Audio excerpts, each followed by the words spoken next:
Bel was a broke adventurer who never stood a chance with the baddies because he was too weak to level up, until he met a goddess named Hestia. Hestia was kicked out of heaven for being a lazy slacker, so she came to Iart and chose Bel as her champion, granting him a cheat skill that makes him stronger every time he rizzes up a girl. Yeah, boy. Thanks to her gift, Bel becomes the strongest swordsman and starts rizzing up all the girls, not noticing Hestia wants him too. Today, we're diving deep into Danmachi. Buckle up and enjoy this action romance ride. It all starts when the gods relocate to Earth and start turning humans into familiars, with a power called Blessing, which is the only thing standing between an ordinary person and surviving a monster dungeon.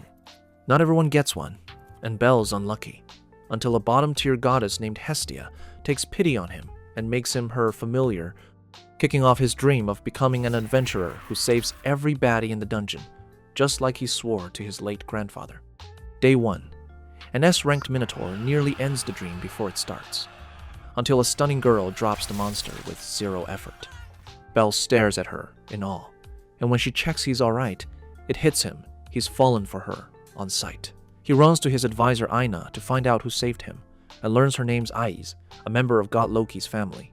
Bel's convinced he'll never land a girl like that, but Aina points out every girl falls for a man who can protect her, which is enough to get him grinding overtime on his riz.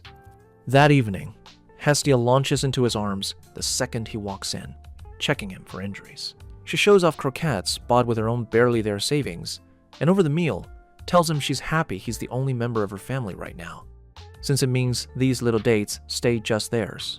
Later, checking his stats, she's floored to find he's activated a rare cheat skill, Realist Phrase, which multiplies his stats based on how intense his emotions get.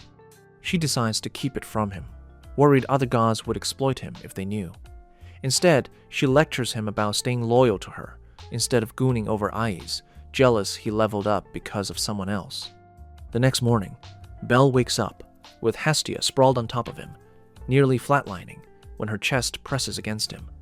He bolts out of bed before she can notice, and heads out to gear up.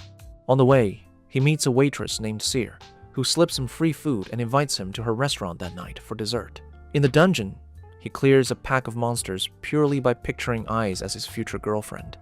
That night, Hestia tells him his stats jumped hugely, and when he presses for how, she storms off angry, jealous it's because of Ais again.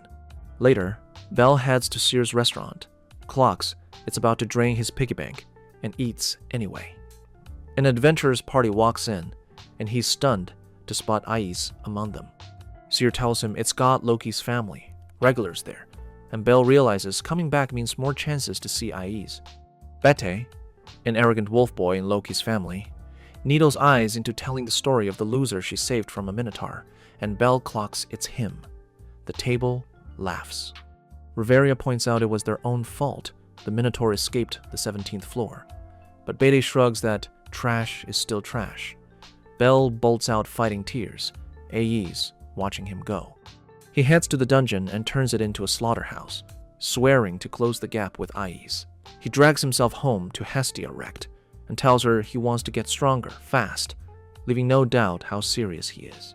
Later, checking Bel's stats again, Hestia's stunned by his growth speed, and it clicks that his feelings for Ais are fueling the skill. She considers telling him the truth, but decides the secret's the only thing keeping him safe from anyone who'd come hunting for a skill this rare. The next morning, she tells him about his stat gains while keeping the skill itself secret, and warns him not to push that hard again. Bel, giddy over the growth, swears he'll behave. That settles her enough to announce she'll be gone a few days for the annual gods meeting. Later, Bel swings by Seer's restaurant to apologize to Mamma Mia for bolting without paying. She tells him if he hadn't come back, she'd have turned him into human puree. Seer shows up with another lunchbox, wishes him luck, and slips off blushing. Mamma Mia clocks it instantly and teases him before sending him off. At the gods' meeting, Hestia's raiding the banquet spread when Freya, goddess of beauty, walks up. Loki barges in too, and Hestia presses her on whether Ais is seeing anyone. Loki snaps that she'll cube dice anyone who approaches her one-sided obsession, and the two start bickering. Freya mentions how good Loki looks in a dress, and Hestia fires back there's no point since she's melonless. Loki grabs her cheeks and spins her, drawing a crowd to gawk at her chest bouncing. Once Loki drops her, Hestia orders her never to flaunt her shapeless body again, then turns to find Hephaestus standing right behind her. Hestia scrambles up, claiming she came to see her specifically, but Hephaestus immediately refuses to lend her another cent no matter how broke she is.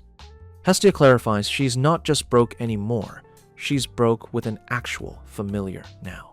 That gets Hephaestus's attention, and she asks if she means the boy with red eyes and white hair. Hestia nods. Freya, third-wheeling the whole time, takes that as her cue to leave, and Hestia drops to her knees, begging Hephaestus to forge Bel a weapon. Elsewhere, Bel bumps into Miach, another minor god, browsing weapons he can't afford. He asks why Miach skipped the meeting, and Miach says his family's too small to bother. He hands Bel 2 vials of medicine, asking only that he keep helping Miach's own familiars. Back at Hephaestus's office, Hestia is still begging, and Hephaestus questions why a goddess would humble herself this far for one familiar. Hestia explains Bel's fighting to become someone new, and if she doesn't back him now, the window closes. She calls herself a leech, living off his kindness, and the honesty gets Hephaestus smiling. Moved, she agrees to forge the weapon and puts Hestia to work as her workshop assistant. The next day, a waitress asks Bel to return Seer's purse, left behind at the restaurant. The elf waitress Ryu says Seer's at the Monsterphilia event at the pavilion, and explains it's a monster hunting showcase hosted by God Ganesh's family, where adventurers fight captured dungeon monsters to show off. Hephaestus finishes the knife, and Hestia's thrilled. She straps it onto the airhead and sends her to deliver it to Bel, though not before reminding her exactly how much debt she's racked up. Near the pavilion, Loki presses Freya on her sudden interest in the event, suspecting she's found a new boy to obsess over. Freya admits it, not particularly skilled, but pretty enough she can barely resist. Bel walks past, and the second she spots him, she's gone without a word, leaving Loki wondering if she's skipped her meds. Behind the scenes, Freya sneaks into the pavilion's underground cells and releases a batch of monsters. Meanwhile, Hestia finds Bel in the crowd and tells him she came because she missed him. He blushes, admits he missed her too, and she drags him to a crepe vendor, declaring today a date. He tries to talk his way out. She doesn't take no, and they settle in. She offers him a taste of hers. He shyly deflects and offers his own instead. She bites in, gets whipped cream on her cheek, and asks him to wipe it off. He goes red, but does it, earning teasing over how innocent he still is. Heading to another vendor, a massive gorilla-type monster charges out of the pavilion straight at Hestia. Bel grabs her hand and hauls her toward a nearby town, demanding to know what she did to end up on its menu. They stop to catch their breath, and the gorilla lunges for Hestia. Terrified, Bel still charges it, remembering his promise to protect people for his late grandfather. His blade shatters on impact, and he's sent flying into a wall. As the gorilla closes in, he throws a lamp in its face and uses the distraction to grab Hestia and run again. It hits him. He's not strong enough to protect her, so he shuts her out of the town gates and tells her to run while he holds it off. She fights him on it, but he cuts her off, saying he can't lose his family again, and leaves her behind. Word of the missing monsters reaches Ganesha, and his underlings report the guards were found under some kind of spell. So he calls for help from every family in the city, saying safety matters more than pride right now. Out in the field, Bel dodges the gorilla until his knife shatters, forcing him to sprint for his life. Hestia trips on her way out of town and realizes she never handed him his new knife, recalling Hephaestus' warning that the blade only activates once he touches it.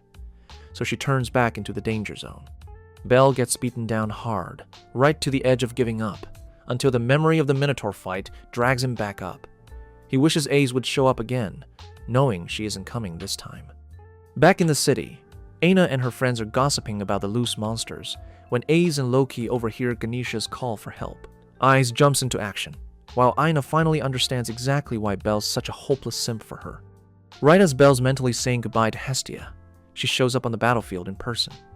The gorilla charges her instantly, and Bel throws himself in the way, the two tumbling deeper into the town. Once they recover, he demands to know what she's doing here, and she says she couldn't leave him alone, and that she wants to protect him too. That has him tearing up at the thought of both of them dying together. She tells him not to give up, though her pep talk cuts short when the gorilla finds them again. Belle scoops her up and runs, and Hestia gets a thrill out of being carried by her beloved mid-chase. He ducks them behind a hidden door, finally catching a breather. He tells her the monster's after her specifically, and she says he should just beat it instead of running. He points out how weak he still is, but she insists his stats say otherwise. He shows her his shattered sword, and she fires back wondering why he turned into such a crybaby. Before he can respond, she hands him the new knife, swearing she'll help him win, and it breaks him down into tears. Back in the city, Eyes learns the boss monster, a silver gorilla, is still loose despite the smaller ones being cleared. It was last seen chasing a boy into the maze-like town. She takes off to find it, while the gorilla sniffs its way toward Hestia's location. Hestia updates Belle's stats and activates the knife with her own blood, remembering it grows stronger alongside its wielder. His stats spike again, and then the gorilla clears the wall and growls down at them. Clocking his panic, Hestia hugs him from behind and tells him to trust her. He sprints out, dodges the first swing, takes a hit from its chains, then blocks the follow-up with the knife, stunned by how easily it holds. Hestia reminds him the blade's only as strong as its wielder, meaning he's genuinely powerful right now. Motivated by these words, he leaps in and shatters its helmet, unleashing the full monster underneath. As it charges again, he dodges and slingshots off a nearby clothesline, catching it off guard, then drives the knife into its magic core mid-swing, finishing it. It dissolves into smoke, dropping an expensive crystal, and the town pours out to cheer him on. Hestia leaps into his arms thanking him, while Eyes watches proudly from a distance. Mid-gush, Hestia suddenly collapses, and Belle breaks down crying, not understanding why. That night, waiting by her door, Seer comes to apologize for setting this off by forgetting her purse. He tells her it's not her fault that lending them a room was enough, but she smiles and whispers that watching him take down the monster rizzed her up.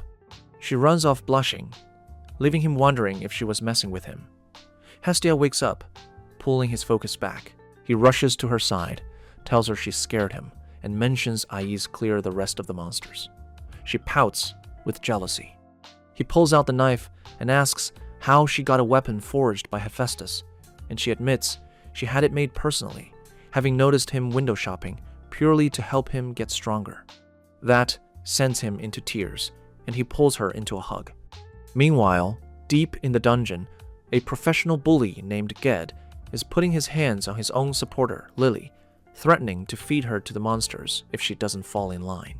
Sometime later, Belle tries talking Aina into letting him hit the 7th floor of the dungeon, and she shuts it down immediately, pointing out he got trashed by a minotaur on the 5th floor not that long ago. He pushes back, insisting he's gotten stronger since then, even bragging he's already hit E-rank stats. However, she's not buying it until she sees it for herself, finding it genuinely strange how fast he's climbing, and even stranger that he's pulling it off with next to no armor on. She tells him to meet her the following weekend so she can check. When the weekend rolls around, Aina shows up in casual clothes, and the sight alone leaves Belle blushing, since she's looking hotter than he's ever seen her. She catches him staring and wonders whether he's got something to say, and Belle stutters out that she looks young. That earns him a punishment headlock on the spot, though he's clearly more focused on enjoying her balloons than actually suffering through it. She drags him off to the local shopping mall afterward, where he stumbles onto a row of fancy Hephaestus shops, weapons priced well beyond every organ he's got combined, leaving him genuinely confused about why she even brought him here in the first place. That's when Hestia steps out of one of the storefronts, and Belle learns she's picked up a part-time gig here too. Naturally, the goddess wastes no time warning Aina off flirting with her precious boy, and Aina just fires back that pipsqueaks aren't her type, so she can relax. Aina then leads him up to the top floor, revealing that, despite Hephaestus being such a premium brand, this location sells work from their junior craftsmen at way more manageable prices. Belle's floored by this, and immediately starts browsing, eventually stopping on a piece of armor that grabs his full attention, made, he learns, by a craftsman named Welf Crosso, a name that instantly sticks with him. Right then, Aina catches up and suggests that if he's picking dungeon runs back up tomorrow, he really should either form a party or bring on a supporter to keep things running efficiently. That evening, as they say their goodbyes, she hands him a 4-arm guard and tells him to make good use of it. He tries to refuse something this expensive, but she asks him to just accept it for her own peace of mind, admitting she doesn't want him joining the long list of adventurers who die in that dungeon. That's more than enough to riz him up, and he shyly takes the gift, letting her poke him on the nose one last time before she heads off. On the walk home, Belle stumbles onto Lily, the little girl from before, and pulls her out from under Ged's blade before it lands.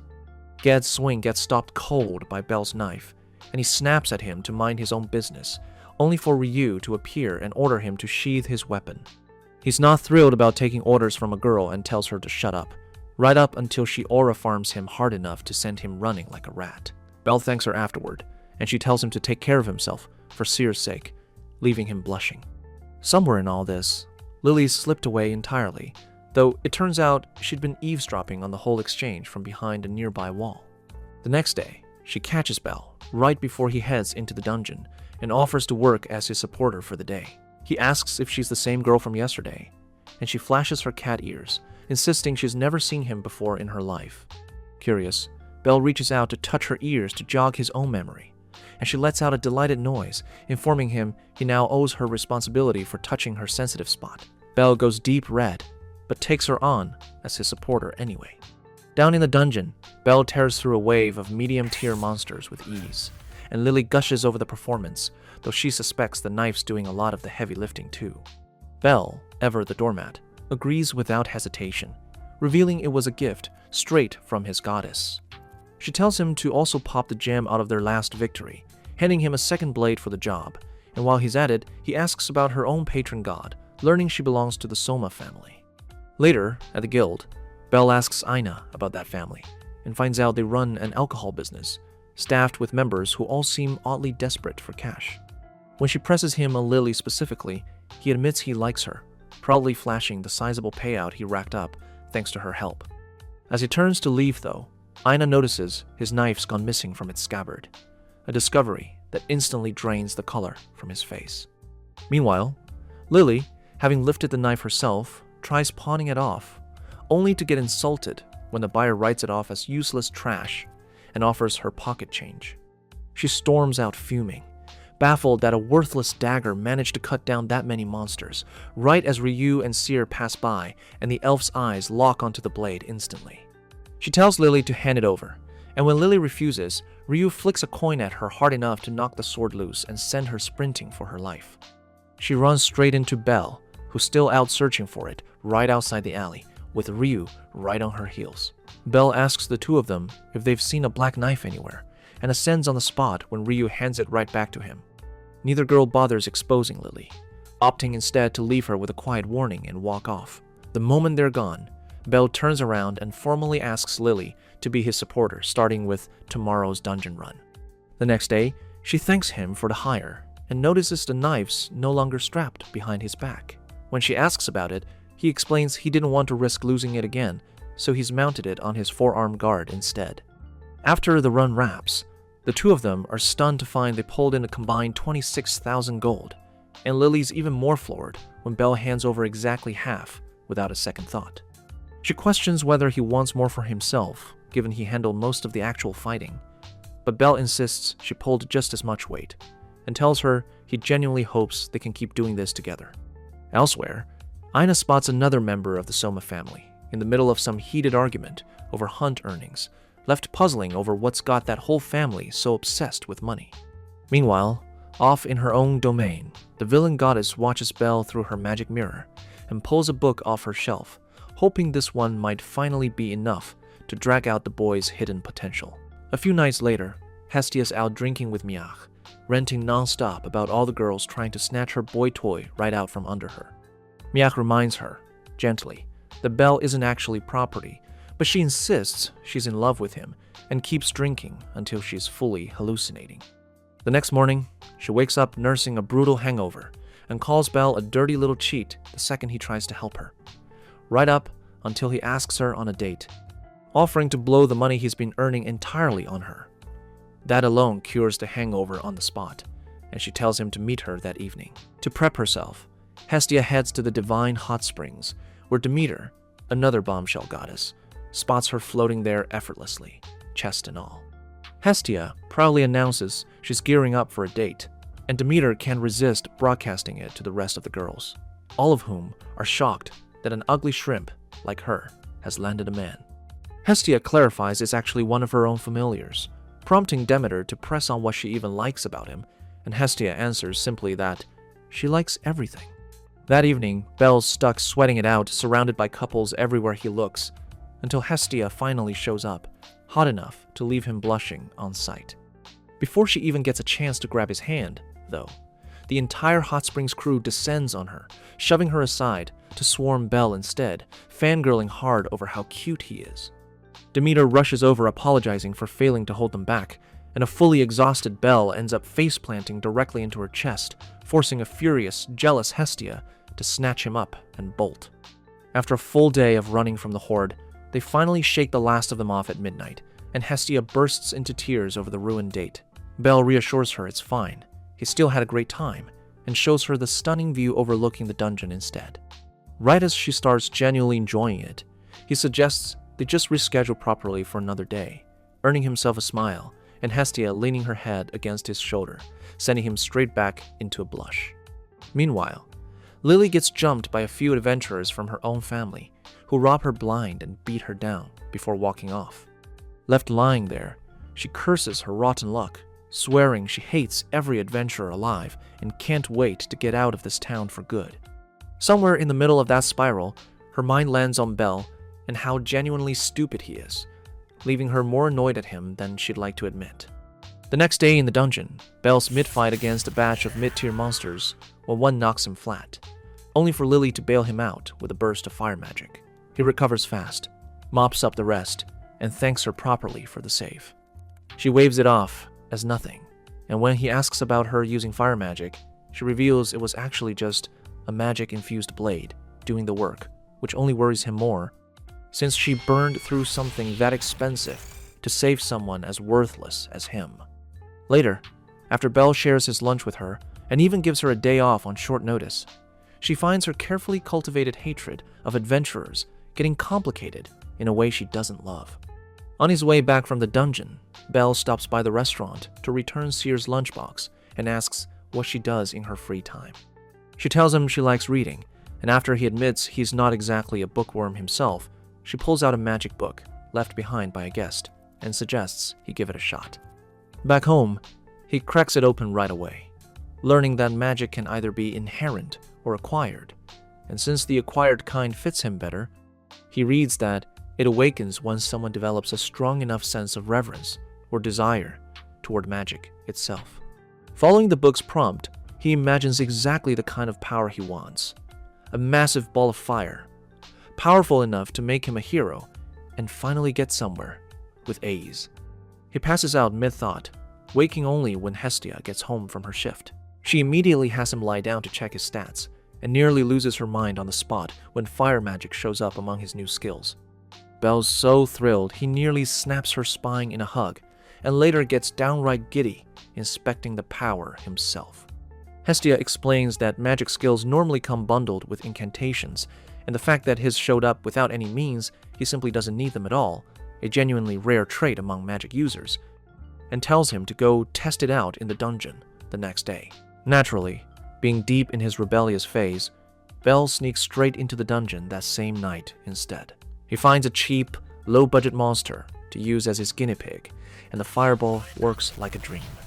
The rush hits him so hard he goes feral, turning the whole dungeon into an impromptu barbecue grill right up until his magic runs dry and he collapses mid-floor. Riveria and Ais stumble across him on their way back from a boss hunt, and Ais recognizes him instantly as the boy she once saved from the Minotaur. She tells Riveria she wants to make up for nearly getting him killed back then, and Riveria leaves her to it, heading out of the dungeon solo. Sometime later, Belle comes to with a pair of milkers, filling his entire field of vision, briefly wondering if he's somehow ended up in his mother's lap. Ais clarifies she is, in fact, not his mother, and the realization that he's currently palming the thighs of his self-declared goddess sends him rocketing away from the scene like a launched bowling ball. He slinks home like a spooked cat, and Hestia wonders if it's just some kind of reading-induced side effect, until she actually picks up the book he borrowed and realizes it's a grimoire, explaining to him that these particular books vanish once they've been read. Belle panics over having to compensate the restaurant for it, only for Hestia to inform him he couldn't cover that debt, even if he sold his soul directly to Satan.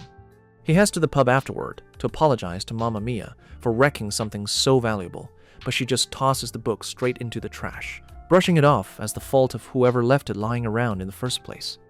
Meanwhile, Aina overhears Loki begging Riveria to buy her a bottle of the Soma family's beer, and offers to cover it herself in exchange for some intel on the family.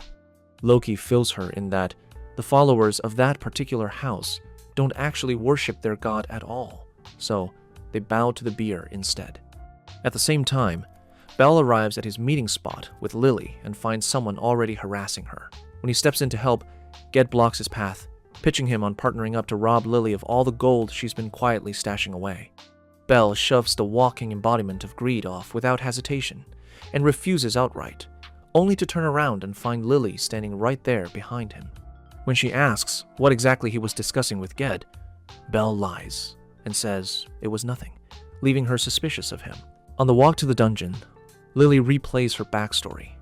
Orphaned overnight when her parents died on a hunt, then shoved into supporting bullies posing as adventurers, abused and unpaid the whole time. Every time she tried to escape, the bullies extended the abuse to whoever helped her until nobody would touch her. Meanwhile, Loki tells Aina the real beer story. What the Soma family sells in the market isn't the real product. The real stuff stays locked in their main house, handed out only to whoever brings in the most money, and since it's brutally addictive, their familiars extort the weak just for a sip. Aina thanks her for the intel, and Loki leaves with Eyes to run her stat check. That night, Bell tells Hestia about Lily and asks if she'll help get her away from the bullies. Hestia points out Lily's the suspicious one. She's using him to escape her situation, and she's the one who stole his knife. She tells him to watch her instead of trusting her. Bell says he wants to help anyway, since Lily reminds him of who he used to be, and because he's dumb like that. The next day, Lily pushes for the 10th floor. Bell hesitates, reminding her she had to save him on the 7th. She glazes past it, claiming she's already cleared the 11th, so the 10th's nothing for him now. Once they're in, she flips into full bootlicker mode, thanking him non-stop, and the second his guard's down, hands him a new dagger, insisting he swap it in since it's better for bigger monsters. Fitting it forces him to stash his original knife in his thigh pouch, exactly as planned. At the same time, Aina runs into Ais near the dungeon and thanks her for saving Bell from the Minotaur weeks back. Once Ais places who she means, she asks if he's scared of her. Aina says no. He wants to marry her. Right then, Ged's crew walks past, and both girls overhear the plan to have Bell unalived so they can seize Lily and her hidden gold. Back in the dungeon, Bell hits the 10th floor, and a fat orc drops in front of him mid-sightseeing. His gut says he's not ready, but Lily hypes him up anyway. He charges in, slashes its legs to immobilize it, then finishes it with a core stab. Lily calls out a second orc, and he drops that one with a firebolt before turning to celebrate the double kill. Instead of Lily, he finds monster luring devices scattered on the ground. A wave of orcs swarms him, and while he's panicking and calling her name, she shoots him off his feet herself and rips off the pouch holding his Hephaestus knife, confirming she's been playing him the whole time. As he keeps shouting after her, she flees to the 9th floor, reminding herself she needs to sell the knife to buy her way out of the Soma family. Karma's waiting in the form of Ged, who catches her and turns her into a punching bag, laughing that he saw the betrayal coming given her trust issues, and admitting his crew had her boxed in from the start. He rips off her cloak, exposing a stash of stolen weapons, including her own magic blade, grinning as she cries. His underlings show up next, and instead of admiring the loot, they tell him to drop it, right before one throws a sack of dying ant monsters at him. Ged realizes he's been sold out. Dying ants signal every other ant nearby, the lackey explains, and tells him to run instead of trying to be a hero against 3-to-1 odds. Ged bolts, gets jumped by an ant anyway. Left alone with Lily, the last adventurer threatens her with an ant and demands her treasure key. She hands it over. He snatches it off her neck, then reveals the swarm closing in around her. She argues he promised to spare her for the key. He tells her she's dealing with a jerk she never should have trusted, throws her into the ants, and runs.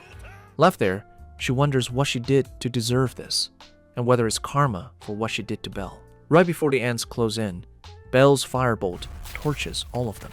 For a second, she thinks it's a hallucination, but he's really there, shielding her and burning down everything in reach until nothing's left but ash. He asks if she's okay, and she snaps at him, demanding to know why he'd save her after everything she did. It all pours out. The knife, the gems, splitting their earnings 60-40 instead of 50-50, shorting him on every errand. Belle hears her out, then says he'd have saved her regardless, since she's a girl. She calls him a cultured womanizer for it. He smiles, corrects himself. He saved her because she's her. That breaks her completely, and she collapses into him, crying. Elsewhere, Freya's pleased Belle keeps growing exponentially, but worries his hesitation could hold him back. To fix it, she sends her minion Otterl into the dungeon to forge a worthy opponent for her boy toy. A few days later, Belle walks with Lily, touching her cat ears the whole way. It gets her flustered, and she tells him to stop, questioning whether he's really fine being friends with her after everything she did. He says totally fine, and they head to Hestia's mansion. There, Belle leaves to make tea, mentioning they only have 2 cups. Hestia's eyes light up, offering to use his mouth as her teacup, but Belle shrugs it off as a joke. Once he's gone, Hestia presses Lily on how serious she is about this. Lily insists she'll never betray Belle again, since she owes him her life. Hestia believes her, but admits she still hates her regardless for putting Belle's life on the line just for extra money. As Lily's face falls, Hestia tells her to take care of him anyway, since he's already proven himself the dumbest loser alive and needs someone watching his back. Belle returns, and Hestia warns Lily off hitting on her man, grabbing his arm to stake her claim.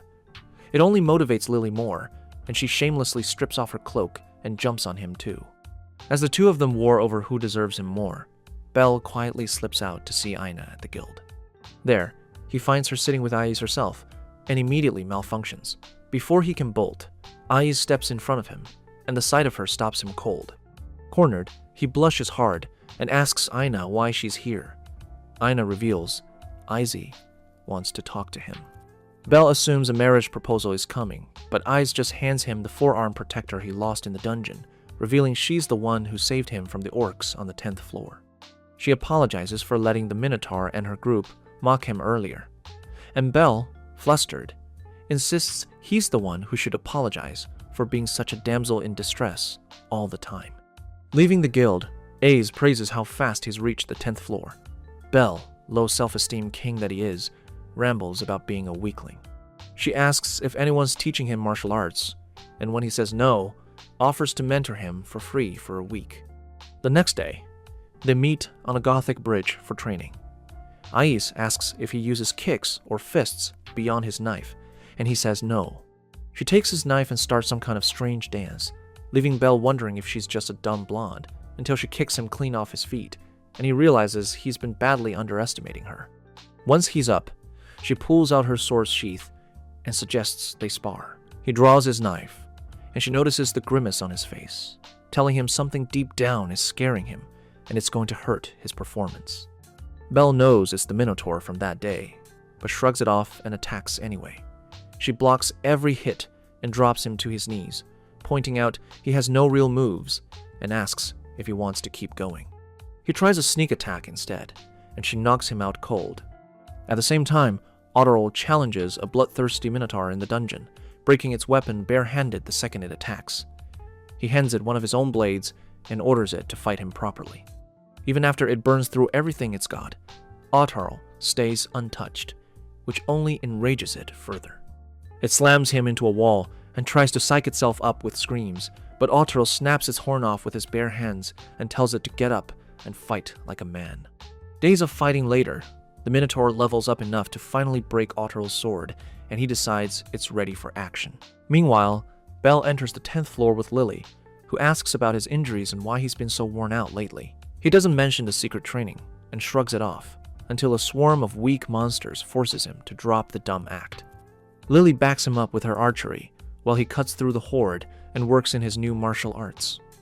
Once the small fry get overwhelmed, they call in the orcs, and Lily asks if they should fall back. Belle refuses, desperate to catch up to Ais, and charges in fearlessly. The next day, Belle, keeps getting his face rearranged by Aiza's kicks during training. And every time he passes out, he wakes up with his head in her lap, nearly giving him a heart attack. Eventually, Aiz gets tired of how stubborn he is and asks why he's pushing so hard. He admits he's desperately trying to catch up to someone and believes his life means nothing if he can't. Aiz says she understands and tells him to practice napping since he'll need to do it constantly in the dungeon. Before he can figure out what she means, she lies down beside him and falls asleep instantly, leaving Bell alone with his intrusive thoughts and an inner voice sounding exactly like his grandfather, urging him to kiss her right now since he'll never get another shot. His inner moral police pushes back, telling him to keep up the good guy act. Staring at her lips, the grandfather voice nearly wins out until she mutters something in her sleep and scares him off entirely. That evening, she takes him to the local market for street food, where he finds Hestia running one of the stands. Hestia latches onto him instantly, tearfully demanding to know why he's hanging out with her mortal enemy before learning Aiz is training him until her next expedition, 2 days out. Hestia allows it, but warns Aiz not to use her charms to hypnotize her man, a warning that flies straight over the airhead's head. A few days later, Bell learns Aiz hit level 6 solo and dropped a level 37 boss along the way, and his inferiority complex kicks straight into overdrive over the realization he'll never actually catch her. Frowning his way home, Seer runs up and hugs him, confessing she missed him, and he blushes, relieved at least his chicks still want him, right before she tricks him into a mountain of dishes, deepening the worthlessness. Ryu then volunteers to help, and when questioned, reveals she used to be an adventurer herself. Bell asks how leveling up actually works. Most people do it defeating a strong monster, she explains. Others through special abilities or power moves, but the smartest route is forming a party, since others cover your mistakes and speed up the growth. Seer eavesdrops from outside the whole time, jealous their little plots developing nicely. The next day, sparring Aiz again, she dodges his swing and goes for a gut punch, and he actually evades and pulls back. She notes it's the first time he's countered her like that, and wishes him luck going forward. As she leaves and their last training day wraps, Bell tells himself that even if he can't close the gap instantly, he has to keep trying. Back home, Hestia's relieved her love rivals out of the picture, though her bigger worry is Bell's insanely high stats. She tries bringing it up, but he's in a rush and heads out for the dungeon, leaving her wondering what exactly Realist phrase even is. Meanwhile, the Loki family gears up for their expedition, their leader hyping them up with a speech about being the first to reach the 59th floor. Bell arrives at the dungeon with an eerie sense about how empty the floor feels, echoing the day he was attacked by the Minotaur. Lily feels watched too, and Bell's too scared to name what he's suspecting until Otterl's trained monster makes its debut. Lily panics and suggests fleeing, but notices Bell's frozen solid with fear, something she's never seen from him before. The Minotaur closes in, and Lily barely manages to save him, getting hurt in the process, which finally snaps him out of it. He unloads consecutive fireboats, only to find its skin's basically iron. The Minotaur uses the smoke from his own magic to land a surprise hit that sends him flying. Elsewhere, Reveria and Bete find a group of beaten adventurers who report a Minotaur attack, and when their leader asks if anyone else engaged it, the mention of a white-haired boy sends Aiz sprinting out to find him. Back in the fight, Bell can barely dodge anymore, and it hits him that no matter how strong he's convinced himself he's become, nothing's actually changed. Lily wakes up mid-fight, and he screams at her to run. She hesitates, then finally does, and Bell realizes he can't run either, since the monster would just chase them both down and kill her. He draws his sword and goes toe-to-toe with it until he gets caught in an attack and lands hard on the ground. Struggling up, wondering if this is it, Aiz appears in front of him, exactly like before, and asks if he's okay. Instead of gratitude, all Bell feels is like a useless loser who always needs saving, and tells her he can't let a girl bail him out again. Beatty arrives on the scene too, and Bell asks Aiz to stand back, picking his sword back up and walking straight at the Minotaur, which just stands there waiting. As he charges in again, Beatty recognizes him as the scaredy cat from before and laughs, saying it makes sense he doesn't want to embarrass himself in front of Aiz twice. One of the others wonders aloud if it's really wise letting a level 1 take on an S-ranked monster, but Aiz insists he'll win. Beatty notices how cleanly Belle's dodging every attack now, and the rest of the family starts comparing him to Argonaut, a hero straight out of their childhood storybooks. Watching from afar, Freya's fully losing it too, declaring she's never seen anything better. Back in the fight, blocking with his twin swords, one shatters, and Belle uses the opening to launch a mid-air kick that drops the monster. He follows up by stabbing his forearm with his magic sword, snapping his wrist. When it gets back up, he grabs Otterl's sword, slices open his belly, and pulls back. Everyone watches the bull charge, certain this is the end for him, but Belle charges right back, breaking its other horn with the same blade. He switches to the magic sword, drives it into the exact spot he cut earlier, then finishes it with firebolt, cooking it from the inside out. The crowd watches him torch it again and again, stunned a shrimp like him could actually be winning, until he finally reduces it to ash. Standing alone afterward, his shirt burned off, Beatty asks Riveria to check his stats, and they're all S-ranked. Later, resting in a hospital bed, Hestia sits beside him and kisses his forehead, thinking back to the day they first met, proud of exactly who he's become. A few days later, Belle tells Ina at the guild he's hit level 2, and she's floored. He pulled it off in under 2 months. That night, checking his stats as usual, Hestia finds him lying there with a minotaur's horn in hand, half convinced beating it was some kind of fever dream. She presses against his back and reveals he's activated a skill called Argonaut. Belle can't help celebrating, and she teases him for the innocence of getting named after a hero from his own childhood storybook, sending him deep red. Later, sulking on the couch over what he sees as a useless skill, Hestia gets ready for her monthly divine meeting, mentioning she'll finally learn his new title now that he's leveled up. On the way, she runs into a fellow god named Take, who reveals every god's already gossiping about her familiar leveling in under 2 months, when it took even Ais, the sword princess, over a year. Hestia flashes him a smug smile before asking about Yamato, his own familiar, and the two spiral into gushing over their respective boys. Meanwhile, Belle's mopping the floor, daydreaming about some cool Power Ranger tier title, catching sight of his discarded armor and regretting having to toss it. Hestia returns and tells him his title's Little Rookie, a serious letdown after all that daydreaming. That night, sulking over the name at the restaurant with Lily, Ryu, and Seer join to celebrate his level up, drawing the attention of every adventurer nearby, none of them able to believe someone leveled that fast. Ryu asks if he's planning to push deeper, and warns against going past the 13th floor for now, explaining that beyond that point, the atmosphere shifts and spawn rates spike so hard nobody handles it solo, no matter how strong they are. She suggests forming a party, right as some ugly loser stands up and offers Belle a spot in his own party in exchange for the elf and Lily. Belle's furious, but before he can teach the guy a lesson, Ryu tells him to back off. He laughs it off as a joke, so she breaks his wrist with a beer glass and pulls a knife to press the point further. His ego can't take it, and he tries to swing on her, only for Mamma Mia to counterpunch him and tell the losers to take it outside if they want a fight. The next day, Belle hits the armor shop hunting for the Welf Krazo piece he loves, and finds a weird guy standing right beside the counter who turns out to be the craftsman himself. Belle can't believe his luck. Welf proudly shows off his newest armor and offers Belle an exclusive contract. When Belle asks what that means, Welf explains he'll handle all his weapons and armor in exchange for joining his party. Hours later, the redhead joins him and Lily on the 11th floor, thanking Belle for the spot. Lily, meanwhile, sulks like a jealous Karen over not being consulted first. Welf finds it amusing, wondering out loud what it'll take to win Miss Shrimp over, which only irritates her further.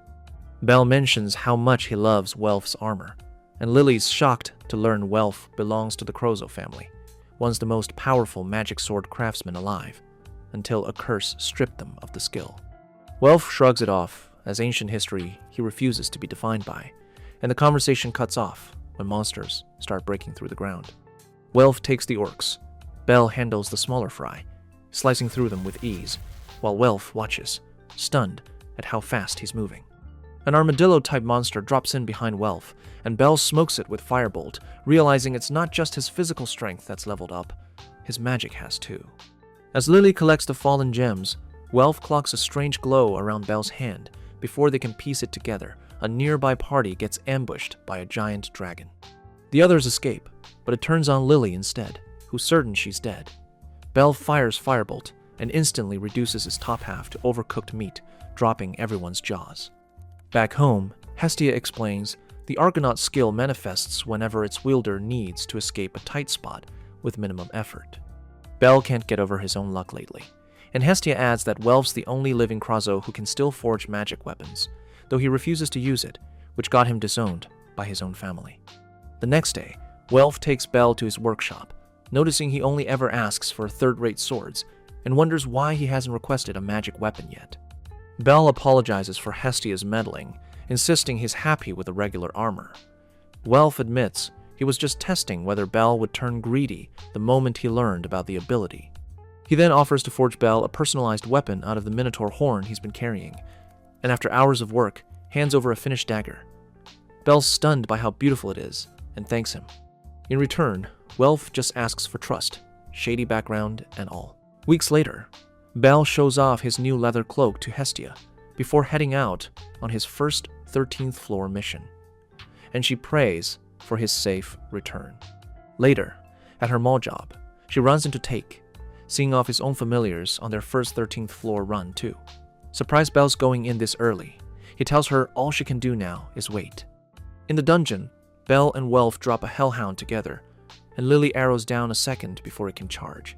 It fuels Welf's god complex enough to declare they'll clear this floor easily too, right as Lily spots a pack of red-eyed, white-furred rabbits and can't resist teasing Belle about the resemblance.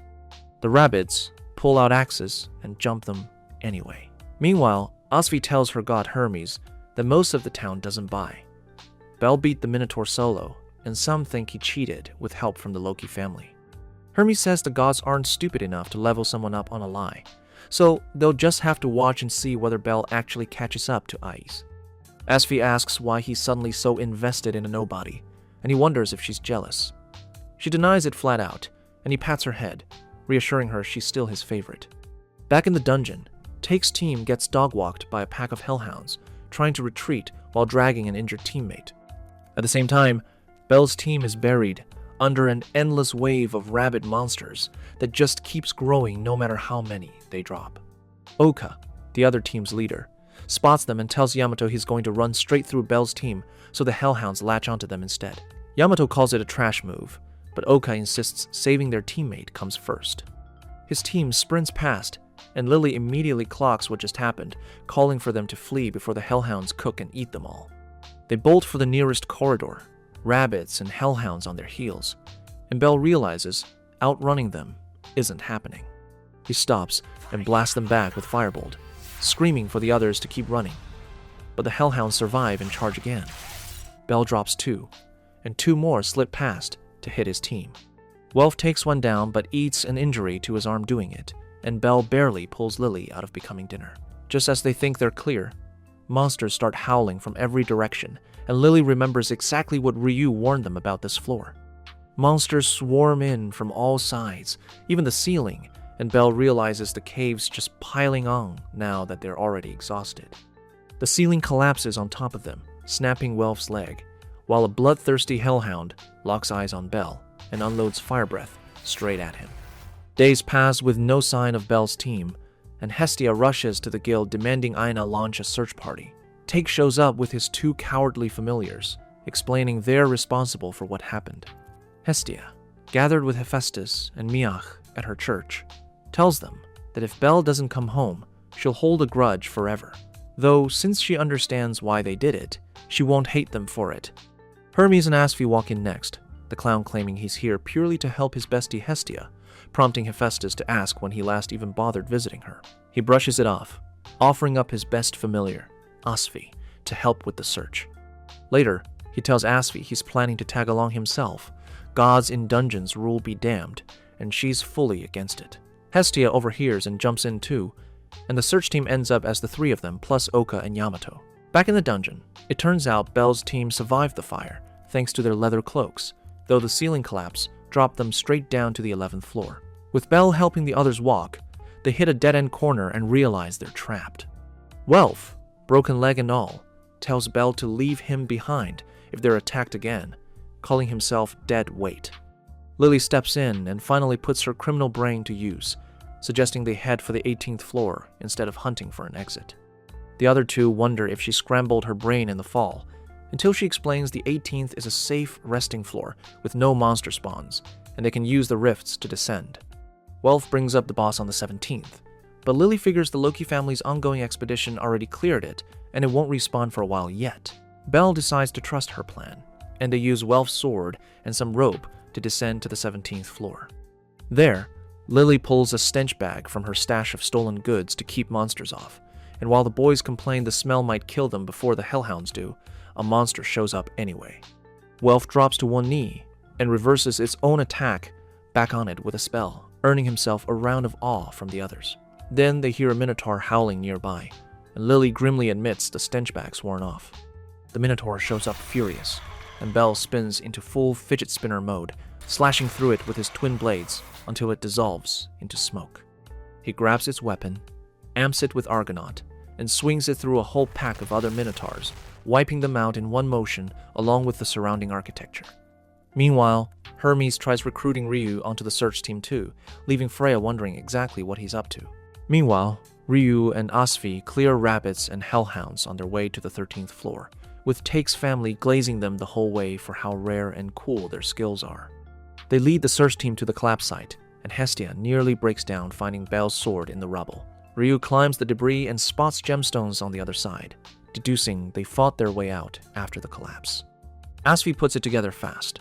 If the rubble sealed off their only exit from the 13th, their only move would have been descending to the 18th to regroup with the returning Loki family. Elsewhere, once Welf and Lily finish off the last small monsters, both collapse from magic exhaustion. With no other option, Belle ditches Lily's bag and carries them both the rest of the way through the 17th until he finds the opening to the boss chamber.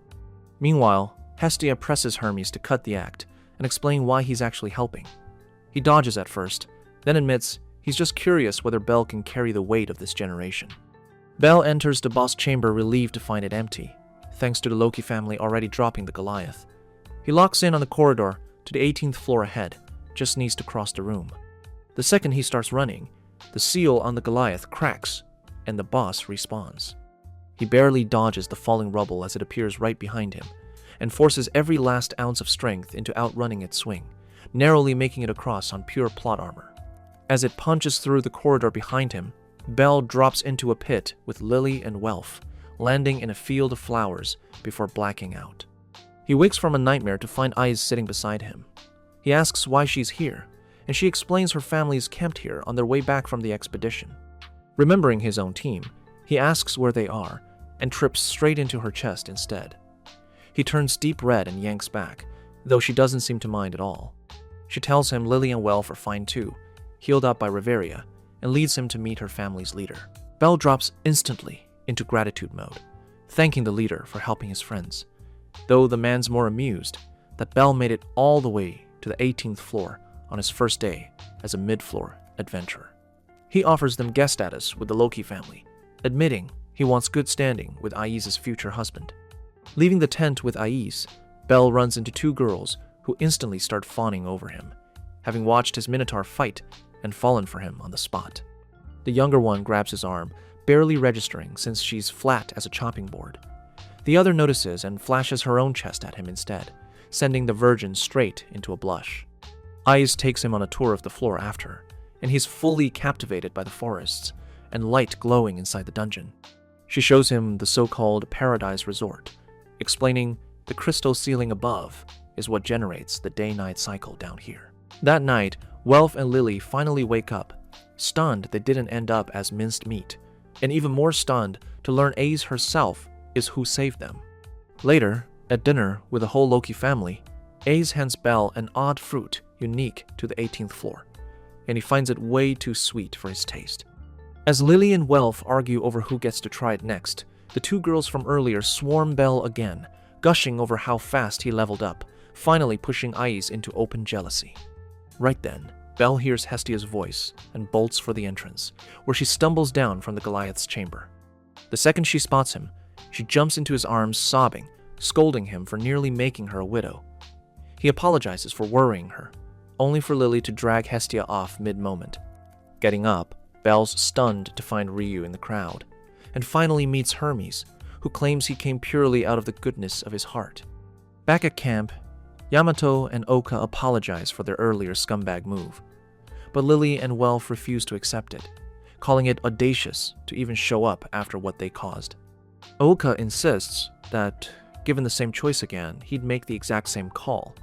It pisses Welf off, but Belle admits he'd probably do the same if it were Lily or Welf in danger, which cools both of them down enough to agree to civility, though the apology still stands rejected. Asfi steps in to explain they'll wait for the Loki family to finish off the Goliath before following them back to the surface, since they're still too weak to handle it themselves. As the camp meeting breaks up, Hestia stops Welf to hand him a gift from Hephaestus, visibly rattling him. Belle heads back to the crystal ceiling, and Ace joins him, checking that he's doing okay. Wondering if she's bothering him, she gets his answer instead, and a blush and a blurted confession that he's the happiest man alive right now, which earns him her smile. She invites him to check out the human town on this floor with her tomorrow, and he agrees instantly, thrilled he's finally landed a date with her. Right then, Hestia cuts in, calling him a cheater, and turns on Aiz with a warning not to steal him away. The next morning, the whole crew goes sightseeing, Belle carrying Hestia on his shoulders up to the cliffside, both struck by how beautiful the crystal landscape looks. At the man-made town, Belle runs into the lame adventurers from Sears' restaurant, who try acting tough until Aiz's presence deflates them instantly. Once they leave, Lily and Welf catch the vendors overcharging thousands for stuff worth a few bucks, though it doesn't stop Hestia buying an overpriced perfume, reasoning she needs to smell good in case Belle agrees to sleep with her. Lily calls her a fool for it, and Hestia argues she has to maximize her appeal since Belle wouldn't go for a girl who reeks of sweat, a comment that makes everyone, Aiz included, self-conscious enough that one of the Gyaru sisters suggests a bath in the nearby river. That's when Hermes grabs Belle for a super-secret mission, which turns out to just be a treetop view of every girl bathing without their armor. Belle lectures him on how wrong this is, but Hermes calls piquing the joy of a man's life, echoing something Belle's own grandfather used to say. Trying to drag him back instead, Belle stumbles and falls straight into the river. Nobody minds his presence, and Hestia even offers to bathe with him, right as Aiz's voice pulls his attention around, and he finds her standing there with nothing on. His blood pressure spikes and he bolts, ending up lost in the forest. Following the sound of the river, he stumbles onto Ryu, bathing in a secluded stretch. He thinks it's his lucky day right up until she nearly takes his head off, and he drops to his knees, apologizing. Wandering the forest afterward, he thanks her for joining the search, and she admits she would have come out here in a few days regardless. She leads him to a gravesite marked with old weapons and a flag laying down flowers in tribute. Belle asks what the place is, and learns it's a memorial for her old teammates, all killed by a rival family. She goes further, revealing she's on the guild's blacklist for wiping out that entire rival family in revenge, left with nothing to live for afterward, until Seer found her, and Mamma Mia gave her a new reason to keep going. She thanks him for listening, and tells him not to trust someone as disgusting as her. Belle tells her to stop putting herself down, which rizzes her up enough to smile and take his hand, reminding him he's a genuinely kind person, worth being respected. That night, Mord and his crew, the loser adventurers from before, start plotting to knock Belle down a peg before he gets too cocky, when someone approaches with a plan. The next morning, Beite's furious Belle got to see Aiz exposed before he did, but the Gyaru sisters drag him off, revealing Asfi already caught Hermes and beat him down for it. Aiz walks up to say goodbye to Belle, her group heading out first, promising to meet him on the surface. He shyly tells her to take care, while Hestia watches from a distance, wondering why he's such a simp for her, right before an invisible attacker grabs Hestia. Belle returns to camp to find a ransom letter beside her perfume. Rushing to the meeting point, he passes Oka, who notices something's wrong. He finds Mord, shameless as ever, offering a one-on-one duel for Hestia's release. Belle agrees, pulling his twin daggers, only for Mord to smash a nearby crystal, filling the air with glitter that blinds him long enough to vanish and start pummeling him to his knees. Belle can't figure out what's happening, taking hit after hit from an invisible force, while Hermes watches from a distance, revealed as the one who gave Mord the invisibility item in the first place. Asfi questions if he actually hates Belle, and Hermes calls it tough love. wanting Bell exposed to real scumbags to shake off his rose-colored view of the world. Oka's team and Welf arrive and engage the rest of Mord's crew. Lily tracks Hestia down tied to a tree in the forest by following the smell of her perfume and frees her. Welf gets jumped mid-fight and loses Hephaestus' gift, but Ryu arrives before he's cooked and puts the attackers in their place. Back with Bell, after one more hit, he starts sensing Mord's disgusting aura and manages to dodge the next few attacks. Even with Mord drawing his sword, Bell dodges easily and kicks him straight in his empty skull, breaking the invisibility spell. As Mord scrambles up for one last swing with his broken sword, Hestia arrives, unleashing her full godly aura and declaring the party over. Mord and his crew flee instantly, and she jumps into Bell's arms, suffocating him in her chest. Mid-blush, she tears up and apologizes for putting him through this, and Bell just hugs her back, telling her he's fine. The peace doesn't last. The sky turns gray, and the Goliath from the 17th floor bursts straight through the roof into the forest. Hermes assumes they've somehow angered the dungeon itself. Bell rushes to help, only for Ryu to stop him, asking whether he's really willing to risk his friends for this. When Lily and Welf both nod, he says yes. She smiles, wishes him luck, and heads into the fight herself. Before charging in, Bell leaves Hestia in the care of Take's supporter, and she prays for his safe return. Mord ends up surrounded by mid-tier monsters in the chaos, already making peace with death, until Bell saves him from a minotaur, and Lily drags him to safety. As the Goliath screams like a full crackhead, Asfi runs to the town's merchants demanding any weapons they've got. As everyone gears up, Ryu manages to subdue the monster long enough for Yamato to strike, but her blade barely scratches its hide, forcing a retreat. The Goliath answers with fire breath, and Welf tries reversing it with his magic, only to find it doesn't work this time. Ryu bails him out again, teaming with Asfi to keep it distracted while the mages prep their spell. Every fighter on the field pitches in, but nobody manages to pin the monster down until Bell steps in, slicing through its legs with his magic blade to finally immobilize it. The mages unload fire, ice, and lightning together, burning it badly and shattering its jaw, but right as the celebration starts, it stands back up, fully healed, jaw regrown, screaming louder than before, and slamming the ground hard enough to immobilize most of the adventurers. Bell teams up with the two leaders in charge, and Ryu asks him to hold off the smaller monsters while they prep another shot at the Goliath. He argues the plan's crappy, but she explains they can't match the other mages' output alone. When Bell suddenly triggers Argonaut again, she tells him to take the final strike at his core himself, then turns fully into combat mode to buy him time while he charges an oversized firebolt. He unleashes it, and the Goliath's head gets blown clean off, only to regenerate within seconds and answer with a near-fatal counterstrike. Oka shields him with his own body, and the hit's strong enough to slam them both into the ground. As Take's team tries reviving Oka through pure sobbing, Hestia arrives and sends Ryu back into the fight, reassuring her the moment she hesitates that Bell will pull through, since he's the only one who can actually finish the Goliath. Turning to Bell herself, she tries an emotional speech about the power of friendship. It doesn't work, so Hermes steps in instead, reciting his own grandfather's wisdom about how a real hero isn't the one who heals or wins, but the one who saves the girls and looks the coolest doing it. That does the trick, and Bell snaps back to life. Lily hands him a fresh weapon from Hephaestus, and he charges the Goliath again, this time channeling Argonaut straight into the blade. Asfi torches its eyes with her magic wings. Ryu tears into it with wind magic, and Yamato locks it down in a gravity spell, though it breaks free before she can hold it long. Welf crashes in with a magic sword of his own creation, burning it down until the sword itself gives out.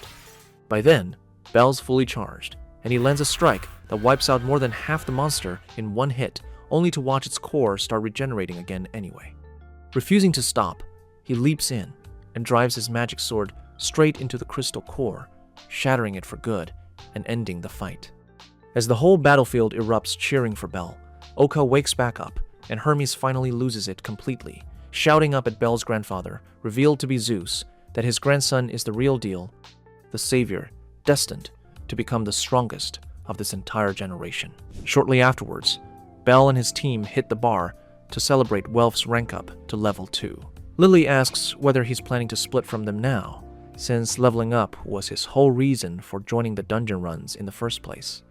Bell's face falls at the thought, but Welf assures him they're staying together regardless.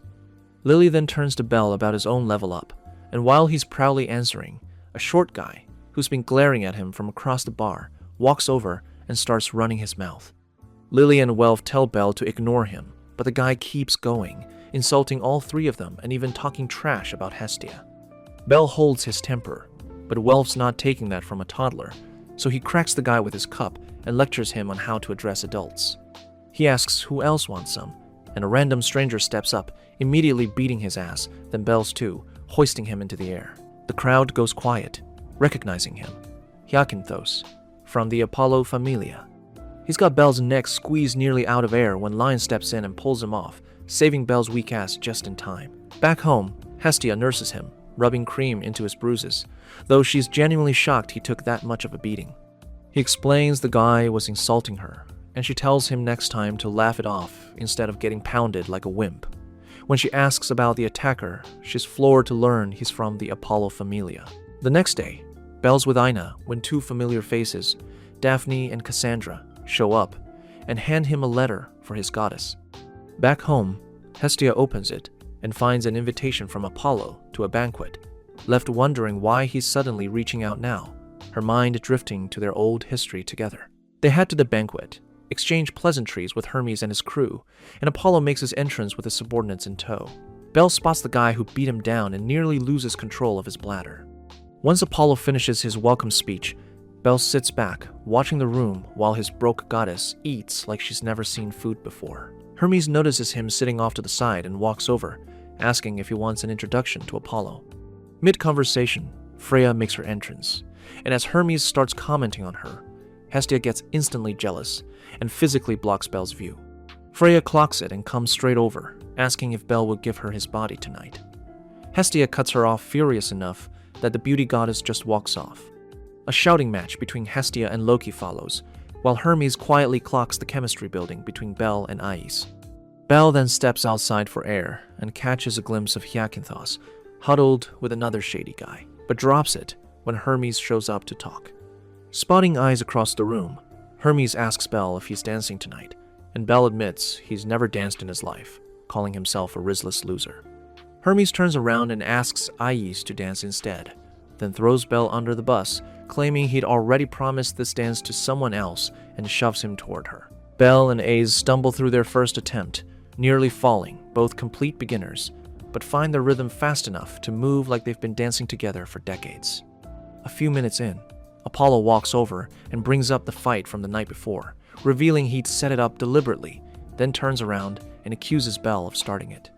Hestia explodes in protest, but Apollo cuts through it with an announcement instead, challenging the Hestia Familia to a war game, stunning the room. If Apollo's Familia wins, he tells her, Bell belongs to him.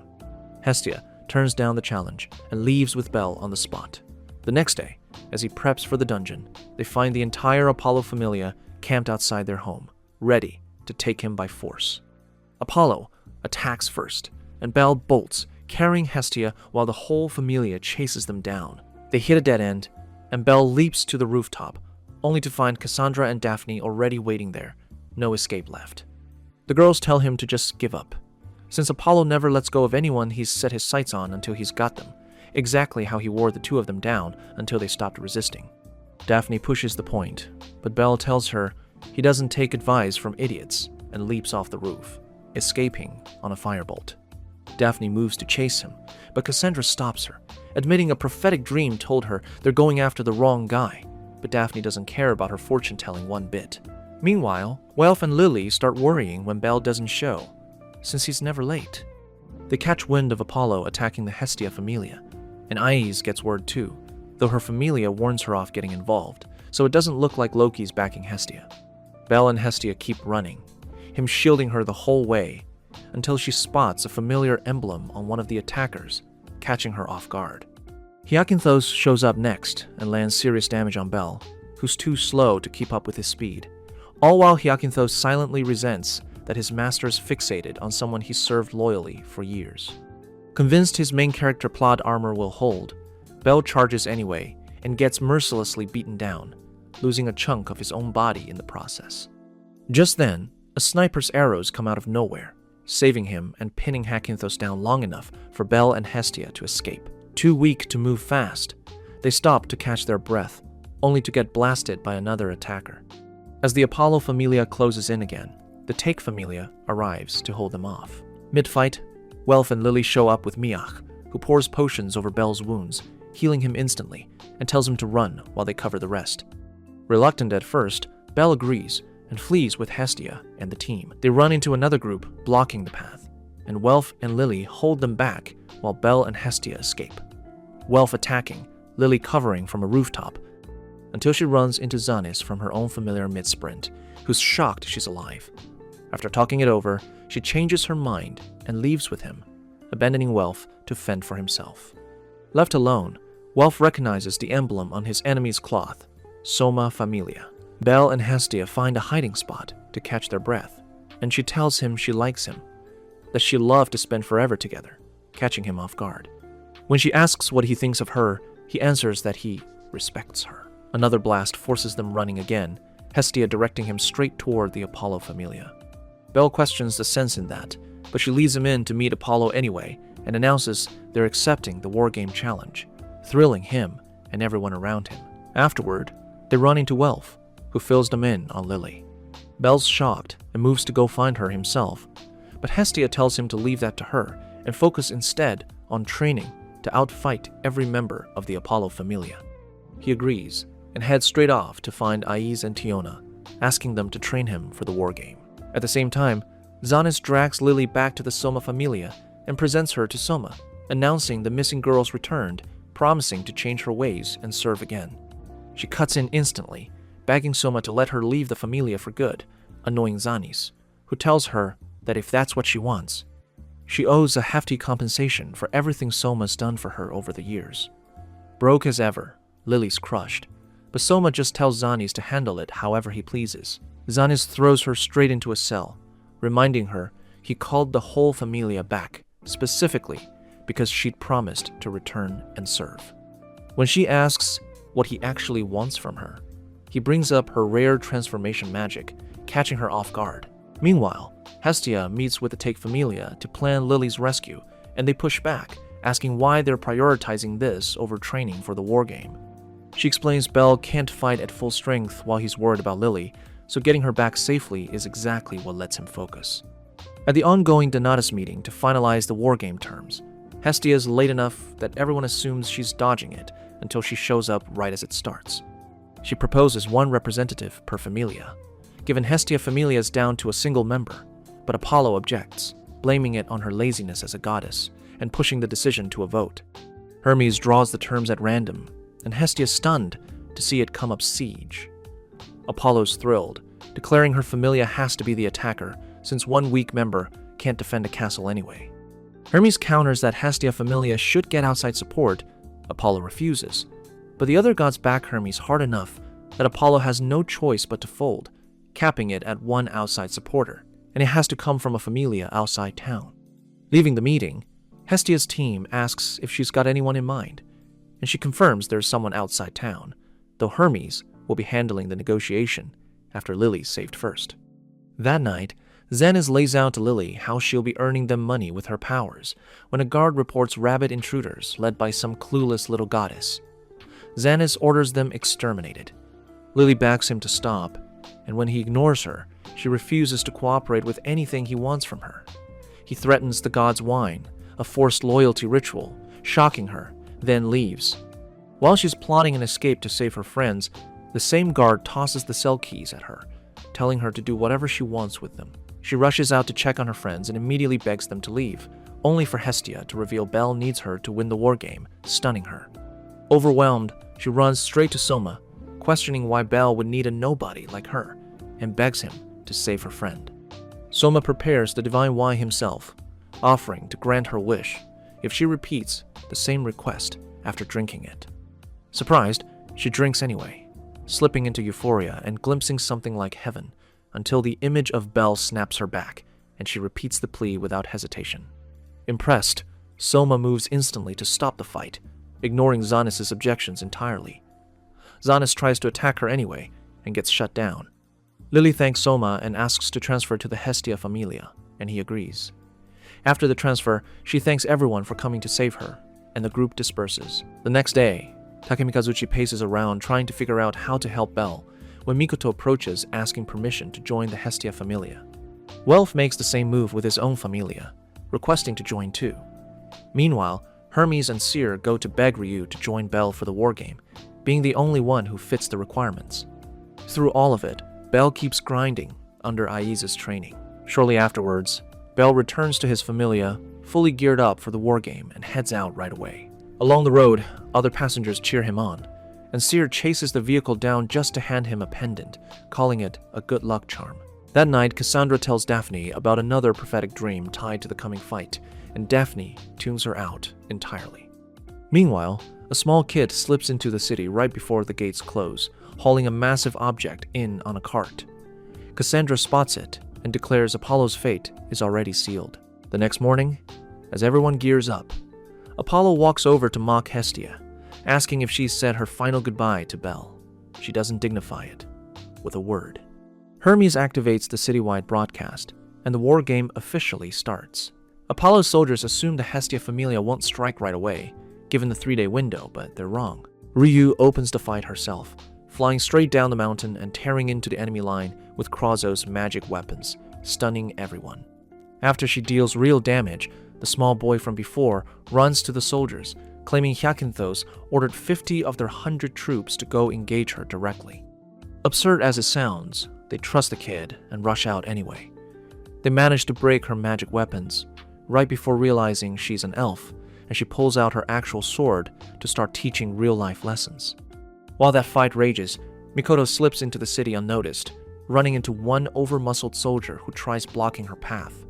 But she has no time for a useless, ripped idiot standing in her way, and blows past him easily. She activates War, God's Strike, hitting the enemy with a crushing gravitational pull that locks them in place. Watching from the sidelines, Hermes clocks that Apollo's soldiers are moving too erratically and starts suspecting someone's feeding them bad intel. Apollo's already reeling from the chaos hitting his troops, and it only gets worse when he spots the exact same small boy opening the city gate. Welf and Belle step out, revealing the boy was Lily the whole time, shape-shifted to trick the soldiers into leaving their post. Belle and Welf sprint into the city, making straight for the castle where the general's stationed. On the way, Welf clears their path by isekaiing every soldier in reach, letting Belle push ahead uninterrupted. He reaches the floor directly beneath the generals, where Hyacinthos is busy hyping himself up despite Cassandra begging him to run. Belle triggers Argonaut and Firebolt together, shaking the ground with the impact, and closes in on Hyacinthos, who can't keep pace with his speed. His sword shatters under the pressure, and just as Belle moves for the finishing blow, Cassandra grabs him, stopping him from taking the kill. Hyacinthos uses the opening to unleash a ring of fire straight at Belle. Lily shoves Cassandra out of the way in time for him to dodge it, but it curves back around, and his firebolt does nothing to stop it. It clips him, slicing through the pendant Seer gave him, and he drops to the ground completely spent, stunning everyone watching. He forces himself back up, drops his knife, and Hyacinthos draws a dagger and charges, fully intent on finishing him off. Belle suddenly remembers something Aiz told him in a moment, just like this, and pulls a move straight out of his favorite anime, dodging clean and landing a knockout punch that puts Hyacinthos out cold, sealing the win. Afterward, the Hestia Familia claims everything Apollo owned, mansion included, turning it into their new home. Hestia, with all the artistic skill of a third grader, scribbles out a terrible sketch and declares it their new emblem. After this, Lily heads off to say her final goodbye to Soma. Back at the mansion, the Hestia Familia toasts their new home and Belle's rank up to level 3. Hestia has already blown a fortune renovating the place, giving every member exactly what they wanted. Mikoto's off enjoying a hot sauna, while Welf's admiring his new blacksmith workshop. Lily grows uneasy watching their goddess spend like a lottery winner, but Hestia doesn't care, floating the idea of hiring maids next, which gets Belle instantly excited over harem possibilities. Hestia catches the look and yanks the offer back, refusing to give him another shot at cheating on her. Belle overhears noise by the gate and finds Cassandra and Daphne there for a forgotten pillow. Once Belle hands it over, the two whisper between themselves, leaving him curious what they're plotting, until they mention they'll be back the next day, catching him off guard and explain they're responding to Hestia's citywide recruitment posting. The next day, people from every race show up to apply, and Hestia works the crowd with full energy while Mikoto wastes time elsewhere. Searching for her clothes, she stumbles onto a letter Hestia's clearly been hiding, and reading it, she bolts straight out to confront her. 200 million in debt. The second the applicants hear it, they scatter instantly. Bell's floored to learn the debt traces back to his own Hephaestus knife, meaning he's been fighting this whole time, carrying a 200 to million debt he never knew about, and faints on the spot. Afterward, with Bell still bedridden, Hestia apologizes to everyone for hiding it, insisting she'll pay it off alone despite being flat broke with zero income, then slinks off in embarrassment. Once Bell's back on his feet, he and Welf hit the bathhouse, talking about the girls while they soak, unaware the girls are eavesdropping the whole time. Hearing Bell talk them up gets Hestia so worked up she nearly climbs over just to get to him for some plot development of her own. At dinner later, having finally accepted just how broke she really is, Hestia asks everyone to pitch in on the debt instead of insisting on covering it solo. As the evening winds down, Mikoto hears a knock and opens the door to find Chigusa. She tries pulling her in for dinner, but Chigusa leans in and whispers something unnerving instead, leaving her visibly shaken. Later that night, Mikoto excuses herself early, only to sneak back out, but Bell and the others already clocked something was off earlier and start tailing her unnoticed. She meets Chizuga, and the two head straight into the pleasure quarter, a place crawling with street tramps, leaving Bell and his crew genuinely baffled about what these two are doing there. Tailing them through the district, a few working girls try advertising themselves at Bell, and Lily fends them off protectively like a big sister, until she and Welf realize they're losing the two girls entirely and rush ahead, abandoning Bell mid-chase, who's promptly snagged by one of the girls. Moments later, Welf and Lily catch up to Mikoto and Chisuga, demanding an explanation. Mikoto reveals a close childhood friend of theirs ended up working here, and they came specifically to see for themselves what led her to this particular career choice. Meanwhile, Bell manages to slip free but gets lost, and wandering deeper into the district, spots a Renard, wondering what a fox type on Earth is doing in a brothel. That's when he runs into Hermes, apparently here for his own fun with mortals, who tells him to keep his mouth shut about this, and as thanks, slips him an aphrodisiac potion to make things easy tonight. Hermes vanishes right after, and Belle, still stunned, tries following him instead, and crashes straight into Aisha, who offers him a taste of her body while suffocating him in her chest. More girls swarm in, one recognizing him from the war game, which only makes him more desirable, and a fight breaks out over who gets him for the night. They drag him to meet Ishtar, goddess of love, who dismisses him outright, not interested in inexperienced men with small equipment. The girls stash him in a waiting room, since nothing's free yet, describing everything they plan to do to him. Just then, a creepy woman named Phryne shows up, demanding her turn too. That's when Bell knows he's finished. While the group argues over who gets him first, he slips away and runs for it, the whole crowd chasing behind. He runs until he stumbles into the exact room belonging to the Renard from earlier. Assuming he's a customer, she introduces herself as Haruhime and starts coming onto him, ready to go, until she realizes he isn't a client at all and apologizes instantly. She asks what he's doing here, and he explains his whole mess. She tells him to stay until dawn, when she'll show him a secret way out. Meanwhile, Hermes delivers a package to Ishtar, and mid-conversation she presses him about Freya's weakness. He resists at first, but eventually caves, distracted by her dancing. Belle and Haruhime keep talking, discovering they both love hero stories, though Haruhime admits she no longer feels worthy of reading them, having become a symbol in her mind of a hero's downfall. Belle goes quiet at that.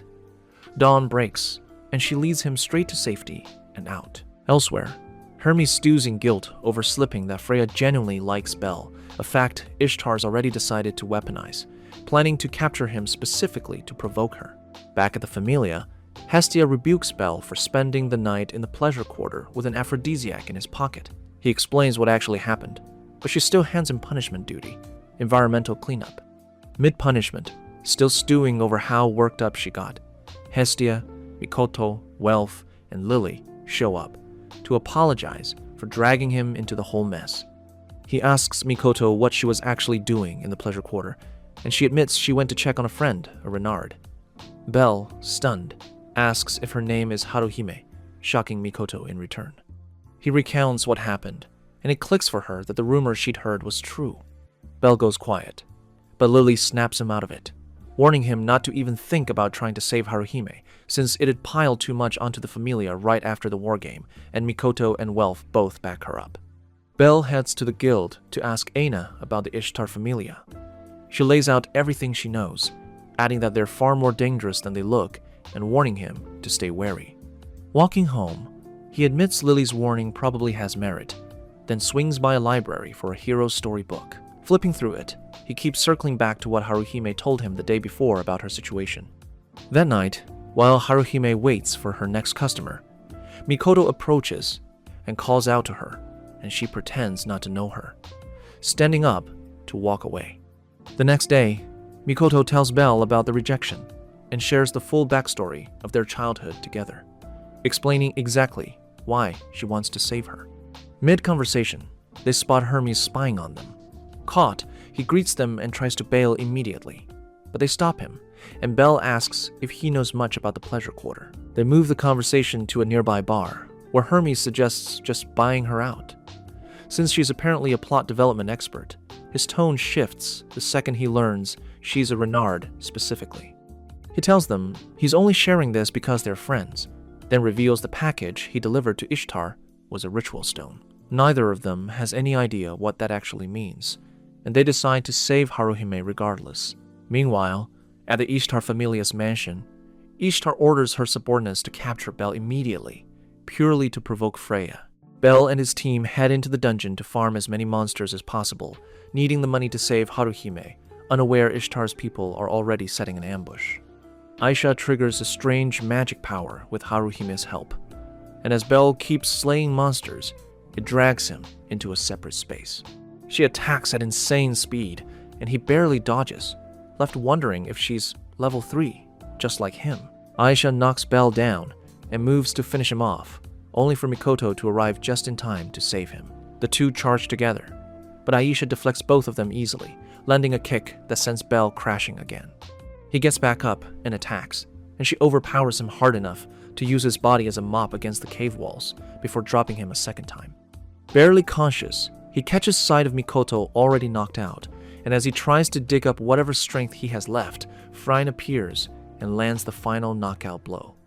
Watching this unfold, Haruhime finally realizes Belle was the actual target all along, and it wrecks her. Phryne drags him off and locks him in her private chamber, fully intent on having him all to herself. Haruhime overhears Aisha ordering the others to find him before the toad devours him, and rushes straight to Mikoto's holding cell to slip her the keys in secret. Back in the chamber, Phryne's already drooling as she approaches Belle, licking his face while he fights to break free, until she grabs him and realizes he's not exactly in the mood, and leaves to fetch medicine to fix that. Belle keeps struggling on his own, and Haruhime arrives just in time to free him and lead him out through a secret passage.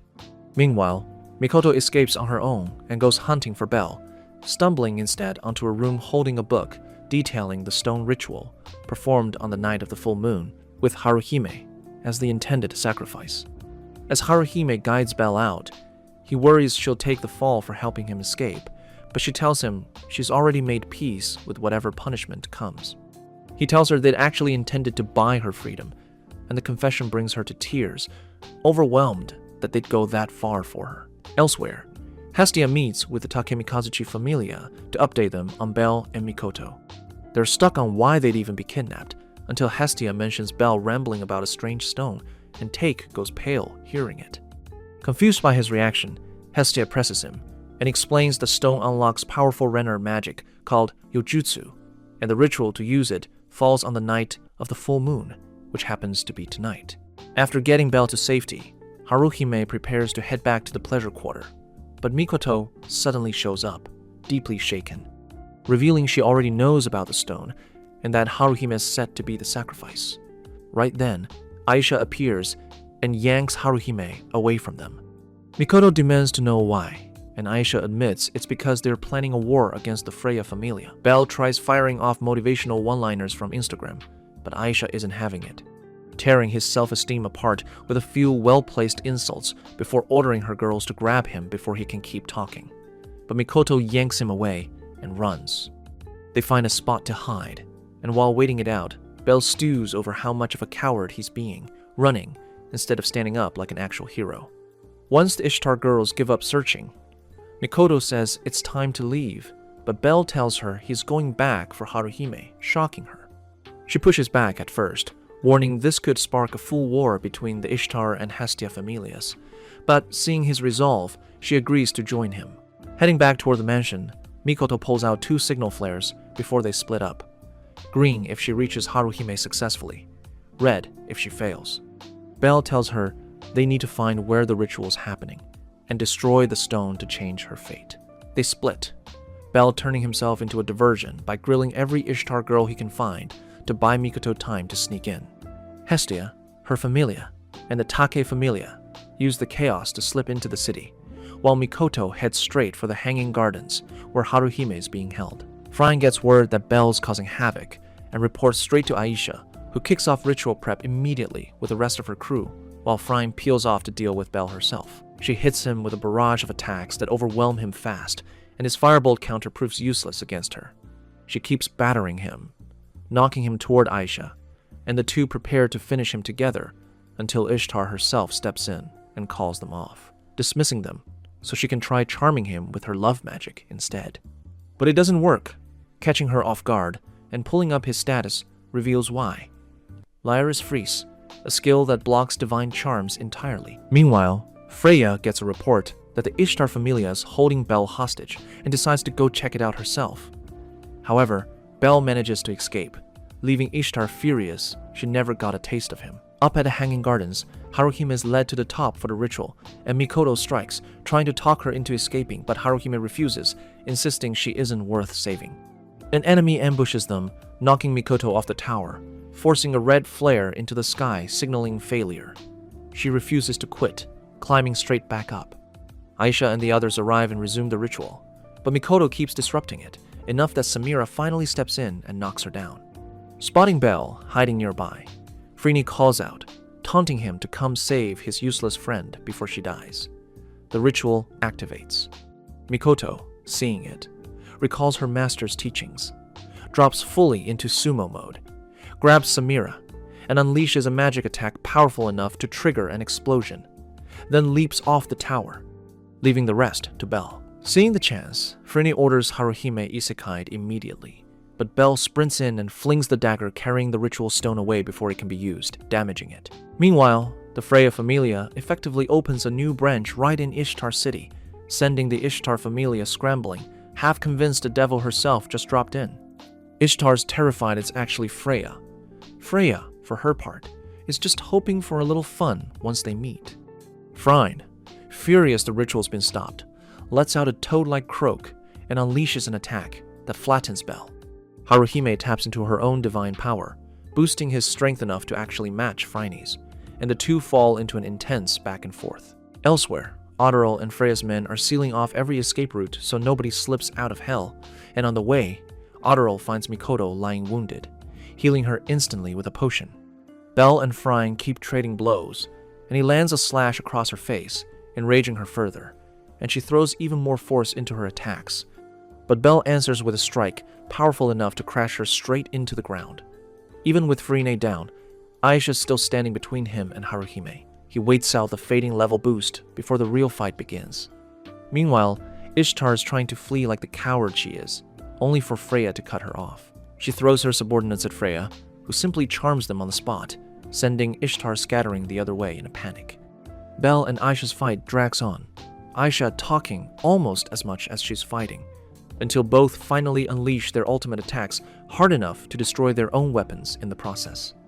Bell follows up instantly with Firebolt, knocking her out cold. Cornered at the building's edge, Ishtar swings at Freya in desperation, but Freya dodges and slaps her clean off the building.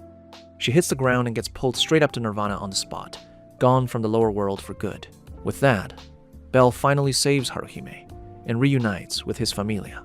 Afterward, the Kingdom of Rakia starts throwing attacks at Orario, losing every single one no matter how many times they try, driving their general to the edge. Meanwhile, Hestia catches Belle and Haruhime acting lovey-dovey and gets jealous enough to call a full familia meeting, passing a new rule that bans flirting between males and females, goddesses exempt. Lily calls it absurd, pointing out mortals apparently can't love each other, but somehow are fine loving deities. Hestia turns to Belle and asks how he'd feel if a goddess confessed her love to him, and the dickhead, completely missing that she's shooting her shot, answers he'd turn her down since he's not worthy of dating one. She storms off fuming and humiliated. Elsewhere, some townsfolk tend to Rakia's wounded soldiers, while one idiot arms dealer tests his weapons on tomatoes to prove quality. The general, sick of losing to Orario, decides to march in himself and take a god hostage to force a surrender. Belle goes looking for Hestia, and along the way runs into a group of perpetually single gods who insist on handing out relationship advice. Trying to keep her distance from Belle, Hestia takes a gig hauling potato snacks outside a city, and on the way out, gets captured by Rakia's general and his men. The moment Belle learns his goddess has been kidnapped, he sets out for Rakia with Ais and Asfi. They catch up to the general fast, and as he squares off with Ais, Belle slips away to find Hestia, only to watch her slip and fall off a cliff before he can reach her. Without hesitation, he jumps after her, and both land in a stream below. Afterward, Ais pulls Belle and Hestia from the water, and they're taken in at the mayor's house in a mountain village. Hestia is running a fever, and Belle nurses her through it. The next day, wandering the village, he stumbles onto a shrine holding a black dragon scale. Surprised to learn the villagers worship it, which is the reason monsters keep their distance, too scared to come anywhere near it. Belle finds it amusing that the same dragon responsible for wiping out a nation ends up protecting a village, though Ais has no patience for the fairy tale angle. Back in the room, Belle finds the old mayor hovering over Hestia and asking for a word alone. The man lays out his own story. He once had a goddess of his own, someone he loved deeply but couldn't protect, isekai'd while trying to save him and pulled straight back to heaven. He's carried the regret ever since and tells Belle to protect Hestia so he never ends up living the same way. That night, taking the advice from both the mayor and every meddling god he's talked to, Belle decides to actually give Hestia whatever she wants for once. As they dance, Rina rushes in, reporting her father's dying, and they hurry to his room, spending his final moments beside him, while Hestia promises he'll be reunited with his goddess again. After he passes, Belle asks Hestia if that's actually true, and she admits it might not be that simple, since souls return to a blank, pure state once they're back in heaven. Belle stays skeptical about love between mortals and gods altogether, given mortals die while the gods live on, carrying that loss forever. Hestia promises him she'll be with him regardless, and even if death separates them, she'll come looking for him, no matter how long it takes. With that, they pay their final respects to the mayor and head home. Weeks later, Belle runs into a terrified monster girl on the dungeon's 19th floor, and instead of slaying her, shields her from a fire-breathing bird. Hearing other adventurers closing in, he throws his cape over her. Their leader asks if he's seen a monster matching her description, and Belle lies through his teeth. Once they clear out, his friends catch up and chew him out for splitting off alone in dangerous territory. Haruhime spots the girl first, and when she presses Belle for an explanation, he insists it can wait until they're back on the 18th floor. Once they're there, Lily demands answers, and her tone alone spooks the girl into backing away, right into a rock, sending her stumbling and knocking Belle's cape off her head, exposing her face to the whole group. Everyone recoils instantly, weapons drawn on the spot. Welf asks Belle if his brain's finally given out, since bringing a live monster into their midst is a special kind of stupid. Belle tries explaining, but Lily cuts him off, blaming his cultured monster fetish for dragging all of them to Hades. The others demand he step aside so they can finish her off, and he refuses. The girl suddenly says his name, stunning the room. Haruhime recovers fastest and asks where he even found her. He explains he came across her trembling and crying, while a group of adventurers hunted her down and couldn't just walk away. Lily tells him to stop thinking with his flagpole and consider what this means for their whole familia. The moment word gets out, they're harboring a monster. Belle holds firm anyway, refusing to abandon her, and the others eventually lower their weapons and ask what his plan actually is. He wants to take her to the surface, since leaving her behind just guarantees another attack. Unseen by any of them, Fells, Uranos' cloaked mage, watches the entire thing through a scrying crystal, reporting that they're taking the monster girl out through Babel and asking whether to intervene.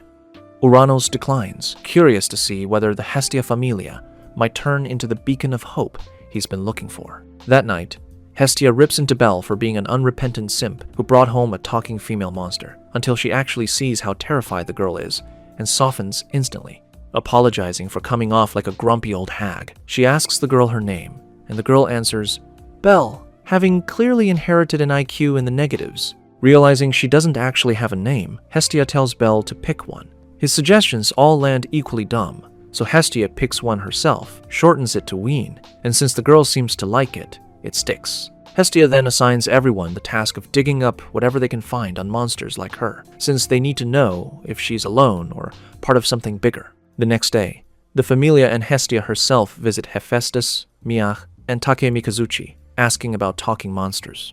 None of them have ever heard of such a thing, and come up empty. Welf checks the guild instead, and overhears adventurers discussing armed monsters that have been robbing armor off adventurers on the middle floors. As they talk, a receptionist pins up a wanted poster of an armored lizard man wielding a sword. Meanwhile, Lily disguises herself as a golden-haired elf and works the tavern crowd for intel, but the bartender claims to know nothing about talking monsters. Lulun from the Hermes Familia overhears the whole exchange and, being money-hungry, offers to talk for a price. Lily pays up, and Lulun reveals adventurers have been reporting multiple voices echoing through the dungeon, rumors that have already caught the attention of a group actively hunting these monsters down. Lily asks who they are, and Lulun admits she doesn't know yet, still digging. She tries pumping Lily for her own Familia affiliation, but Lily shuts that down and walks out. Lulun tails her anyway, hoping to identify her, but Lily clocks it fast and shakes her. Back at the mansion, Haruhime and Belle have lunch with Wine in the garden, the girl thrilled with every bite. Afterward, playing together, an excited Wine accidentally claws Belle's arm, and the sight of her own bloody hands sends her into tears while Haruhime rushes off for the medical kit. Alone with her, Belle just smiles and reassures her it's fine, lifting her spirits enough that she stops crying and jumps into a hug. Haruhime returns to find them like that, and quietly leaves the moment be. That evening, once the others return, Haruhime serves dinner, and the girls take turns feeding Wine, all except Lily, still committed to her tsundere act. Afterward, they bathe her, and Vine, oblivious, asks why Belle isn't joining them. They explain that would be wildly inappropriate given he's male. Once everyone's washed up and settled into the hot bath, Haruhime notices Lily sulking and asks why. Lily complains that besides Vienne, she's the only one in the room built like a runway and hates it, earning a collective sigh from the group. Ween, meanwhile, decides she doesn't want to be away from Belle any longer, and before anyone can stop her, bolts straight out of the water to find him. After the bath, Welf files down Weenie's claws, and she's thrilled she can finally touch Belle without hurting him, until Lily, ever the Grinch, points out they'll just grow back. Weena asks her outright why she always acts like she's got a stick stuck up her backside. Lily denies it, and somehow the conversation drifts into everyone gushing over how much they love Belle. Later that night in his room, Belle asks Weena where she came from, and whether she has a family like he does. She admits she doesn't know, remembering only being alone in a dark place. She describes a dream of fighting off adventurers trying to kill her, one full of dead bodies in a fury she didn't recognize as her own, before everything faded into cold, empty darkness, and she was alone again. Elsewhere, Dix gets word from his hired adventurers that they've lost Weena entirely, and calls them a bunch of incompetent fools, furious their failures about to cost him serious money. In his rage, he stabs a caged monster to death right there, then orders them back to Babel with strict instructions not to return without a lead. Once they clear out, he turns to Ikelos, the god backing him, demanding help with the search. Ikelos cackles like a madman, calling him impudent for talking to a god like he's just another small-brained, puny, but agrees anyway, purely because he finds Dix's antics entertaining. The next day, Hestia sends Belle, Welf, and Lily into the dungeon to dig up more on Veen, and Welf points out they'll need a guide. That leads them to Ryu at the restaurant, asking her to come along. Mid-conversation, Aisha, a dead ringer for Princess Jasmine's baddie twin, walks up and offers her services as guide the moment she hears they need one, irritating Ryu instantly at the thought of a shameless flirt like Aisha spending time with Belle. Aisha only makes it worse, telling Belle he owes her payback for missing his chance to taste her packed sausage last time. Fed up, Ryu throws a stick at her, warning her to watch what she says to Belle, and tells Seer to let their boss know she'll be late. Down in the dungeon, Aisha and Ryu compete over kill counts the entire way, until two Weine-like monsters attack. Welf handles one, but Belle freezes on the second, the resemblance to Weine throwing him off, forcing Ryu to finish it herself and call him out for acting like a little bitch. Later, Belle and Welf split off to the 19th floor, leaving Ryu, Aisha, and Lily back in Livira with a cover story about trading items, but one nobody buys. Aisha presses Lily for the real reason, but Lily stays sealed shut. Belle and Welf return to the exact spot he found Weine, finding it just as empty as expected. Heading back up, they run into a cloaked figure that moves more like it's floating than walking, claiming she can smell her own kind on them and demanding to know if they're the ones who took them. Both go defensive, but she doesn't attack, confirming they don't smell like blood. Before drifting into talk about whether monsters and humans could ever really coexist and how badly she wishes she could spread her wings under open sky. Before either of them can react, she leaps and vanishes into the fog, leaving nothing behind but feathers.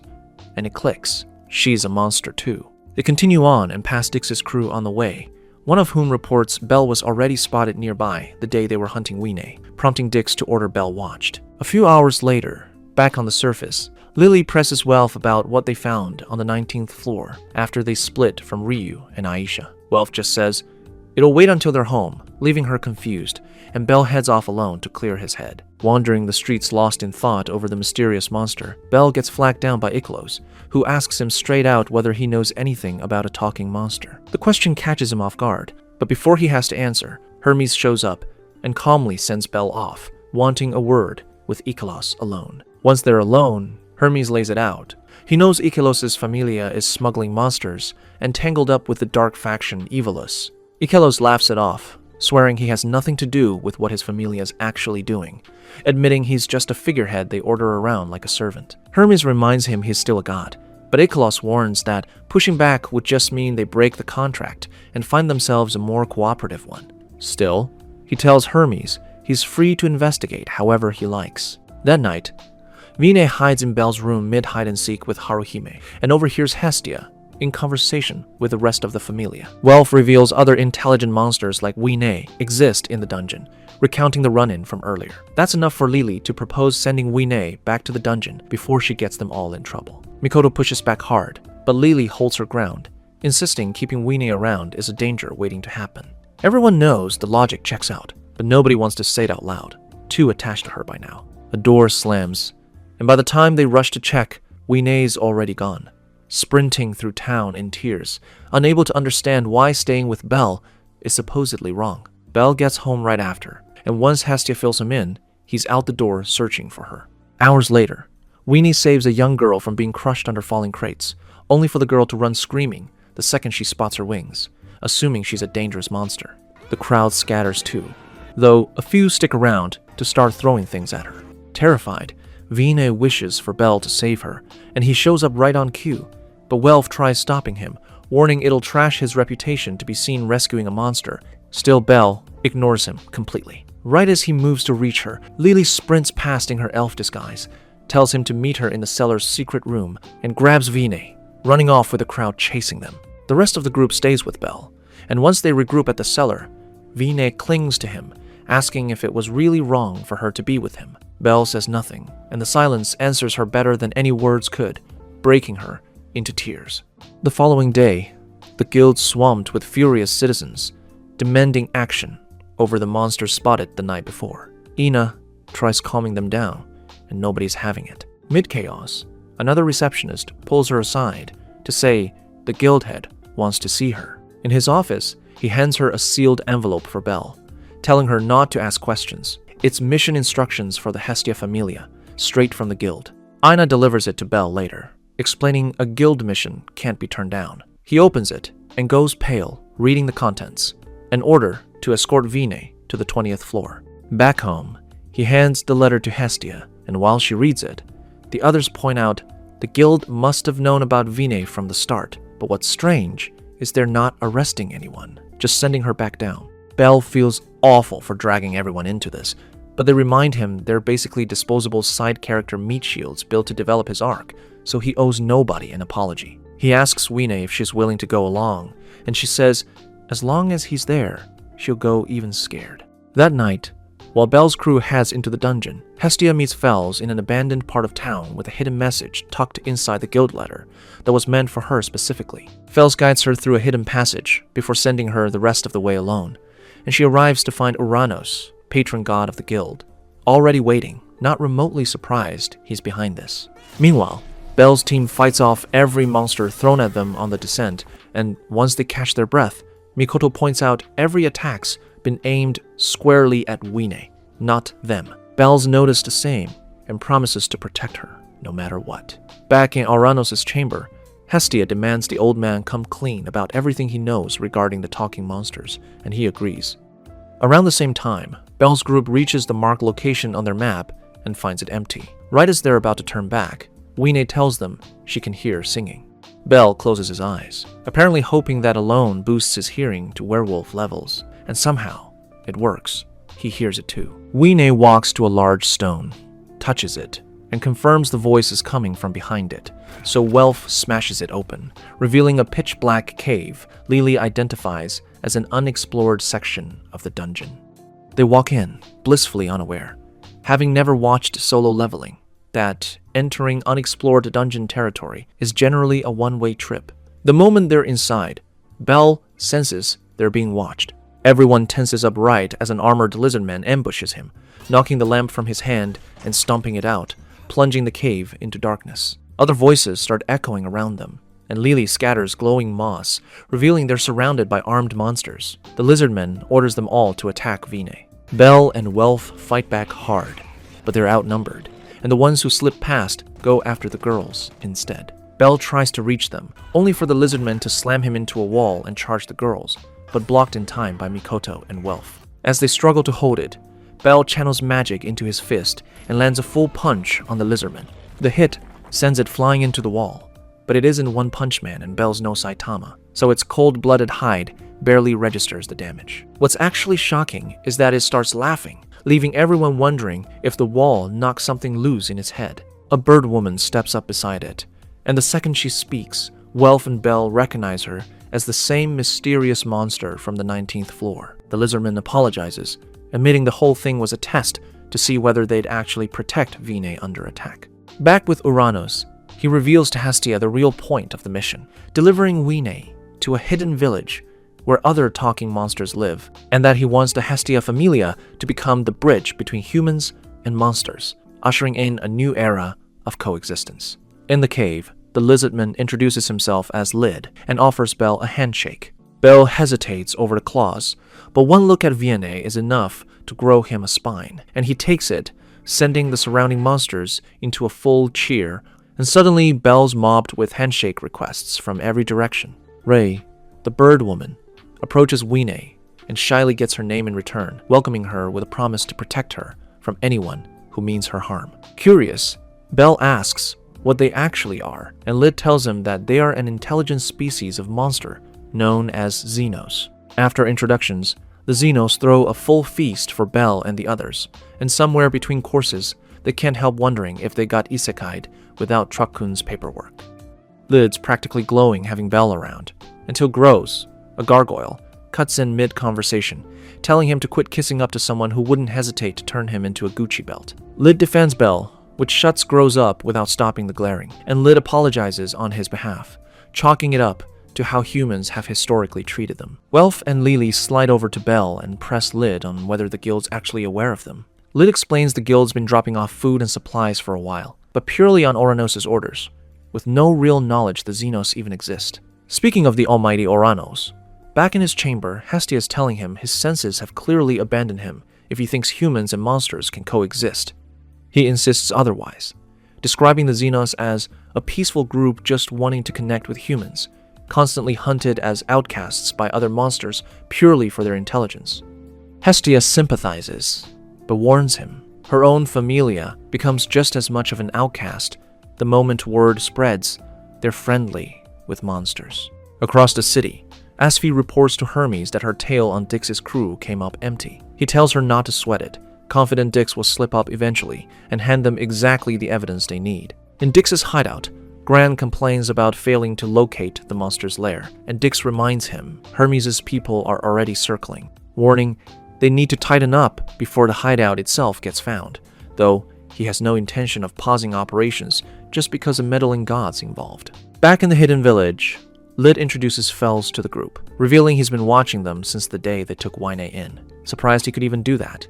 Lily presses whether he's human or monster. Lid calls him a former human, which only confuses them further, until Fels pulls back his hood, revealing a face straight out of a low-budget book. Learning he used to be a sage, Lily puts it together, the famous sage who created the Philosopher's Stone and gained eternal life from it. Fels confirms it, and once the shock settles, reveals he and Oranos discovered the Xenos 15 years ago and have been looking after them ever since. Ever curious, Lily presses on what the Xenos actually get out of the arrangement.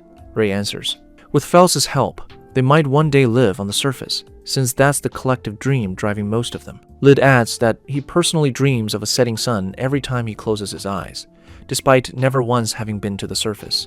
Convinced it's a memory bleeding through from a past life, he must have lived up there. He explains not all Xenos can speak, and the ones who can picked it up unnaturally fast, like they were simply remembering something they already knew how to do. Something about that line snaps everything into place for Bell, connecting straight back to the exact dream Weene described to him. A few hours later, Bell's crew says their goodbyes, and Weene comes sprinting toward them, excited, only for Lid to catch her before she reaches Bell, telling her she can't go back to the surface with them. She breaks down crying and screaming, but Lid carries her off anyway alongside Ray. Hours after Bell's team gets back to the surface, the Xenos looking after Weene tell her it's time to relocate to a new village. On the move, her sharp hearing picks up someone crying for help. The others assume it's one of their own, and Rania, a spider modeled after Black Maria's Zoan form, orders Vina to lead them toward the sound. They eventually find the source, the crying growing louder, and Rania radios Lid through her communication crystal. He warns it's too dangerous to going alone and tells her to wait for backup, but Rania refuses to sit by like some background NPC, while one of her own suffers. She and the others rush in, finding their fellow Xenos chained to the cave wall, bloodied and weakly begging them to run, since Dix and his crew already have them surrounded. One of the Xenos tries to fight back, only for Gran to cut him down, and Dix orders the rest captured. The Xenos fight back hard against the poachers, but outnumbered, most of them fall in the struggle. Gran hacks off several of Rania's legs, and Weena gets knocked out cold by Dix. Waking up later, she finds her friends bleeding out around her, and Rani, the only one still conscious, takes a boot to the face from Gran. Dix scolds him for roughing up his merchandise, and orders the rest to haul Weena back to their hideout. As Gran moves in, 3 of the men beg Dix to let them have a turn with her first, and he allows it. The second they get close, Rania spits venom straight in their faces, acidic enough to burn skin on contact, earning her a retaliatory stab, not enough to smoke her, and she just laughs it off, slapping the attacker to the ground. She tells the rest they'll get neither her body nor the satisfaction of ending her life, and plunges her own fingers into her chest, tears out her magic stone, and crushes it, her body disintegrating instantly. Dix, unbothered, walks over to the still chained Xenos left behind and stabs her dead before they clear out. Not long after, Groves and a few others arrive to find nothing but the armor of their fallen comrades scattered where the fight happened. All Groves can do is let out a roar loud enough to shake the cave. Meanwhile, elsewhere in the dungeon, Bell's fighting off an ugly werewolf, and later that day, near Babel, he runs into Ace and stops to talk, unaware Fels is watching. Though not watching Bell specifically, mostly checking whether Dix's crew comes through Babel at all. Seeing no sign of them, Fels reports to Oranos that they must have an alternate route into and out of the dungeon. Oranos asks after the Xenos, and Fels mentions their mid-relocation, then tries reaching Lid through the enchanted crystal. Dead silence. Groves had smashed it, admitting to Lid it was to keep Fels out of their business, declaring it's time they fight back and avenge their dead.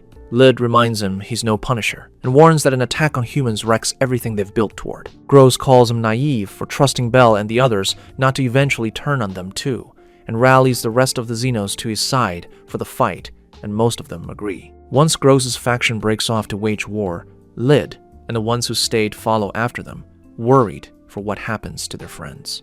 Outside Babel, Bell asks Aze what she'd do if she learned the monsters she spent her life killing felt the same emotions humans do.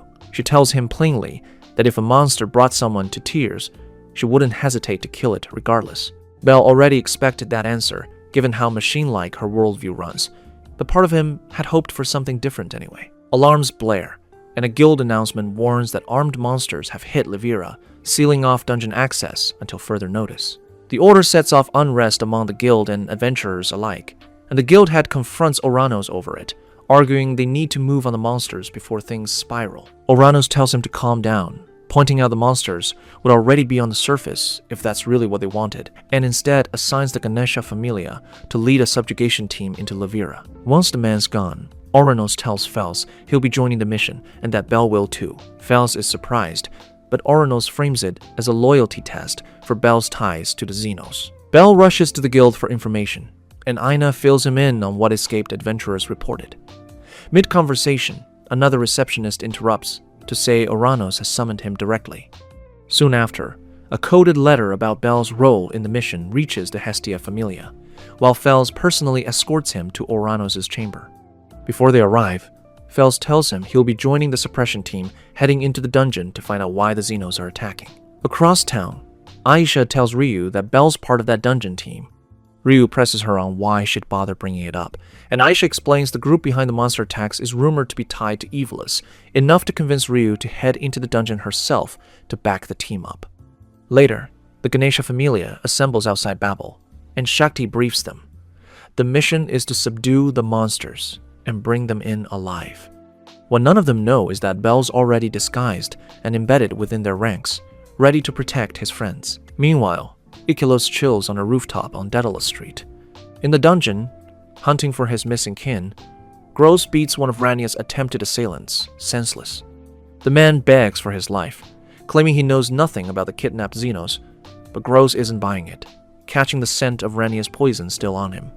Under pressure, the man points him toward a door on the eastern edge of the 18th floor. Gro heads straight there, while the man silently laughs to himself, confident it's useless without a key. By then, Bel's group has already reached the 18th floor, and the scout reports the monsters are heading east, strange enough that Shakti splits the team, sending half to Levira for survivors, and the other half after the monsters. Bel goes with the pursuit group, and when the monsters spot them, they choose to fight instead of flee. Ryu, Aisha, and Asfi, sent by Hermes for intel, jump into the fight too. Mid-battle, Bel runs into Lid, and the two pull back into the forest to talk. Lid wants to know why Bel's even here, and Bel fires back with his own question, why they attacked Levira. Lid explains what happened to Weene and the others. Bel offers to help rescue her, and Lid shuts it down, warning the other humans would turn on him the second they realized he was helping monsters. Confident in his own plot armor, Bel insists anyway, and Lid lets out an angry roar. Ryu appears out of nowhere to strike him, but Lid dodges and bolts. She turns to Bel, suggesting they head back to the Ganesha Familia, but he tells her he's going after Lid instead, so she hands over her bag of magic items, telling him to use them if things go sideways. He thanks her and takes off. Lid, meanwhile, has already caught up with Groves and the others at the forest edge, still unable to find the actual door. Sensing them, Dix tosses the key to Gron and tells him to let their guests in. Fels intercepts Bel mid-chase, informing him the Xenos went hunting a door on the eastern edge. By the time they arrive, the Xenos are gone, and there's no door in sight, until something glows inside Ryu's bag. Bel pulls out an eyeball-shaped item, hands it to Fels, who notices it reacting to the wall.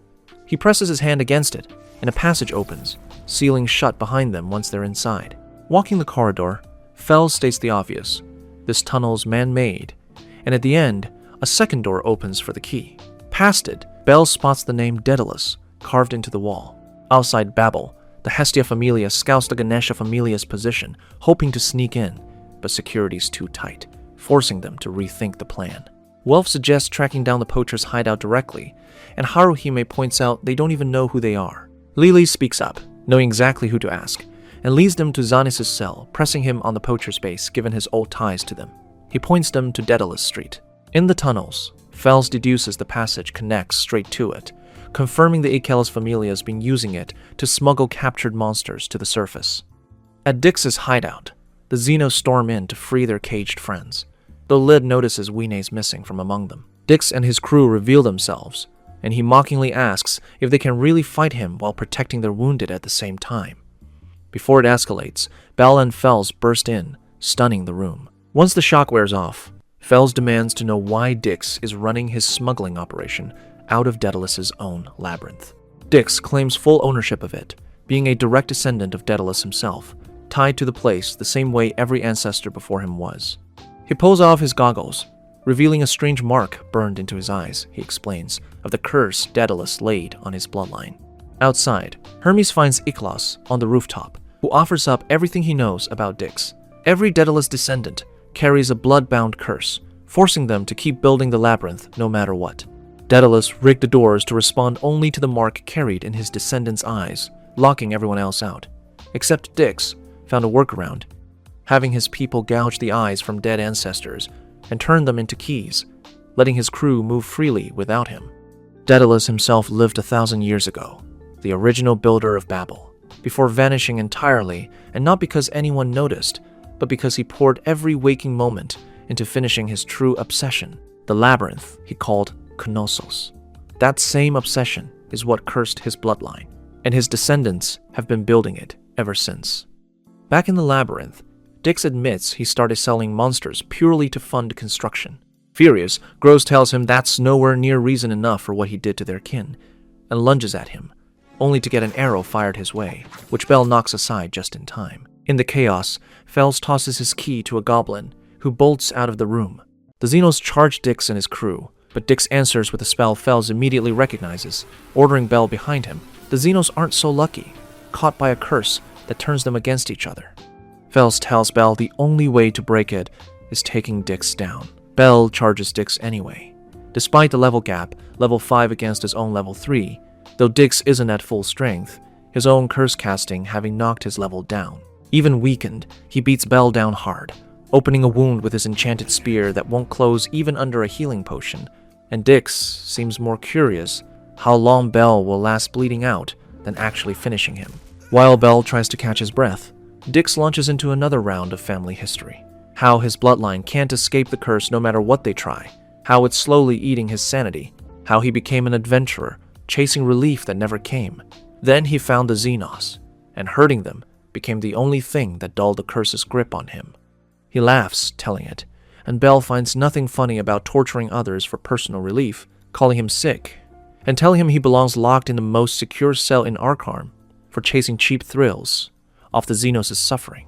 That sets Dix off, and he demands Bell take it back, insisting he'll never understand the constant fight against the curse's pull, unloading his fury on Bell without giving him room to fight back.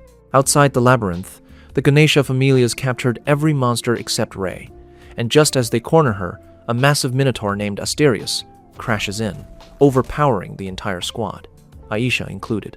Only Ryu manages to hold her ground. Ignoring her own injuries, the low-budget Tinkerbell keeps fighting until Asterius finally drops her, ready to finish her off, until a distant howl stops it cold, and it walks away instead. Back inside, Bell's still losing to Dix, who argues it makes no real difference how the Xenos get treated. Bell insists it does. They have feelings, the same as anyone. And Dix, tired of the argument, cracks him with the spear, calling him foolish for equating monsters with humans. Promising to knock some sense into him, he drags Bell to another room where Wine's chained up. The second she spots him, she starts fighting her restraints, and Dix grabs her by the hair to hold her still, asking what happens if he pulls the gem off her forehead. She admits she'll run wild, and before Bell can stop him, Dix rips it off, sending her screaming into her true form. Fully transformed, she rams straight through Bell and the labyrinth walls, sending them both crashing into the room where the others are. Dix follows, watching as her tail slams Bell around the room, needling him about whether he finally gets it. Talking or not, the Xenos are still monsters underneath. Bell doesn't bother answering someone that far gone, walking straight toward Vianney instead, ignoring the claws tearing into his shoulder, telling her not to be afraid. Somehow, it reaches her. She remembers him and breaks down sobbing, stunning everyone in the room. Dix, furious his plan backfired, resumes attacking Bell, demanding to know why he's this determined to save a monster. Bell tells him plainly, as long as something's crying for help, he'll do whatever it takes to save it. Dix calls him a hypocrite, a brainless idiot, trying to save both humans and monsters when he can't even save himself, and moves to drive his spear straight into Bell's chest, right as Lid cuts him off with a sword strike. It turns out Bell's words reach the cursed Xenos too, and they're fighting the curse back from the inside. Lid and Bell team up against Dix while Fells and the rest handle Gran and the remaining Iclaws crew. Mid-fight, Gross proudly claws Gran's left eye out. After a few solid hits from both of them, Dix tries to retaliate, but Bell channels magic into his fist and lands a full punch to his chest, sending him flying into a wall. The second he's out, the curse binding the Xenos lifts. Lid celebrates the win, but Bell warns it's not over, right as Dix stands back up. Fells realizes the truth. Dix had deliberately dropped the curse to restore his level, shielding himself from the worst of that punch. Lid moves to attack again, but Dix holds Wine's gem hostage, threatening to crush it if he moves. Lid freezes, Dix throws it anyway, and Bell dives to catch it before it shatters like Humpty Dumpty.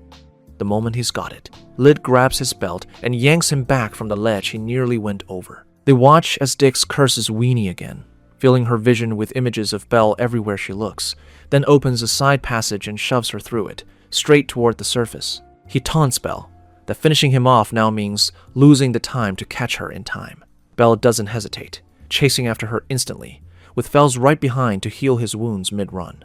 Dix slips away in the chaos, leaving only the Xenos behind. Ray and the others arrive moments later, and Gross pushes to chase Dix down before he gets away clean. Ray agrees in principle, but points out most of their kin are too wounded to move, and even healthy, chasing Dix through his own labyrinth would be pointless.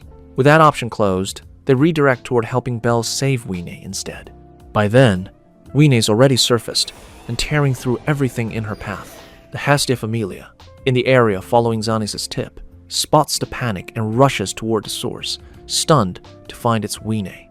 She lunges at them too, but Bell arrives just in time to intercept, fighting to hold her off while racking his brain for a way to get the gem back onto her forehead. His plan gets cut short when a spear slams into her, pinning her to a wall belonging to Finn, standing on a nearby rooftop with the rest of the Loki Familia. Bell freezes at the sight of them, fully aware that if he doesn't act fast, they'll finish her off. After a moment weighing his options, he steps in front of Wine, arms spread wide, and to everyone watching, it looks exactly like he's chosen her side. Meanwhile, a wounded Dix tries to flee the labyrinth, only for Asterius to come from behind and cut him clean in half. On the surface, the Loki Familia moves in on Vianney, and Bell answers with a firebolt aimed straight at them. Hermes, watching from a distance, figures this move just torched Bell's reputation for good, until Bell announces Wine's his catch, and nobody else has the right to touch her. Mid-declaration, Vianney rips the spear from her own shoulder and bolts, Bell sprinting after her.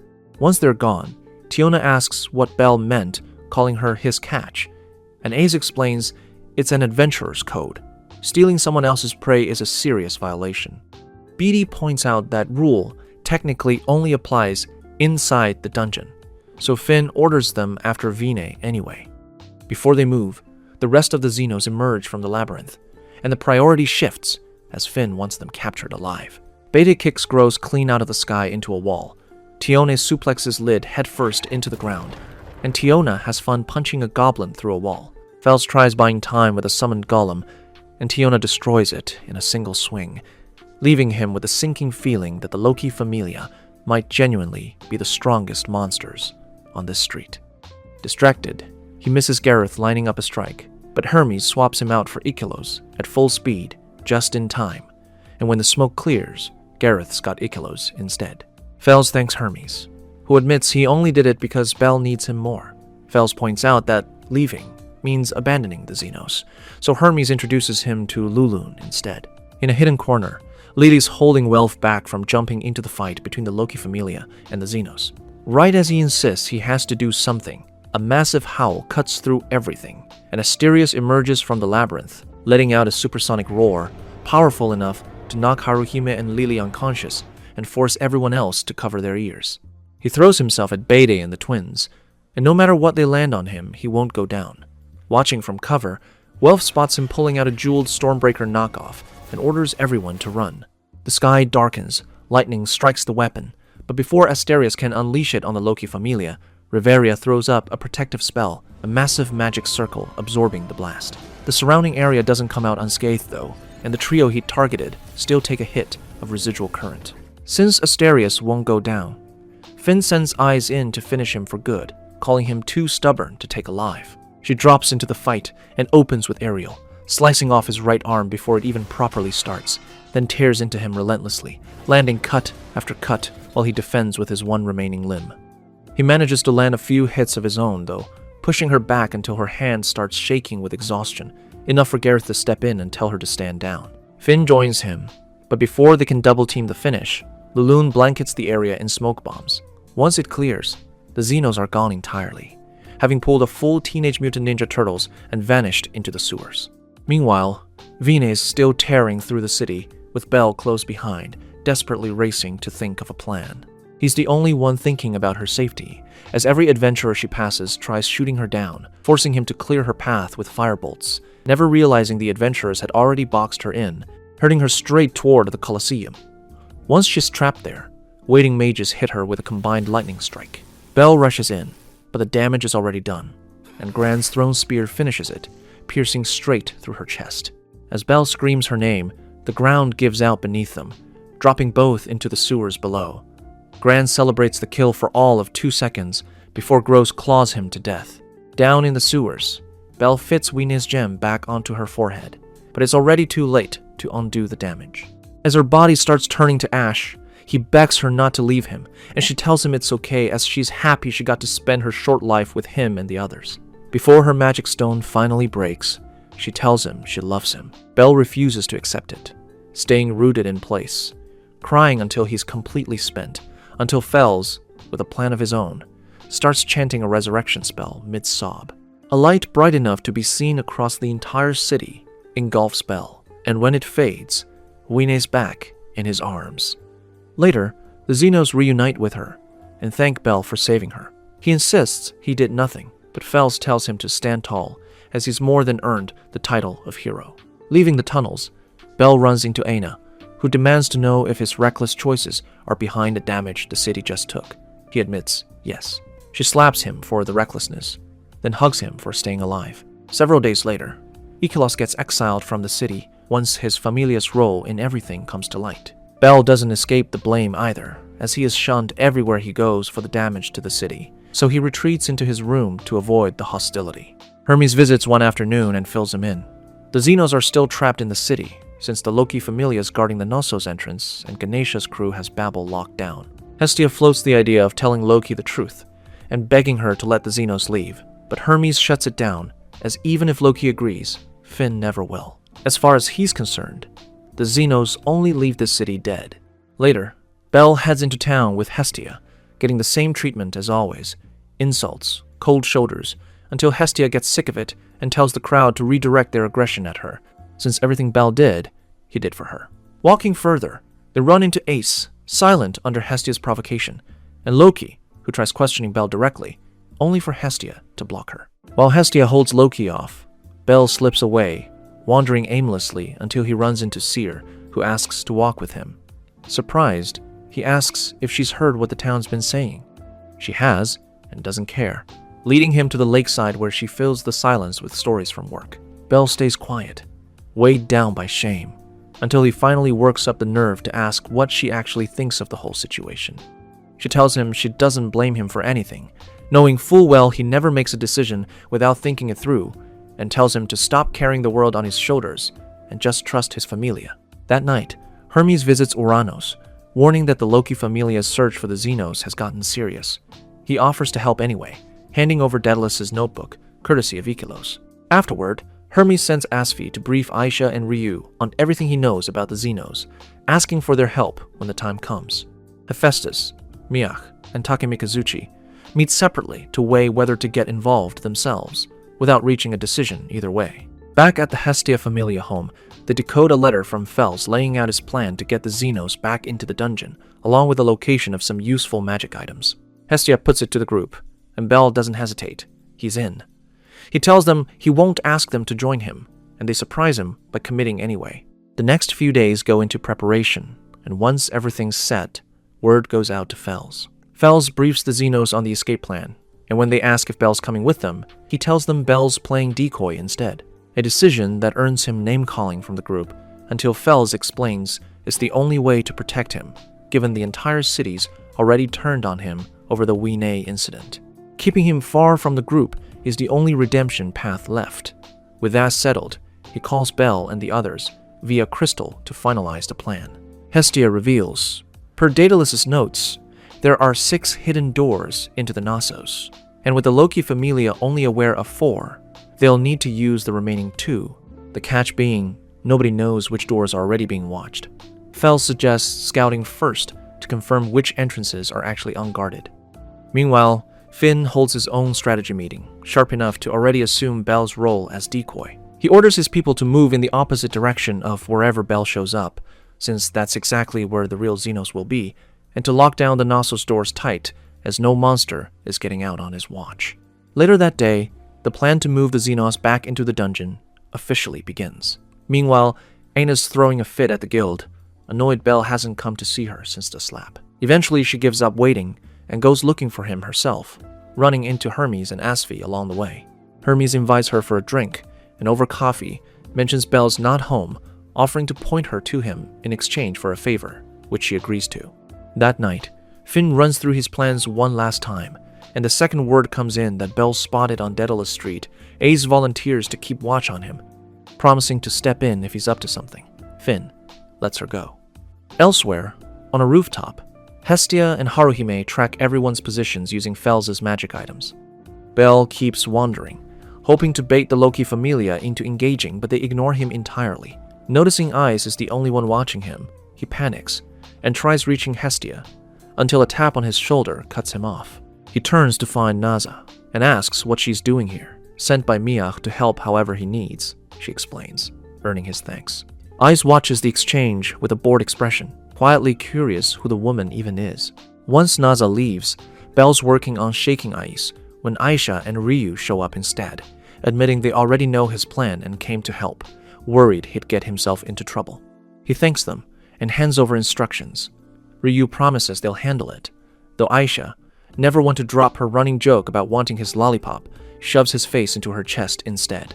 Ryu demands she let him go. Aisha refuses and pulls him closer, and Ryu finally attacks, missing every swing before Aisha bolts with Ryu on her heels. Still recovering from that chaos, Belle gets cornered by Aina, complaining he's been ghosting her like an ex. He apologizes, admitting shame kept him away, and she demands the full story. Meanwhile, Hestia guides Welf and Mikoto to Fels' group's hideout. Once they connect, Lid climbs to street level and lets out a howl, signaling the operation's live, and it's answered by every Xenos except Asterius, though Fels reassures them he's fine. The chorus of howls scattered across the city throws the humans into confused chaos, and Belle uses the distraction to slip away from Aina, promising to talk later. She reaches for him, and only then notices a bracelet on her own wrist, remembering Hermes asked her to pass it to Belle. Since he's already gone, she decides to hold on to it. Ace and a handful of adventurers chase Belle down to a fountain, only to find him gone the second they arrive, right before Naza's stink bombs hit them, releasing a hallucinogenic haze on top of the smell. Ace, watching from a rooftop, dodges the effect entirely and senses Belle hiding nearby, but turning to find him, she finds Ryu instead, requesting a spar. Not waiting for an answer, Ryu charges, and Ice draws her sword. Watching the fight unfold, Haruhime checks with Hestia on whether Ryu will be okay, and Hestia confirms she buffed her level beforehand, so she'll hold.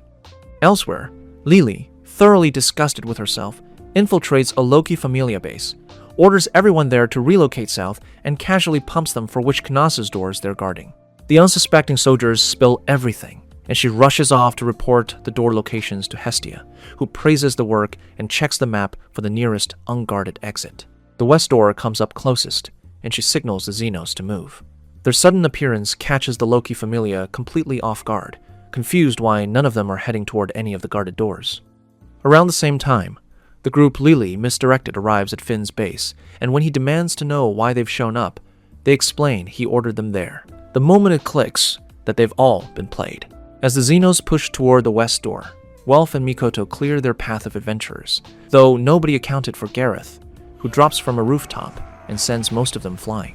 In the scramble, nobody notices Wine falling into an underground passage. Once everyone recovers, Mikoto and Welf tell the rest to keep running, staying behind to hold off Gareth with ice-enchanted swords. Checking her map, Hestia spots Wine heading off in the wrong direction entirely, and with no way to reach her directly, Haruhime heads out to find her herself.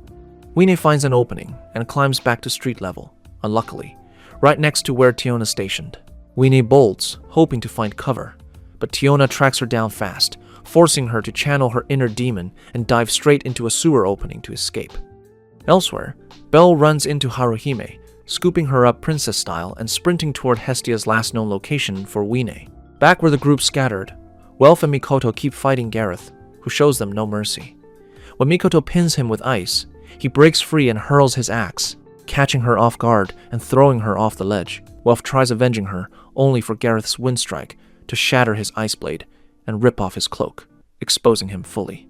Elsewhere, Weine runs into a young girl who instinctively backs away, terrified.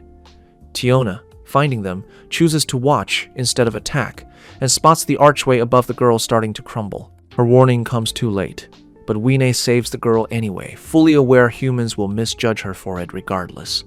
Once the dust settles, Weine keeps running, Tiona still on her heels. Meanwhile, cornered by Gareth, Welf reaches for his last magic sword, right as Tsubaki arrives and hits Gareth with a mini ice storm from her own blade. Welf, stunned, asks what she's doing there, and she explains her master sent her to save his scrawny ass, still attacking Gareth without letting up. She tells him to stop gawking and help, and together they trap Gareth in a block of ice thick enough that only Scrat and his acorn could crack it. Across town, Tiona blocks Weine's path and surprises her by not attacking. She admits she can't bring herself to kill her after watching her save that girl, telling her to run before the others show up and finish the job. Weine bolts. Seconds later, Tiona arrives asking where her target went, and Tiona admits she let her go, earning a dumbass from her sister. Weine keeps running until Belle and Haruhime find her in an alley and a promise to reunite her with the others. Sensing Bete approaching, Belle covers all three of them under his cloak. Bete calls into the alley, unable to see them but able to smell them, and Haruhime steps out alone. He demands the rest reveal themselves, and she insists it's just her, telling him to leave. Belle slips away with Weine instead, leaving Haruhime alone with a furious werewolf. Annoyed a weak mutt like her would stand up to him, Bete stomps the ground hard enough to send stones flying, catching her off guard and knocking her down. She refuses to stay down, chanting a level boost spell in anticipation of Aisha's arrival, and once it lands, Aisha's ready to fight. Bete mocks Haruhime for letting someone else fight her battles, and Aisha shrugs it off, calling her family and duty, launching into the fight herself. Meanwhile, Belle tries sneaking Weine across town under the cloak, but Aiz isn't fooled, forcing him to drop the disguise and face her. She asks whether Weine's the reason behind his earlier question about monsters having feelings. He tries convincing her Weine's different, but she draws her sword, her answer unchanged. She attacks, and he defends himself, still trying to reason with her. She cuts him off, insisting a monster capable of running wild is still hers to stop, no matter what he says. That pushes him past reasoning entirely, and he goes fully on the offensive. She acknowledges his growth mid-fight, but points out that unless he's secretly Dracul Mihawk, he was never actually going to beat her. He gets knocked down, proving her point, and a worried Weine rushes to check on him, but Belle stays locked on ice, and as she closes in, unleashes a firebolt aimed squarely at the archway above her, bringing the whole structure down. When the dust settles, he and Weine have pulled a full avatar and vanished. At the same time, Aisha's been thoroughly beaten by Bete, and Haruhime's sobbing over her on the ground. Aisha reassures her the injuries won't kill her, calming her down, then reminds her there's still a job to finish, sending Haruhime off running to find Belle and Weine. Elsewhere, the low-budget Killua and Weine reach a secret passage Belle remembers, and, after confirming with Hestia it's real, he sends Weine down it with his communication crystal, telling her to keep moving. She begs him to come too, but he insists on staying to deal with ice, promising to find her once it's handled. The second she's gone, Aiz arrives demanding he step aside, and instead, he draws his blades and takes a defensive stance. Down in the passage, Weine stops running and tells Hestia she doesn't want to be separated from Belle anymore. He saved her so many times she started feeling like a Disney princess instead of a monster. And she's done running like a coward. She wants to go back and help him. Hestia asks if she's ready to face what that might actually cost, including her own death. Weine says yes, asking to be called Bruno Mars, since she'll catch a grenade for him without hesitation. Outside, Belle fights Eyes with everything he's got, still outmatched. Pushed back, she asks why he's protecting a monster, and he insists Wanei's different. She disagrees, and right as she moves to strike him down, Fuine throws herself between them, screaming at Ais not to hurt him. Ais tells her to shut up, then presses her on the actual point of her existence, engineered purely to hurt people, and nothing said or done changes that. Instead of defending herself, Wanei breaks off her own claws and tears out her wing, wounding herself badly and losing blood in the process, not caring at all. As Belle holds her weakened body, she tells Ais that if she ever runs wild again, she's free to end her life herself. It's enough to move Ais, who sheaths her sword and hands over a healing potion before walking away. Belle uses it on Wanei immediately, and Hestia updates him that Lili and the other separated Xenos are heading their way, having gotten their hands on a Knossos key and directions to another door from Asterius. Mikoto calls in too, confirming Fels and the Xenos are safely inside the tunnels leading to the Knossos. A little while later, Belle, Haruhime, and Lili say their goodbyes to Vienne and her friends, promising a future reunion. Meanwhile, distracted, Hestia drops the notebook straight into a puddle, panicking that she's just destroyed a 1,000-year-old text, only to find it completely undamaged when she picks it up, which strikes her as deeply suspicious. Inside the tunnels, Fels and the Xenos hit a dead end, confused about whether they took a wrong turn, right as Hermes and S1-5 step out to meet them. Hermes admits he's been playing everyone the entire time, revealing the note was as fake as your girlfriend's chest. Fels demands to know what he's actually after, and Hermes answers plainly. He wants the Xenos dead. Across town, Asterius walks the street with his axe, oddly passing Otterl without incident. As he moves on, Otterl tells him to keep going, and he'll find exactly what he's been looking for. Asterius picks up his pace toward a square, driven by a recurring dream of a fight against Belle that's been eating at him. In the tunnels, Fels demands to know why Hermes wants the Xenos dead. Hermes explains it's the only path back to restoring Belle's reputation, warning that refusal just means the Loki Familia finds them anyway. Right then, Hestia's voice comes through the crystal Fels is holding, telling him about the notebook's puddle mishap, right as she's about to accuse Hermes of being a double-crossing snake. Fels crushes the crystal and turns on Hermes, demanding his actual goal. Furious the connection's been cut, Hestia tracks down Lili, Belle, and Haruhime, laying out everything, admitting she has no idea what Hermes is actually planning, but is certain it's nothing good. A growl cuts through the moment, and Grows and 3 other Xenos come flying into the square. The crowd scatters on sight, adventurers stepping up to hold the monsters back while civilians clear out. From a rooftop above, Hermes watches it all unfold, indulging in the classic villain habit of narrating his own plan, manipulating everyone purely to reshape Belle into the hero he wants him to be. When he lays out the plan to the Xenos, Grows volunteers to be the sacrifice. Fels and the others try talking him out of it, calling the plan as bizarre as a JoJo storyline, but Grows won't budge. Back on the ground, Ina's helping direct civilians out when Grows spots the bracelet on her wrist, the same one Hermes gave her to pass to Belle, matching the gem Grows carries. He charges her, claws out, and Belle arrives just in time to intercept. Ina's stunned to find herself rescued, but before she can even thank him, he orders her to safety. Fighting Grows off, Belle notices his eyes glowing red, assuming he's under another curse. With no idea Grows is entirely lucid, only attacking Aina because Hermes told him it was the fastest way to grab Belle's attention. Grows has no clue Hermes is actually using him to sabotage Oranos' coexistence project entirely. Determined to prove that 1,000 years of hatred doesn't just dissolve because one boy believes in it, Hermes knows Belle would be the first to champion coexistence, and with his talk no jutsu strong enough to convince others too, the plan's simple. Force Belle to kill Grows, drown him in guilt, and he'll never trust the Xenos again. On the surface, Grows keeps attacking, Belle holding his ground, while quietly baffled by the sudden 180. Remembering his grandfather's warning never to bend his will to someone else's, he stops defending entirely, sheathing his blade and standing with arms spread like a statue. Grows charges and pulls back at the last second, unwilling to actually hurt him, even at the cost of his own life. The whole square goes silent watching it, and Hermes can't believe Belle did the exact opposite of what the plan called for. Refusing to fold, he orders Asfi to push Gross into losing control, right as a massive roar cuts her off and Asterius crashes into the square, charging straight at an unaware Belle. He manages to shove Ina clear before Asterius rams him straight through a wall. Once he finally stops, Asterius just stares at Belle, thrilled to have finally found the person from his dreams. He asks his name, gets it, and requests a proper rematch. Belle agrees, and the two tear into each other, wrecking everything in reach. Meanwhile, Hestia's Familia finds Gross and the others and helps them slip away while everyone's attention stays locked on the fight.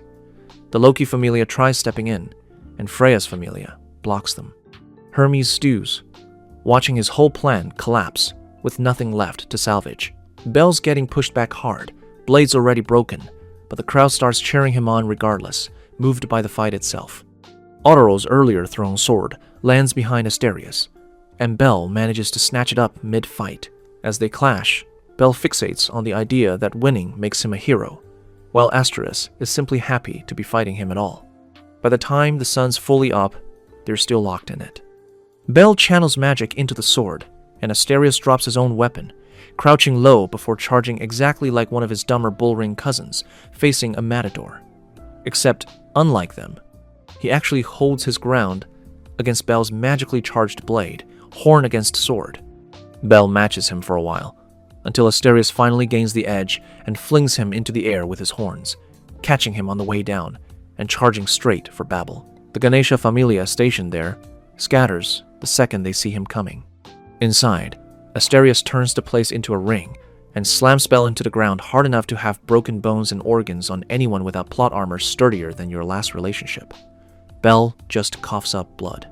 As he rolls onto his side, Asterius approaches, telling him they're even now, 1 win apiece, and promises they'll settle it for good eventually before walking off. The next day, Light and the others thank Fels for healing them and apologize for the trouble caused. Fels brushes it off, having gone in fully prepared for anything, then asks where Asterius went, down to the lower floors to resume training. Lid tells him. Around town, word spreads that the Loki Familia wiped out the remaining monsters entirely. At the Hestia Familia house, mid-conversation about finally being done with the whole ordeal, a knock hits the door. Hestia answers to find Hermes standing there with a nerve to smile after everything he pulled. The sight alone is enough to send her into a full rage, drop-kicking him clean off the doorstep. Elsewhere, Belle stands atop the city walls staring at the horizon, still there when Ace finds him. Once she's beside him, he asks her to train him again. He needs to get stronger. Several months later, after the Xenos fiasco, Belle's fully healed, and Hestia's stat check confirms he's hit level 4. Afterward, he heads to his usual spot atop the city walls and finds Fels waiting. The low-budget Dementor congratulates him on the level up, then drops the real point. Coexistence between humans and Xenos stays impossible unless the deepest part of the dungeon gets conquered, leaving Belle curious what's actually waiting down there. Later, at the guild, Ina hands him an official mission letter for the Hestia Familia. Back home, Hestia complains about the guild piling on responsibilities, and Lily tells the half-pint melon ambassador to be grateful the guild's finally acknowledging their strength. Welf mentions the timing couldn't be better, having just finished crafting fresh weapons for everyone. When they turn to Belle for his opinion, the Captain America wannabe launches into a heartfelt speech about pushing forward for the Xenos and getting everyone stronger. Hestia calls it settled, though they'll need help from Miyach and Takemikazuchi to prep properly. Following orders, Mikoto visits Takemikazuchi and briefs him on the expedition, and he agrees to lend Oka and Chigusa for the trip. At the same time, Lily's at Miyach's place, talking with Cassandra and Daphne, who'll also be joining, and mentions Aisha's coming too. The Macho Mummy heard about the expedition through the grapevine and simply showed up, announcing she was in. The next day, while Mikoto and Chigusa train under Takemikazuchi, Oka visits Welf, asking for a weapon of his own. Welf warns it'll cost a fortune, and Oka begs for a discount, being just about as broke as everyone else. Elsewhere, Aisha hands Haruhime a grimoire, telling her to actually study it and learn new magic so she doesn't drag the party down. Meanwhile, Belle's at the guild with Aina, digging into intel on the lower floors, asking specifically what monsters to avoid on the 25th floor. She warns him about a flying monster called Iguazu, fast enough to give the Flash a run for his money. On departure day, Daphne and Cassandra show up late. Daphne apologizes, explaining the delay was an argument with Cassandra over whether she'd even come along at all. Cassandra had dreamed a green moss creature swallowing the entire party and begs Belle to postpone. He refuses. Right then, Welf shows up, hands Oka his new axe, and gives Belle a fresh blade forged from a unicorn horn. Hestia wishes them luck, and the party heads into the dungeon to begin the expedition. A few hours in, the group pushes deeper into the dungeon, clearing every monster in their path with ease. They set up camp for the night, and over dinner, Welf helps Belle sharpen his blades, mentioning his goddess-forged knife can't retain magic on its own, but can still be enhanced externally. The next day, they reach the 25th floor, waterfalls pouring from every direction. Aisha warns the current runs straight down to the 27th, and falling in means the next stop is the afterlife, sipping tea with Gojo. Descending further, they run into a batch of Mr. Krabs' more advanced cousins and clear them without hesitation.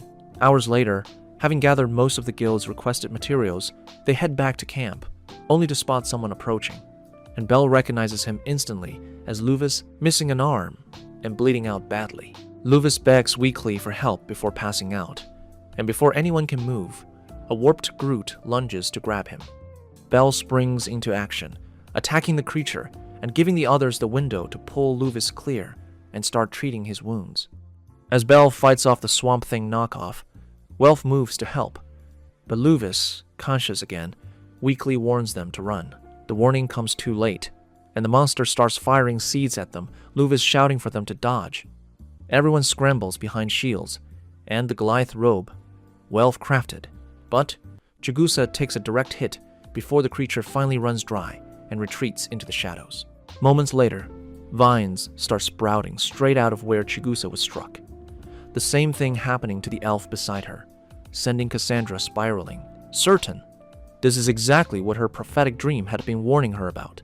Despite Cassandra's efforts, her healing magic fails entirely, and the vines only tighten their grip on both hosts. Oka slices the vine off Chigusa's chest, and it regrows almost instantly, wrapping right back around her. Cassandra explains the seeds taken root inside them, feeding directly off their strength to keep growing. Belle demands to know if there's any way to save them, and Cassandra lays out two options: get them to the surface for a real healer, or hunt down and kill the monster itself. Lily pushes hard for leaving, calling a hunt basically tangoing with the Grim Reaper, pointing out the monster's already absorbed enough magic stones to make fighting it a serious gamble. Welf agrees, but figures identifying exactly what it is before it started juicing on stones might reveal a weakness. Belle recognizes the species, Moss Huge. While they're still debating, Luvis speaks up, warning the monster will keep coming regardless. It attacked his own party specifically for their magic stones. After getting hit himself, he grabbed the remaining stones and ran to draw it off his friends, begging Belle to find and save them before they become dinner, and mentioning another party still stranded on this floor. That settles it. They're hunting the monster. Helping Chigusa and Luvis up, they retrace his path, following a blood trail straight to where his friends are trapped, the area crawling with monster crabs. Lily lays out a plan. Belle and Aisha take the moss monster directly. Uka, Welf, and Mikoto handle the crabs and pull the elves free, while she and the rest hold back to stay out of the way. Aisha suggests retreating to the larger room instead of holding position. A crab lunges for Haruhime, and Aisha cuts it down before it lands, telling everyone to move before it gets worse. As the rescue team charges the elves and the monster, the elves scream at them to turn back, insisting it's a trap, but nobody listens, until the moss starts sloughing off and reveals the monster's been disguising itself as one of the trapped elves the whole time. Stunned, they pivot, and Belle, using his own speed, reaches the real monster right as it breaches the water to strike his friends. Fighting it head-on, he gets pushed back and answers with a firebolt, setting it ablaze, but he grabs his ankle with a vine and dives straight into the water to douse the flames, dragging him down. He struggles against the grip, and as they sink, the creature latches onto a nearby rock and lets him go, leaving Belle the only one to resurface. Lily nearly dives in after him herself, but Daphne yanks her back, pointing out that even a sausage-whipped fool should know better than to jump into that water. Lily insists they have to save him, and Aisha flicks her forehead, telling her to get it together as Belle could be anywhere by now, and dragging injured people on a blind rescue mission is a terrible idea. She reassures her Belle will be fine, plot armor privilege is intact, and reminds her the group should be more worried about their own safety. That's enough to snap Lily back to herself, and she calls for retreating to the cliff at the waterfall's origin, the one spot they can avoid getting ambushed while they wait for help. Meanwhile, Belle surfaces in a completely different part of the dungeon, and before he can even orient himself, something strikes him. Tracing it back, he realizes he's facing the Iguazu Aina warned him about, and ducks behind a large crystal for cover, though the birds don't let up, chipping away at it piece by piece. Torn over whether moving means certain death, he holds his ground until the memory of getting back to his party overrides the fear entirely. The moment the crystal shatters, he's up, slicing through the birds like sashimi, somehow matching their speed the whole time. Finishing the last one, he sheathes his blade and stares at his own hand in disbelief, barely processing what he just pulled off. His thoughts get cut short by the sound of clapping, and, looking up, he finds one of Neptune's daughters perched on a rock, applauding him. The mermaid dives back under, resurfacing seconds later to climb onto his body, telling him he smells like Ray and the others, confirming she's tied to the Xenos too. He introduces himself as Belle, and she gives her own name, Marie, right before biting her finger and forcing it into his mouth. He tries pulling away, but she insists he swallow, pushing her finger deeper. Thankfully, his gag reflex holds up, and once he swallows, he notices his injuries have already closed. Remembering mermaid blood carries healing properties. She pulls her finger out, and he rushes to rinse in the water, apologizing when she complains it stung. A sharp screech cuts through the moment, and Marie, admitting she doesn't know this area, tells him to follow her somewhere safer before diving under. Meanwhile, Lily and the others catch up with the second stranded party Luvis mentioned, all of them wounded and sprouting vines just like Chigusa. They decide to head for the entrance together, only to get ambushed mid-route. Aisha clears the monsters easily and presses Dormal, the party leader, for details on the moss monster. He explains they stumbled on bodies of adventurers it had already killed and got ambushed themselves right after. Nothing they tried worked, and eventually they took the seeds and started sprouting vines almost immediately. Daphne concludes, fire's the only thing that actually hurts it, having watched its reaction to Belle's firebolt earlier. With Belle separated from the group, Aisha tells Welf to save his magic sword for when they finally engage it, and to lean on Haruhime's level boost spell if things go bad. Back on the 25th floor, Belle follows singing until he finds Marie and quickly turns away, realizing her own hair's the only thing covering her chest. Catching on, she dives under and comes back wearing seashells. He sits beside her and, once talking, asks for help finding his friends. She warns leaving is dangerous, describing something terrifying lurking nearby that she's watched attack humans before. He explains he needs to find his friends since they're planning to kill the very thing she's warning him about, and she begs him not to go, terrified of losing him. He promises he won't die and asks her again to help him find them so he can end the threat for good. Trusting him, she agrees, diving under and letting out a cry that echoes through the water. Something answers it, and she tells him it's willing to help find his friends, surprising him with the revelation that mermaids can apparently charm other monsters too. Setting that aside, he runs alongside her as she swims toward it, and arrives to find the responding monster is an aqua serpent. At the same time, elsewhere, Lily's group gets swarmed by a full monster parade, and Aisha realizes fast the moss monster's been directing the whole thing straight at them. They try to run, but the horde chases them down, and no matter how many they clear, more keep filling in behind. Cornered, they duck into a room to make their stand, and outnumbered, Aisha tells Haruhime to trigger her level boost spell. As the monsters close in, Haruhime chants the level boost spell, and tails sprout behind her, channeling energy into every ally at once. Turns out, the spell Aisha forced on her unlocks something like an inner Jinchuriki, letting her boost multiple people simultaneously. Mid-fight, Aisha spots the moss monster looting magic stones off every kill it can reach, and when it catches her watching, it just smiles. After devouring enough stones, it grows into a bigger threat and charges her directly, but she defends with her sword. But the second she goes to pull back, it whips its mouth out and bites straight into her shoulder, stunning everyone. She breaks free, but the damage already done, vines already sprouting from the wound. Welf hits it with a magic sword, and the flames do nothing, confirming they're about to get screwed, and not the fun kind. Worse, more monsters keep pouring in. Lily scrambles for a plan and comes up completely blank, until Luvis, Dormal, and the rest of the wounded party stand up, announcing they're rejoining the fight. Lily tries stopping them, and they walk past her anyway, telling her to gather everyone and run while they hold the line. As they throw themselves back into the fight, Lily tries convincing herself casualties are just part of war, until the memory of Belle, never once abandoning her, cuts through it, and she draws her blade and charges in herself, shouting that if he never gave up on her, she's not giving up on anyone either. Her resolve reignites the whole group, and just as they push back to their feet, Haruhime says she can hear Belle.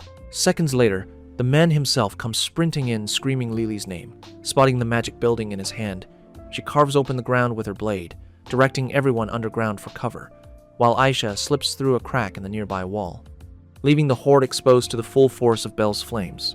Every other monster gets wiped out instantly. The moss monster survives, official final boss privileges intact. Lily tosses him a healing potion, and once it's down, he goes straight after it. Unlike the last round, Belle's fully in control now.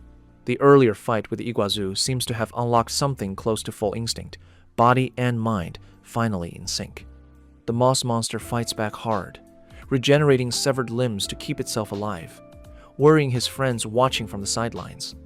Belle answers by infusing his goddess blade with fire magic, reminding everyone exactly why he's the main character.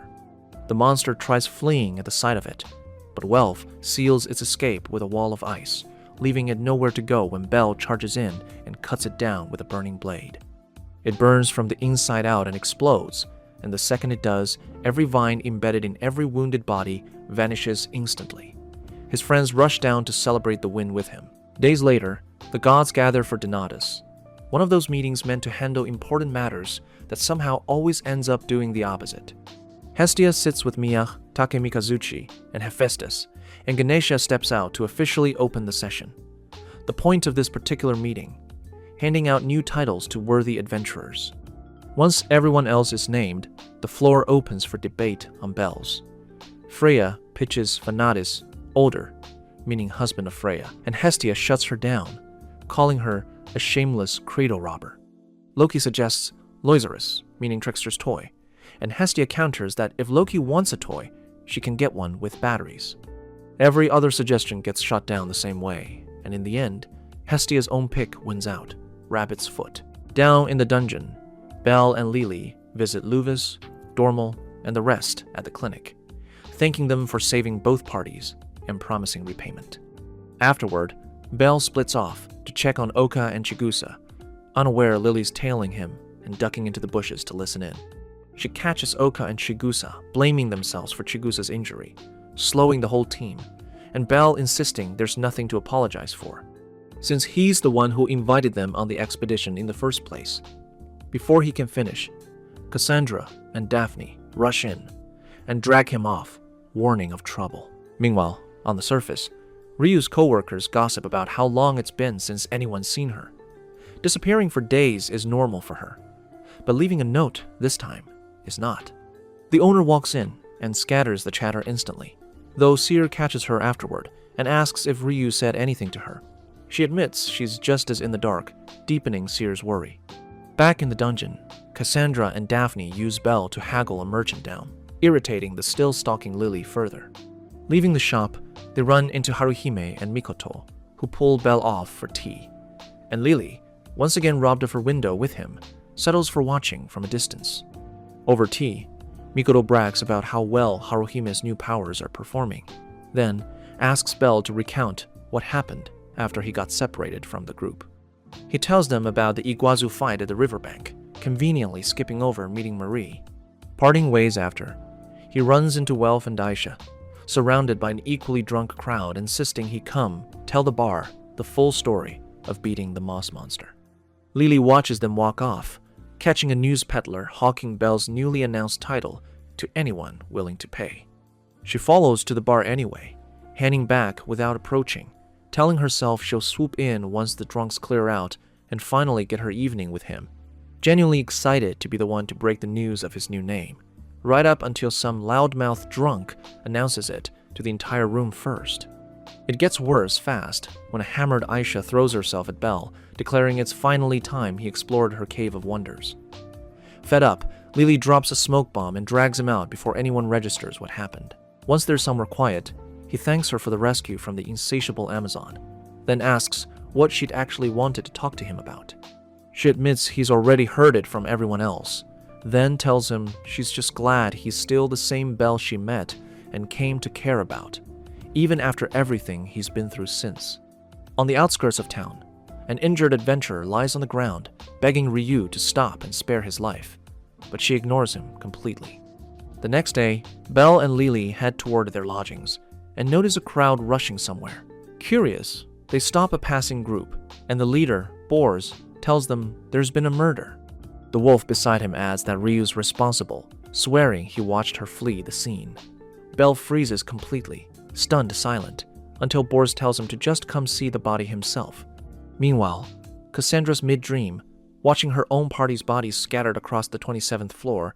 Ryu's there too, and in the dream's logic, she's the one responsible for every death, Belle included.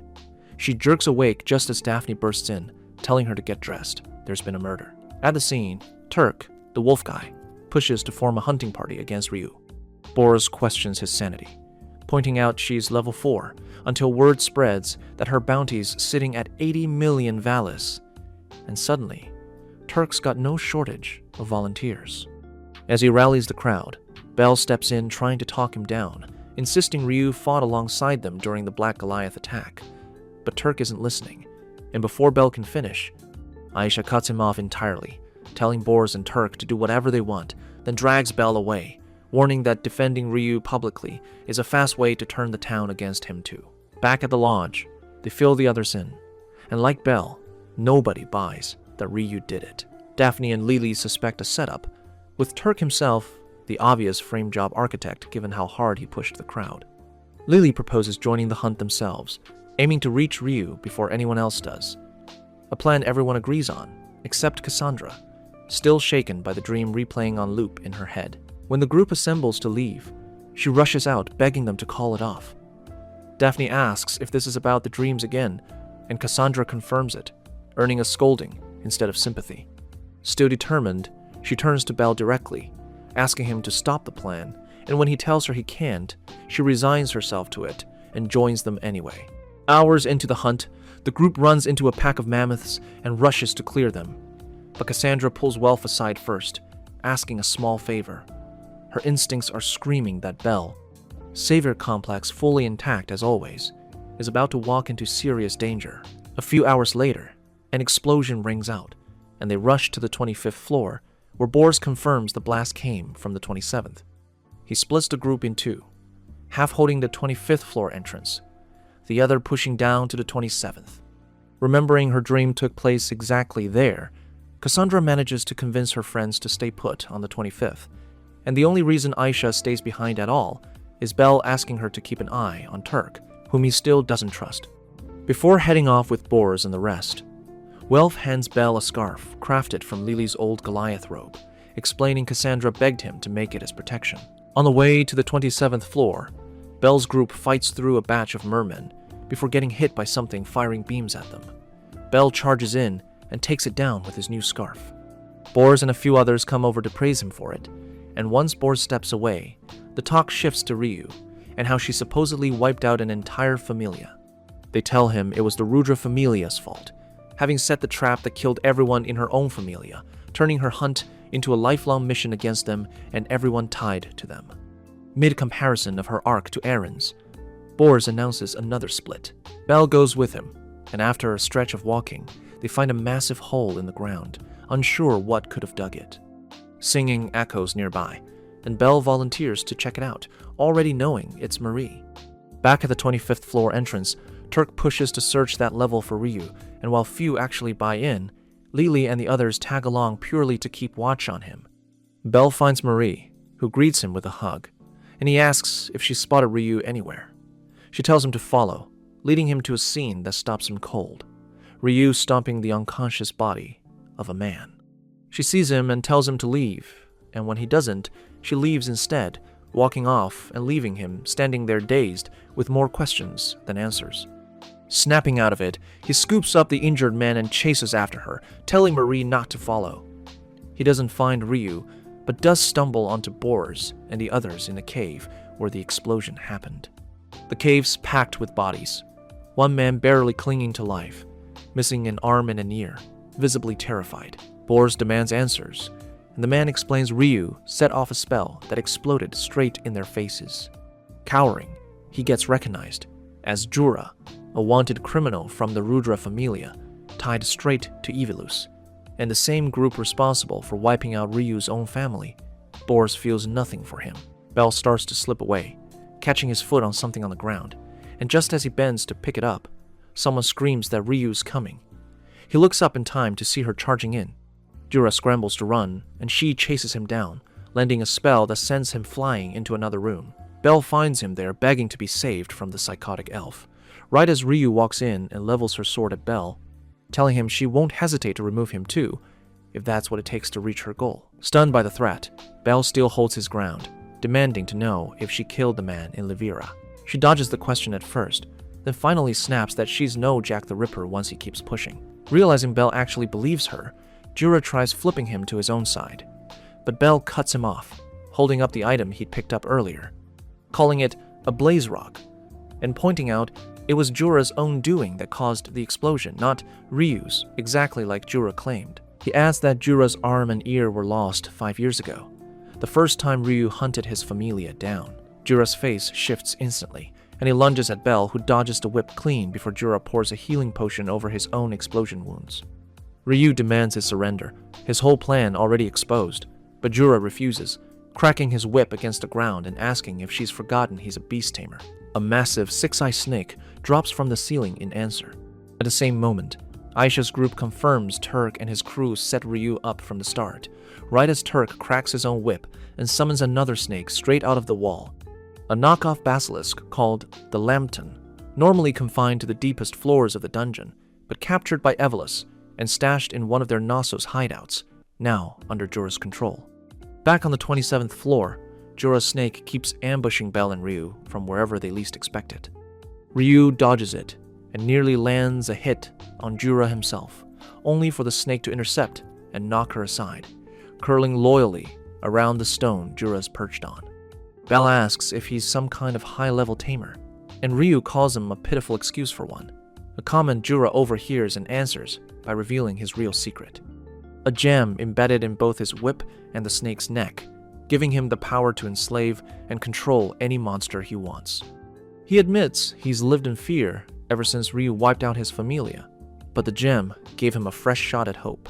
Elsewhere, Aisha's group regroups in a crystal-filled cave, waiting on Voldemort's pet snake to show. Aisha lays out the plan.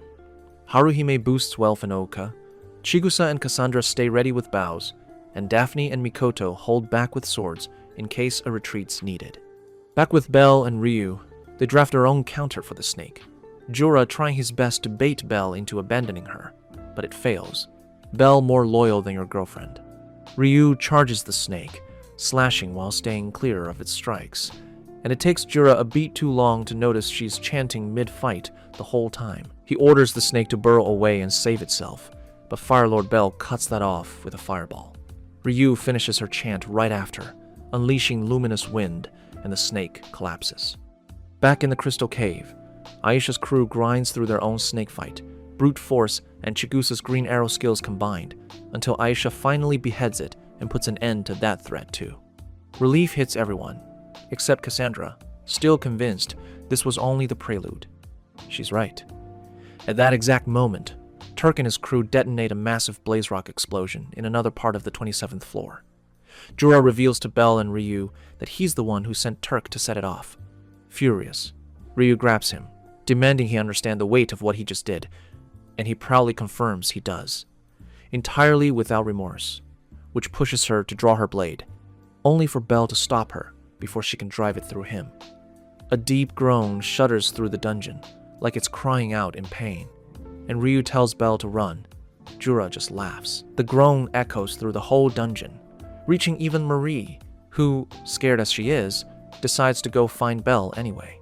Boris's team calls it time to retreat, but the second they start moving, something starts picking them off one by one, and once they clock what's happening, running becomes a losing race against something faster than death itself.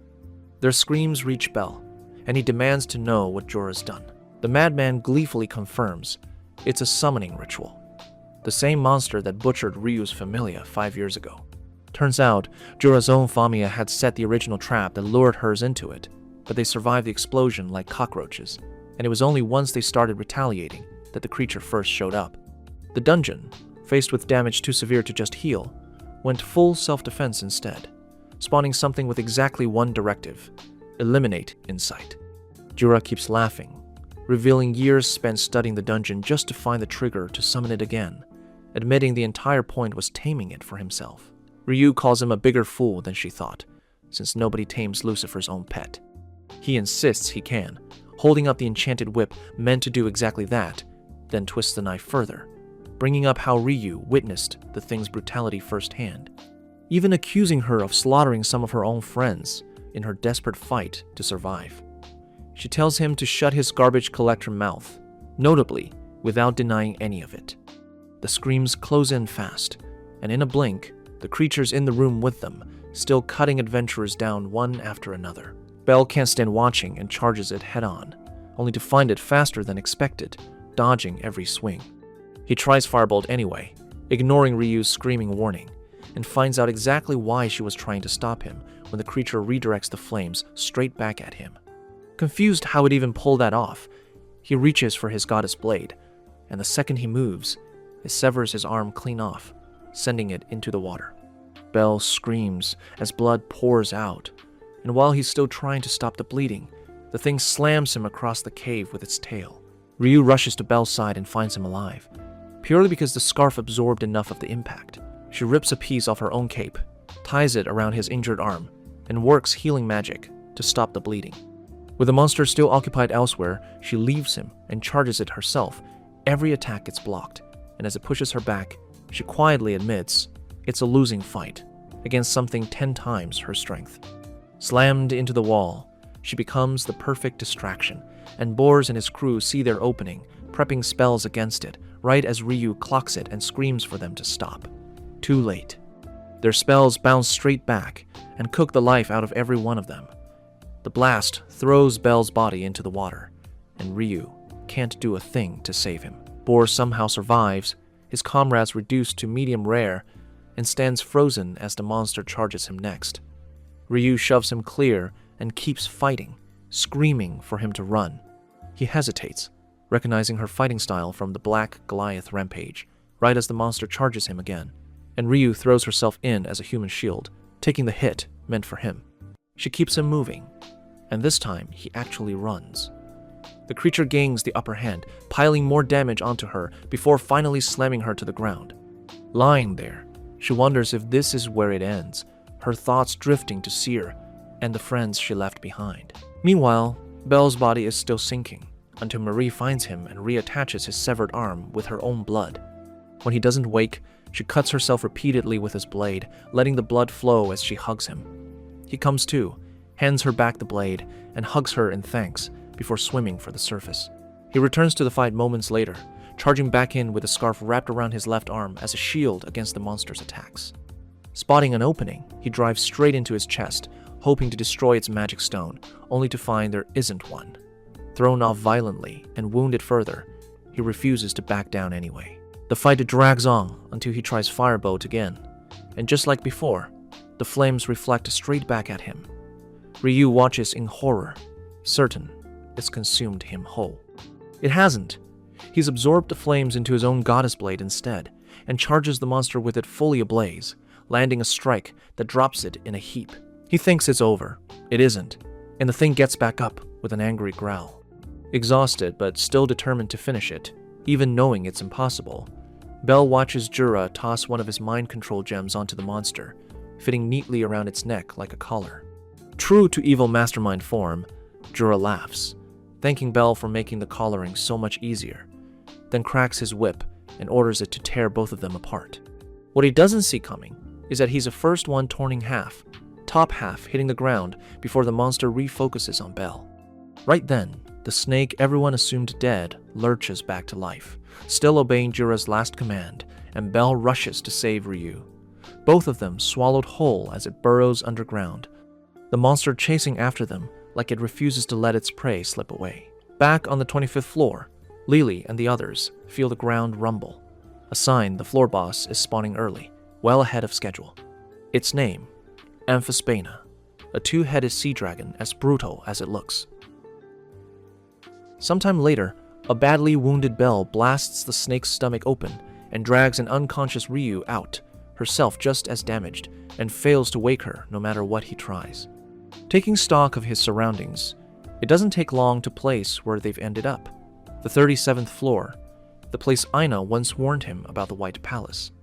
Back on the 25th floor, Amphisbaena's roar shakes the whole cave, bringing roots and crystals crashing down to seal the exit. Trapped with a monster that size, the group's morale bottoms out fast, until Welf pulls them back up, calling out their useless weakling energy and telling them it's time to actually do something for themselves, so they've got a real story to brag about when they reunite with Bell, taking down a floor boss without him.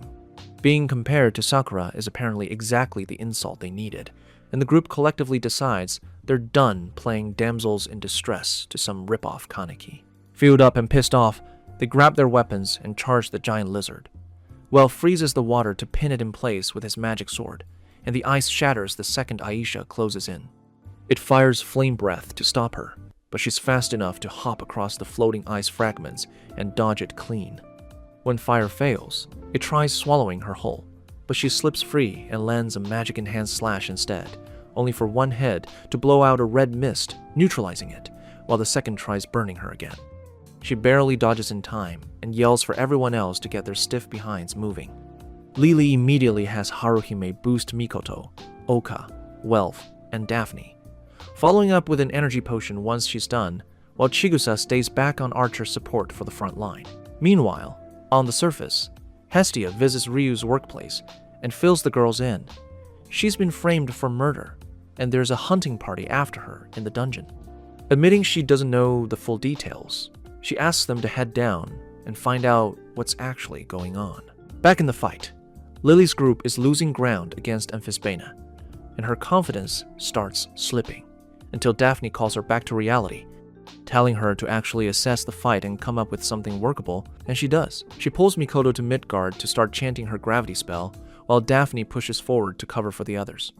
As Amphisbaena tries fighting off the spell, Mikoto just cranks the intensity higher until falling roots finally pin it down. With it trapped, the whole group tears into every exposed weak point, never letting it catch a breath for fire. Overwhelmed, Amphisbaena howls, and reinforcements show up in the form of smaller fish monsters. The group doesn't flinch, diving straight into that fight too. Through it all, Cassandra's convinced the whole effort's pointless, until Daphne pops up beside her and knocks some sense back into her, grabbing her by the collar and ordering her to actually do her job before they all become fish food.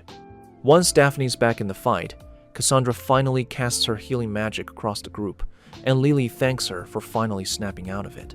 On the surface, Tsubaki's working in Welf's shop when Naza and Miak show up, asking if she'll head down into the dungeon to help.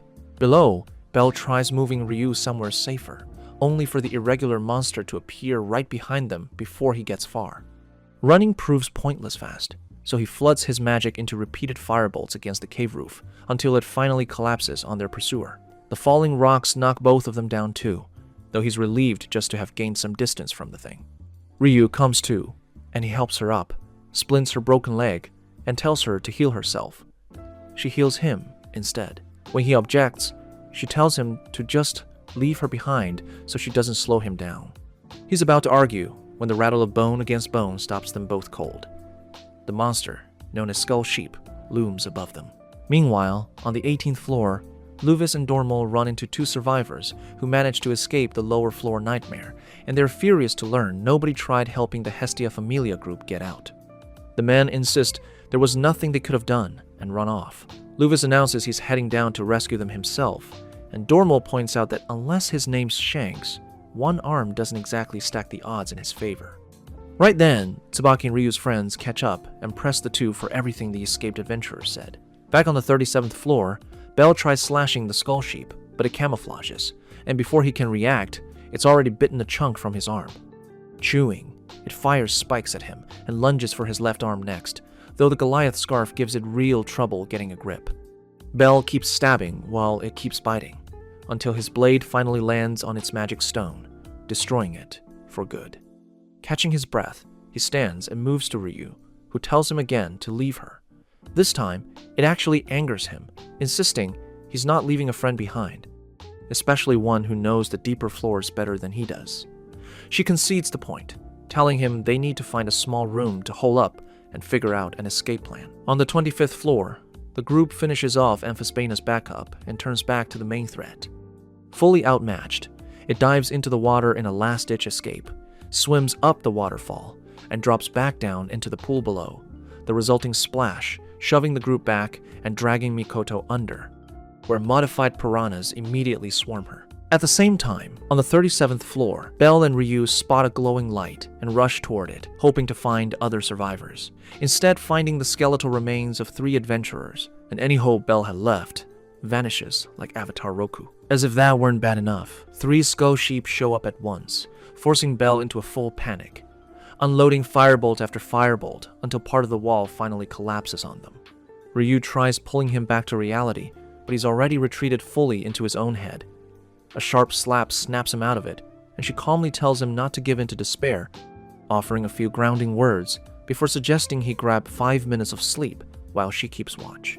Not long after Bell shuts his eyes, Ryu hears the same telltale bone clatter, and 3 more skull sheep appear. She tries standing, but the injured leg won't cooperate, so when the first one lunges, she throws her blade instead, taking it down. The other 2 close in fast, and she forces herself upright to meet them head-on. The first swing misses, but the creature loops back straight into her waiting blade. The last one hits her with spikes, and deflecting them costs her the blade entirely, leaving her defenseless right as it moves in, until Bell's blade gets there first, straight through its skull. He retrieves her weapons, hands them back, and tells her to get some rest too. Elsewhere, the others realize Mikoto's missing. Fearing the worst, the second Daphne spots blood in the water. Before they can react, Amphisbaena resurfaces, breathing fire across the group. Everyone scatters, except Cassandra, frozen mid-thought again, and Lily's efforts to pull her clear go nowhere, even as the flames close in. Haruhime shoves them both out of the blast radius and takes the hit herself, cooked in front of everyone. Uka and Aisha, blind with rage, throw caution out entirely and charge the living blowtorch head-on. Neither lands a hit, and Amphisbaena tries suffocating them with red mist the second it notices Welf attempting another ice freeze. Once the mist clears, the monsters already dove back under, and without Mikoto, tracking it becomes impossible. It doesn't stay hidden long, resurfacing to send Oka flying. Injured but undeterred, he charges back in, spotting a purple glow in the water and asking Welf for an ice path. Welf delivers, building a road straight to the ceiling, though Amphisbaena immediately starts tearing it down with red mist. Oka leaps clear before it collapses, landing on a hanging root just as the water's glow flares bright. Mikoto, still chanting her gravity spell despite everything, finally releases it, drawing a full roar out of Amphisbaena as the spell locks down both the monster and herself, fully willing to sacrifice herself if it means the others survive. On the surface, the group watches Haruhime, presumed dead, rise straight out of the flames like a phoenix and start chanting her own spell. Alka drops off the root, channels magic into his axe, and severs one of Amphisbaena's heads clean off. Aisha closes the distance and gets hit with Haruhime's level boost just in time. When the monster tries to flame her, she redirects the fire straight back with her own magic until it fully engulfs the creature. It dies roaring, sinking into the depths where it belongs. Aisha, caught in the blast herself, survives, downs a healing potion, and pulls Haruhime into a hug. Uka carries Mikoto out of the water and once she's settled, the group gathers around. Lily genuinely relieved the fight's finally won. Then the cave starts shaking, roots and crystals crashing down, and they spot Turk's crew scrambling across the still hanging roots. Aisha suggests following them toward the 24th floor, but Lily pushes for the 26th instead to find Belle, sparking an argument. Aisha pointing out how reckless it'd be dragging wounded people through the dungeon.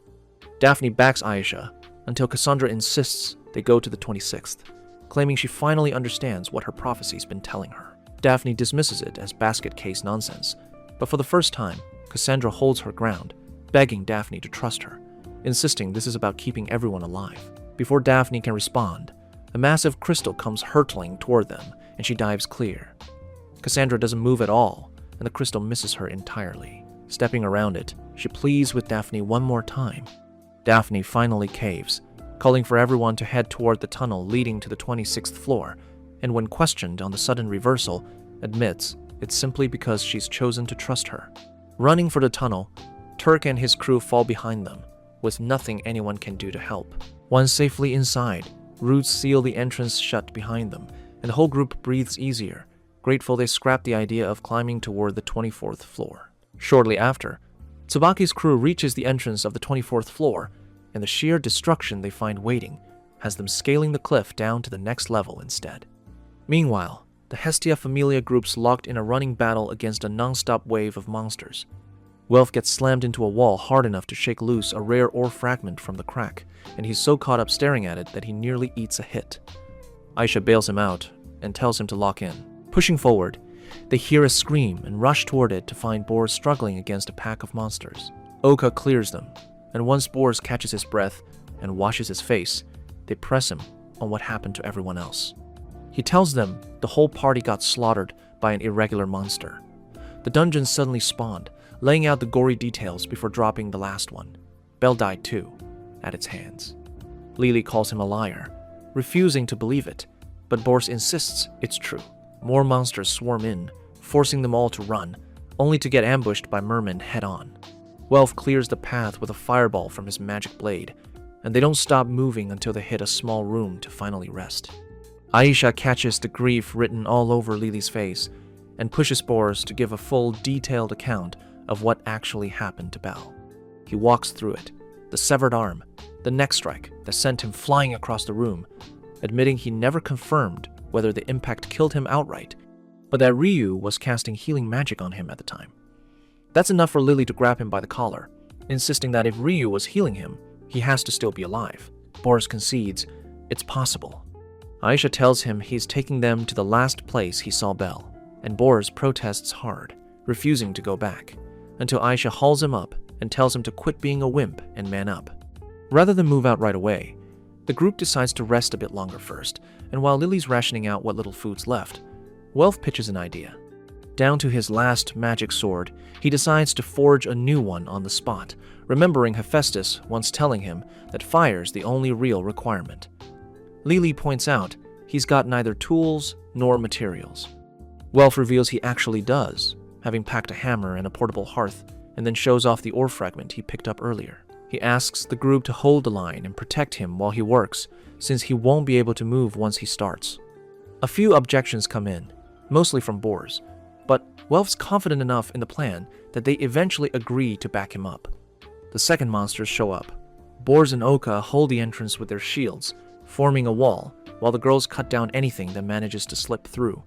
Meanwhile, on the 37th floor, Ryu wakes from her rest, heals her leg, and tells Belle they're stripping the dead adventurers for gear. He hesitates, and she cuts through it fast. His preference doesn't matter, survival does. Searching the bodies turns up an incomplete map, marking their location.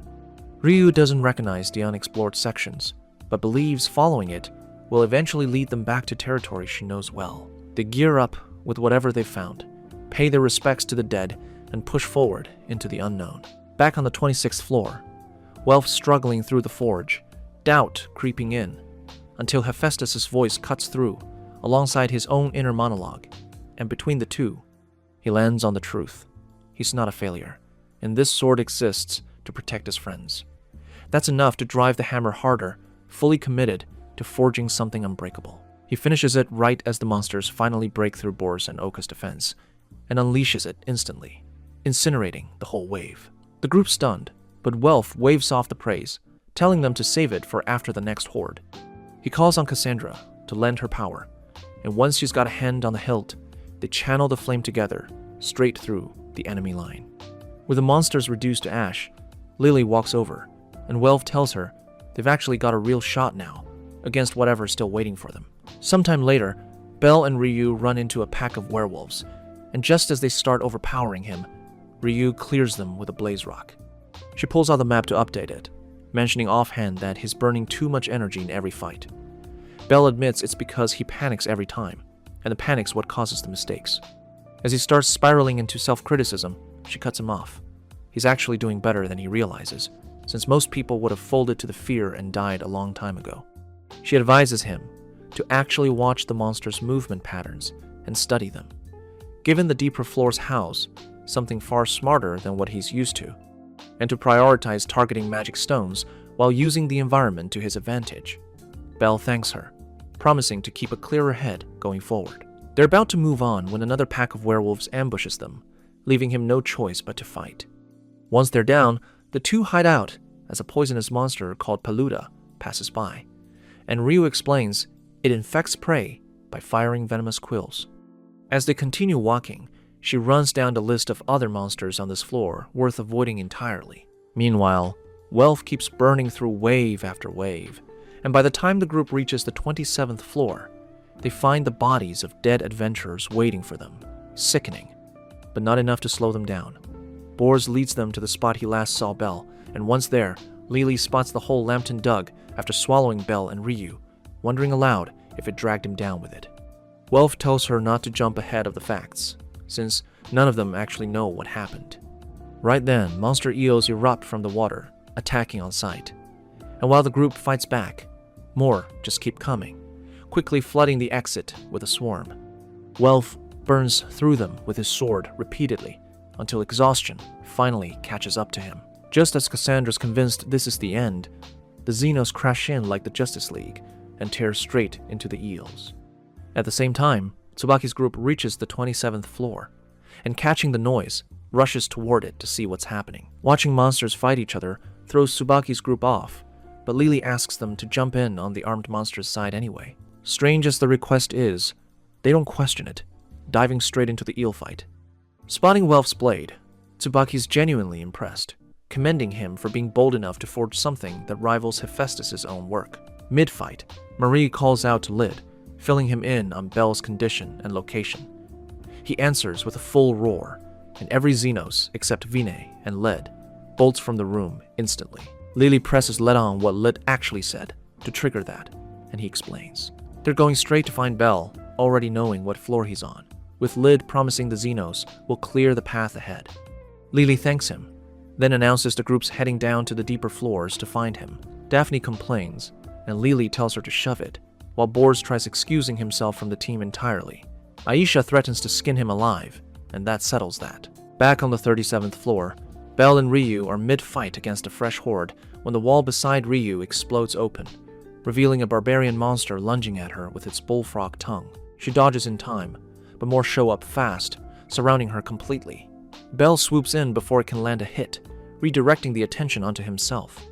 Using Ryu's advice, he baits them into attacking each other, and Ryu finishes off, the last one still standing. Taking a breather afterward, Ryu reveals the irregular monster's name, Juggernaut, information she got from a mysterious cloaked figure who warned her never to speak of it, or of what actually happened the day her familia was wiped out. Belle asks if she'll finally tell him what happened, and she pretends not to hear him, standing up instead to announce company. Skeleton monsters surround them, but before the fight even starts, a pack of Paluda charges in and attacks the skeletons instead.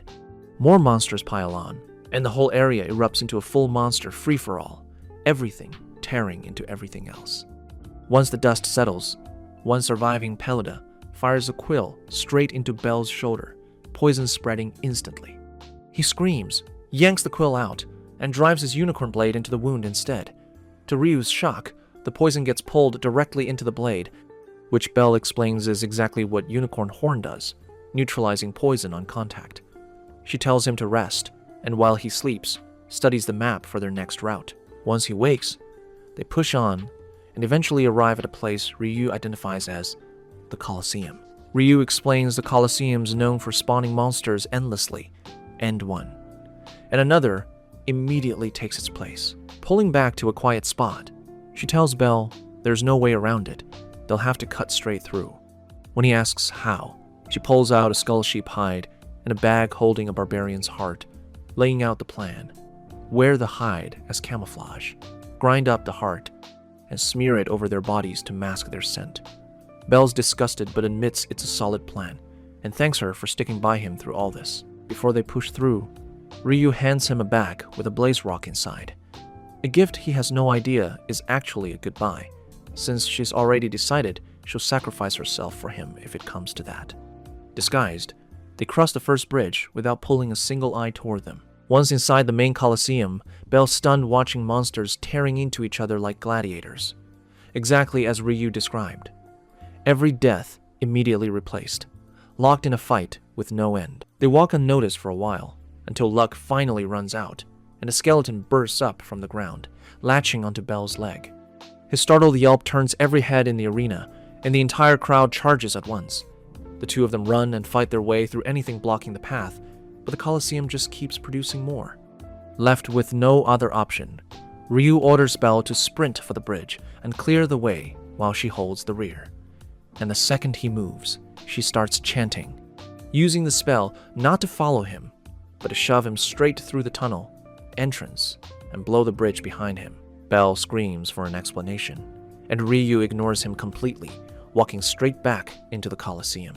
She knows she isn't walking out of this, but with Belle safe, she's determined to go down fighting anyway. She holds her own for a while, overpowering a few, before the numbers finally overwhelm her. Lying there waiting for the end, she catches a glimpse of her fallen familia, silently asking them to judge her. Then an explosion rips through the arena, and she opens her eyes to find Belle sprinting toward her, realizing instantly he circled back around to save her and screams at him to leave. He ignores her completely. Landing in the Colosseum, she watches him infuse the blaze rock with magic, toss it into the air, and use the monster's distraction to reach her side. A second later, he ignites it with firebolt, and the entire place erupts. The last thing Ryu sees before blacking out is a flash of light, and she drops straight into a dream of the day her familia was slaughtered. The blast Jura's men set off had done everything except finish their targets off, leaving him furious. Her friends assured him that once captured, he'd never have to look at their faces again, right as the dungeon groans and Juggernaut drops from the ceiling. It tears through them instantly, slicing bodies apart and crushing some outright. Ryu tries avenging her fallen friends and gets thrown across the room for the effort. Their swordswoman fares no better, losing an arm outright. The mages try magic, only for their own spells to bounce back and kill them. Everyone who engages it gets brutalized, until only the captain, the swordswoman, and the short-haired girl remain standing. While Juggernaut's occupied tearing through Jura's men, Ryu's surviving friends regroup with her, and once the captain confirms Ryu's the only one still relatively unharmed, she lays out the plan. The three of them will draw the monster's attention long enough for Ryu to finish chanting a spell. Ryu begs them not to, and they tell her it has to be this way, that they'll rest easy knowing she survives. The captain makes her swear to live and see justice through, and the swordswoman hands over the twin blades she's carried her whole career. Heartbroken, Ryu chants, while watching her last friends get cut down one by one. The captain holds out longest, burning through the monster's protective barrier with fire magic. The moment it breaks, Ryu releases her spell, an explosion that consumes her friend outright, though Juggernaut still slips free of it. Furious is survived but too wounded to keep fighting. Ryu retreats to the surface. Days later, feeling well enough to return, she finds her friends' bodies already devoured, only their weapons left behind, which she lays on an empty grave in their memory. Back home, she begs her patron goddess to leave the city, unwilling to drag her name through the revenge plan she's already committed to.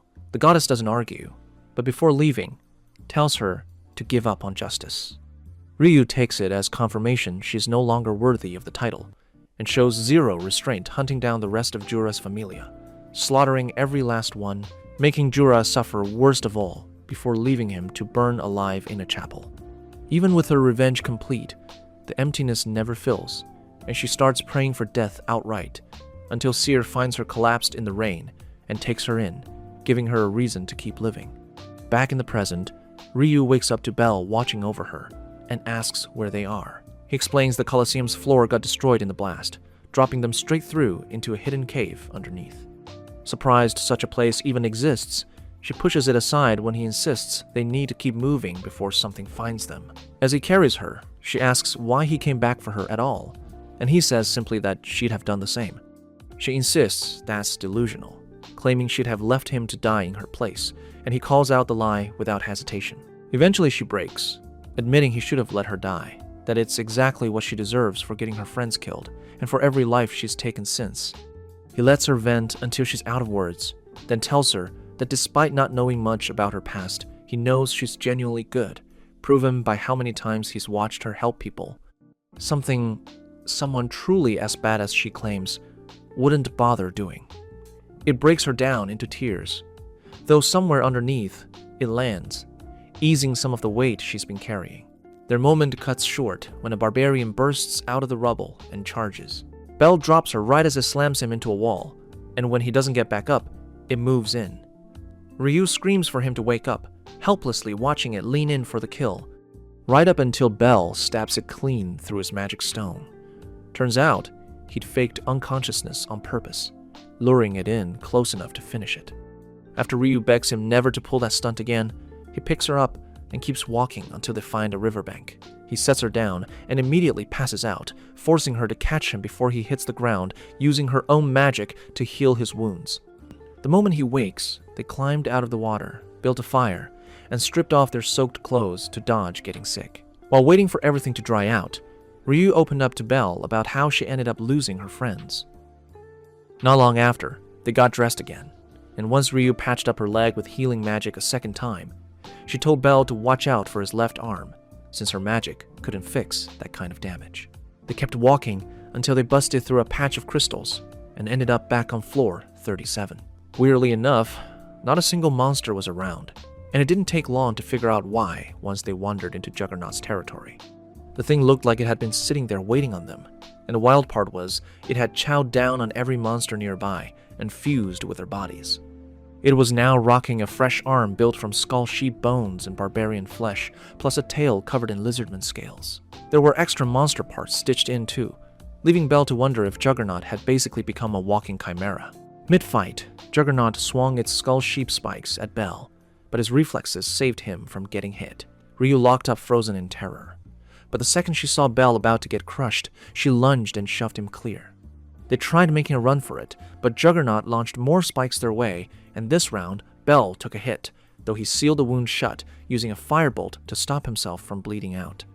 The pain knocked him out cold right after, so Ryu scrambled to catch his falling body, but that left her wide open when Juggernaut's tail came slamming them both into the wall. Luckily, neither got hurt from that, but with the beast charging again, Ryu hauled Belle into a nearby crevice it couldn't reach into. Turned out other monsters were already squatting in that same spot, and when they spotted the pair, they lunged to attack only to get shredded by Juggernaut instead. It kept clawing for Ryu and Belle, but eventually gave up once it couldn't reach them, letting Ryu finally exhale in relief. She healed Belle up, but clocked that he'd bled way too much, meaning another round of fighting would kill him outright. Right then, Belle stirred awake, and she assured him it'd all be okay since the monster had backed off. That was a total lie, of course, but she couldn't bring herself to admit they were about to die after surviving everything up to this point. She asked for one last hold from him, and once he wrapped her up, she told him she just needed to shut her eyes for a moment. The instant Belle confirmed she'd drifted off, he forced himself upright and headed out to face Juggernaut alone. While Belle went toe-to-toe with Juggernaut, Ryu found herself standing in a forest reunion with all her fallen squad, her captain the only one making direct eye contact. Ryu told her she'd come to reunite with them for good, but her captain warned that going through with it would be a mistake she'd regret. She flashed Ryu a vision of Belle battling Juggernaut and urged her to head back, but Ryu shot back that she was done with everything and just wanted to stay put with them forever. Her captain could tell deep down Ryu was desperate to save Belle, so she told her flat out that giving up wasn't an option. The rest of the squad turned to face her one by one, each dropping some words of encouragement her way. Wrecked by their support, she broke down crying and apologizing for surviving while they didn't, though deep down she admitted she knew none of it was actually her fault. After a few more minutes riding the emotional wave, she said her goodbyes and turned back toward reality. The second her eyes snapped open, she jumped up, snatched her wooden blade, and bolted out to go help Bell. As for Bell, he was holding his own against Juggernaut, but exhaustion and his wounds slowed his moves down, getting him knocked around a bit. But once Ryu stormed in to back him up, the whole fight flipped, and Juggernaut started losing badly. She landed several stabs on it, and dodged its tail swing when it tried lashing out at her. Catching that she was mid-cast on a spell, Bell charged his blade with fire, and drove it straight into the ground. He then funneled the flames toward Juggernaut, blasting the earth open right underneath the creature. It let loose a screech that could shatter glass, and when it clocked Bell down from a spike lodged in his leg, it shoved past its own pain to lunge at him. Ryu wedged herself between them just in time, batting its claws aside and clearing Bell's path to sprint at the beast, jam his palm into the cracks running through its body, and blast it point blank with fire. Since the hit landed straight on exposed flesh, the shield wrapped around it shattered from the blast, and Bell got launched backward. Ryu fired off her own spell next, but Juggernaut dodged and scrambled up to dangle from the ceiling. Already expecting that move, Ryu had held back a stash of explosive magic and started firing at it in waves. Juggernaut tried covering itself, but Ryu gave it zero breathing room, calling on her fallen friend's strength with every single strike. Her captain showed up last, joining in to help land the finishing hit that shattered Juggernaut into scraps. Right after, Ryu collapsed, and Bell tried rushing to her side but stumbled before he made it, and blacked out too. A while later, Lid, Ween, Gross, and Let stumbled across them, so Lid sent Let running to tell Lily their location, while he and Gross forced Marie's blood down the throats of the unconscious pair. The blood kicked in almost instantly, patching up their wounds, but the moment Lid caught Lily's voice nearby, he told the group it was time to bounce. Weene didn't want to split from Bell all over again, but Lid promised she'd cross paths with him soon, so she reluctantly agreed to leave. Shortly after, Lily and the crew showed up on scene and were overjoyed spotting their friends. 3 days later, Ryu came to in Babel's infirmary, and the first question out of her mouth was about Bell. They told her his room was just down the corridor, so she leapt out of bed and sprinted over, tuning out everyone yelling for her to slow down. Once she reached the room, a nurse was checking Bell over while Hestia and Lily stood by watching. Everyone froze seeing Ryu show up, but that shock turned to horror when her thin hospital gown slipped open and put everything on full display. Rather than shield Bell's eyes, Hestia and Lily smacked him around like it was somehow his fault. Ryu's gown came loose, earning them a scolding from the nurse for hitting her patient. Later on, Hestia let Ryu know she'd heard from Aranus that she and Bell had spent 4 whole days stuck on floor 37. She voiced how relieved she was he'd made it back alive, and Bell told her none of it would have happened without Ryu leading him through it all. Meanwhile, the rest of the Hestia familia kept showering Ryu with thanks for keeping Bell alive. But Ryu humbly flipped the script, insisting it was actually Bell who'd saved her instead. They then reassured her she didn't need to stress about adventurers hunting her down anymore, since Boris had put out word she died fighting Jura's crew. They also mentioned Boris had been telling everyone about her role in the fight against Black Goliath, painting her out as a straight-up hero. A few days later, once Bell and Ryu got discharged from the clinic, they went out on a date, and for the first time ever, Ryu dressed up all girly. After hitting up a couple spots, Ryu brought Bell to her favorite lookout over the city for a heart-to-heart. She opened up about her old familia members, then thanked him for pushing her not to throw in the towel. Catching her smile, Bell told her she looked gorgeous, and that she should smile like that way more often. Not used to compliments hitting like that, Ryu flushed red and took off running so he wouldn't catch her blushing. A while later, Hestia drops the news that Lily's finally hit level 2, catching her totally off guard as she spasses out. But once the squad starts hyping her up, she starts throwing shade at Haruhime for still being stuck at level 1. Before Lily can dig herself deeper, Hestia cuts in to reveal Haruhime ranked up too, instantly killing Lily's grin as the group turns to cheer for Haruhime instead. Lily immediately flips out on Hestia, demanding why she waited to drop that bombshell, but Hestia throws it back, saying Lily never let her finish talking. After that, the crew talks through how close they came to not making it back from the raid, and Welf points out that even the ones who didn't level up still walked away with solid stat boosts they earned. Following that, Mikoto checks with Hestia whether Bell leveled up too, given how many near-death brushes he racked up down in the dungeon's deeper floors. But Hestia says while he's earned it, she's holding him back, since he only just hit level 4, and ranking up again this soon would be reckless. Later on, at the bar, mid-celebration for their safe return, Lily slides into Bell's table, where he mentions it's a bummer the goddesses couldn't make the party. She explains it's probably because of the incoming goddess festival, where the 4 fertility goddesses get mounted on pillars in the town square and have to stay put for a full 3 days. While they chat, Seer brings Bell his order and asks if something's up between him and Ryu since she's been acting off, but Bell says he's clueless. Moments later, Ryu comes by to serve him and he tries starting a conversation, but she dodges eye contact and rushes off to dump the trash, desperate to escape his stare over the rice cakes she shorted him on. She rips into herself mentally for acting weird when Bell never did anything wrong, and out of nowhere, Bell pops up behind her to apologize for something he didn't even do, triggering her feline reflexes and sending him crashing straight into the ground. Right after, she apologizes to Bell, who plays it off like it's fine, and asks if he upset her somehow. She insists he did nothing wrong, adding it's just hard looking him in the eye knowing she made him worry about her. That leaves Bell feeling relieved, though neither of them notices Seer listening in the whole time. Next day, Seer corners Rise and asks flat out if she's crushing on Bell, catching her completely off guard and making her go all jittery. When Rise insists she'd never poach Seer's crush, Seer admits she's actually into Bell and asks if it's cool to invite him to the goddess festival. Caught off guard, Rise questions why Seer's even asking her permission, and Seer clarifies she just didn't want Rise blindsided later. So Rise tells her she's free to invite whoever she wants and says she'll be cheering her on the whole way. Meanwhile, some woman shows up at Bell's door, hands him a letter, and casually roasts his face before leaving him confused about who she even is.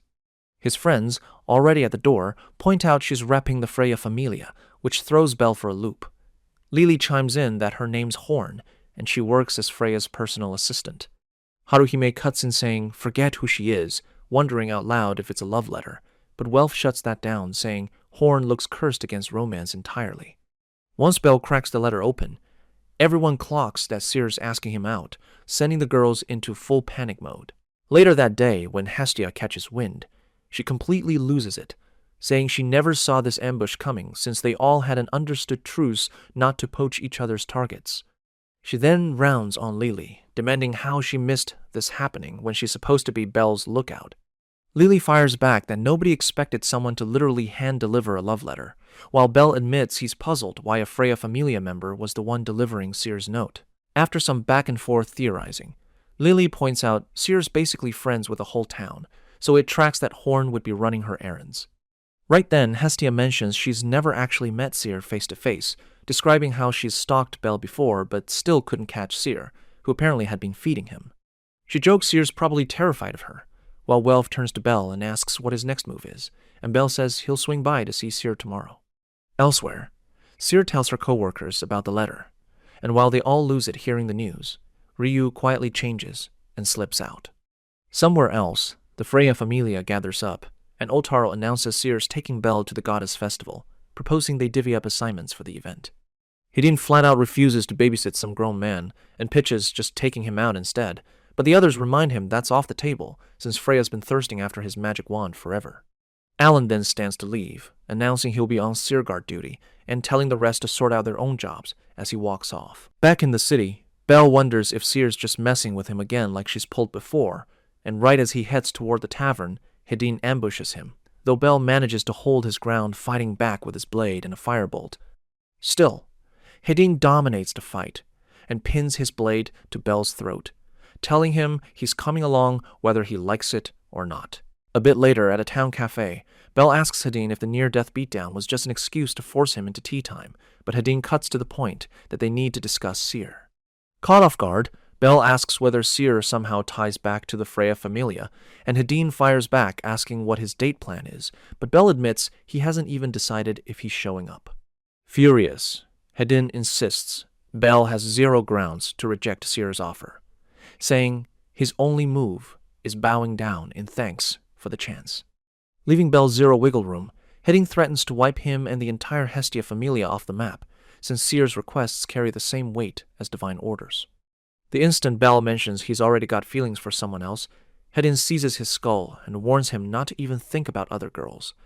After body slamming Bell into the dirt, Hedin declares his flirting skills are so pathetic they need a walker, then decides to personally revive his flatline charm. Later that day, the Hestia familia gets word from Bell, telling them not to stress about where he's at, since he's going on this date purely to protect the familia, which only cranks up their panic more. Meanwhile, Hedin gets to work coaching Bell on gentleman etiquette, and since he's hopeless at literally everything, Hedin nearly sends him off to meet his corny ancestors early. After days of non-stop training, the moment finally comes for Bell to show off his new skills, so he rescues some ladies stuck in the dungeon and has them blushing hard thanks to his fresh new aura. When it's time to say goodbye, the ladies ask him to grab dinner, but Bell blanks on his training and blurts that Hestia would flip if he went. Immediately, he gets zapped by Hedin's lightning bolt, with Hedin emerging from the shadows telling him to stay locked in no matter what. He then yanks Bell away, torching his cool factor while the ladies watch in confusion. A few days later, for his last test, Hedin tells Bell to take the next girl he meets to a shop and buy a couples-only sandwich. On top of that, he demands they feed it to one another to prove he's won her over. Fortunately, Bell bumps into Cassandra and Daphne, choosing Cassandra and leaving the redhead stuck as the awkward extra wheel. Barely minutes into the outing, Bell's already spitting smooth lines, turning Cassandra redder than every date you've ever bombed. While Bell forces himself through the ridiculous sandwich, Cassandra offers him a bite of hers, and remembering what Hedin's capable of, he chomps down fast. Right after, he offers her a bite of his, turning her practically tomato-colored, and once she bites, he swipes cream off her cheek and licks it clean. Blown away, Cassandra straight up faints, while Hedin watches unbothered. Meanwhile, back at a tavern, the waitresses scheme about ditching work on festival day to go cheer on Seer's date, but knowing Mia would crack skulls over the idea, they scramble to find replacements instead. Come festival day, Bell shows up a full 5 hours early, per Hedin's orders, determined to nail this date flawlessly to save his familia.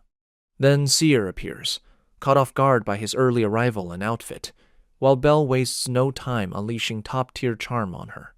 Back at Ryu's job, the waitresses watch the Hestia Familia crew attempt to cover their shifts, and since it's a total train wreck, they bail before Mia catches on.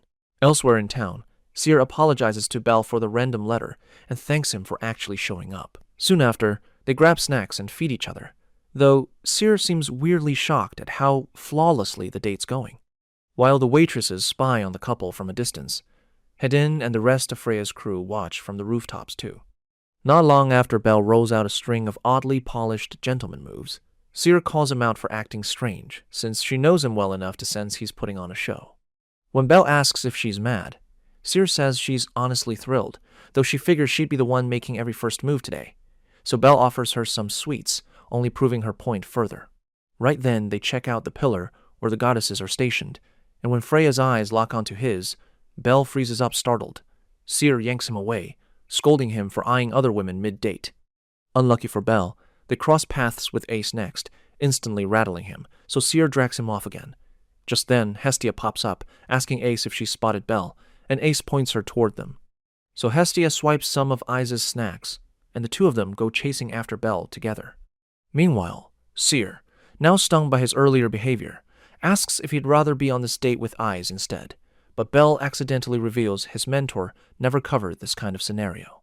That's when Seer clocks it's all been an act, offering to forgive him only if he kidnaps her away from prying eyes, since the Freya Familia won't stop watching and she wants privacy to throat his pipe.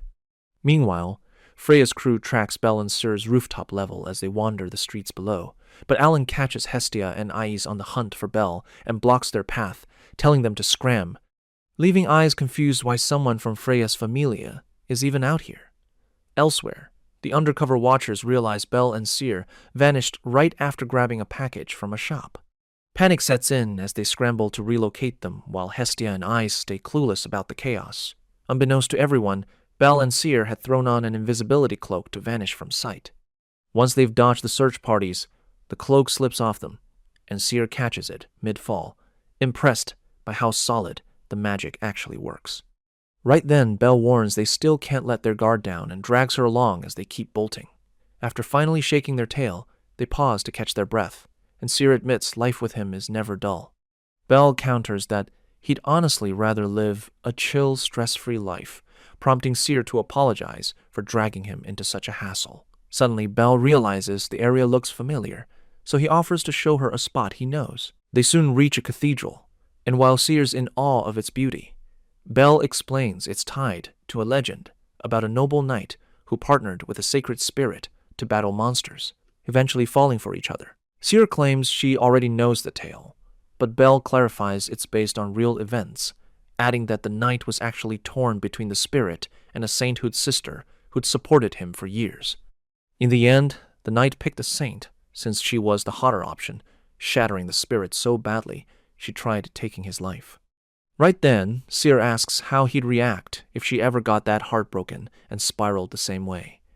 Belle answers he'd step in to stop her, sparing her from a life of hurting others.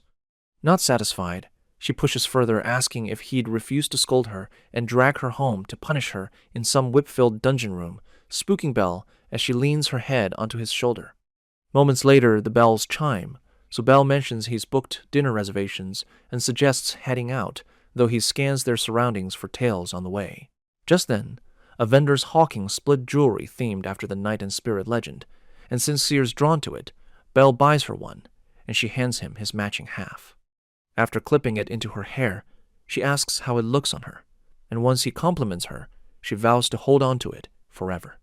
Heading back, Seer keeps making Belle repeat the compliment the whole walk to their destination, a floating restaurant cruising Orario's canals.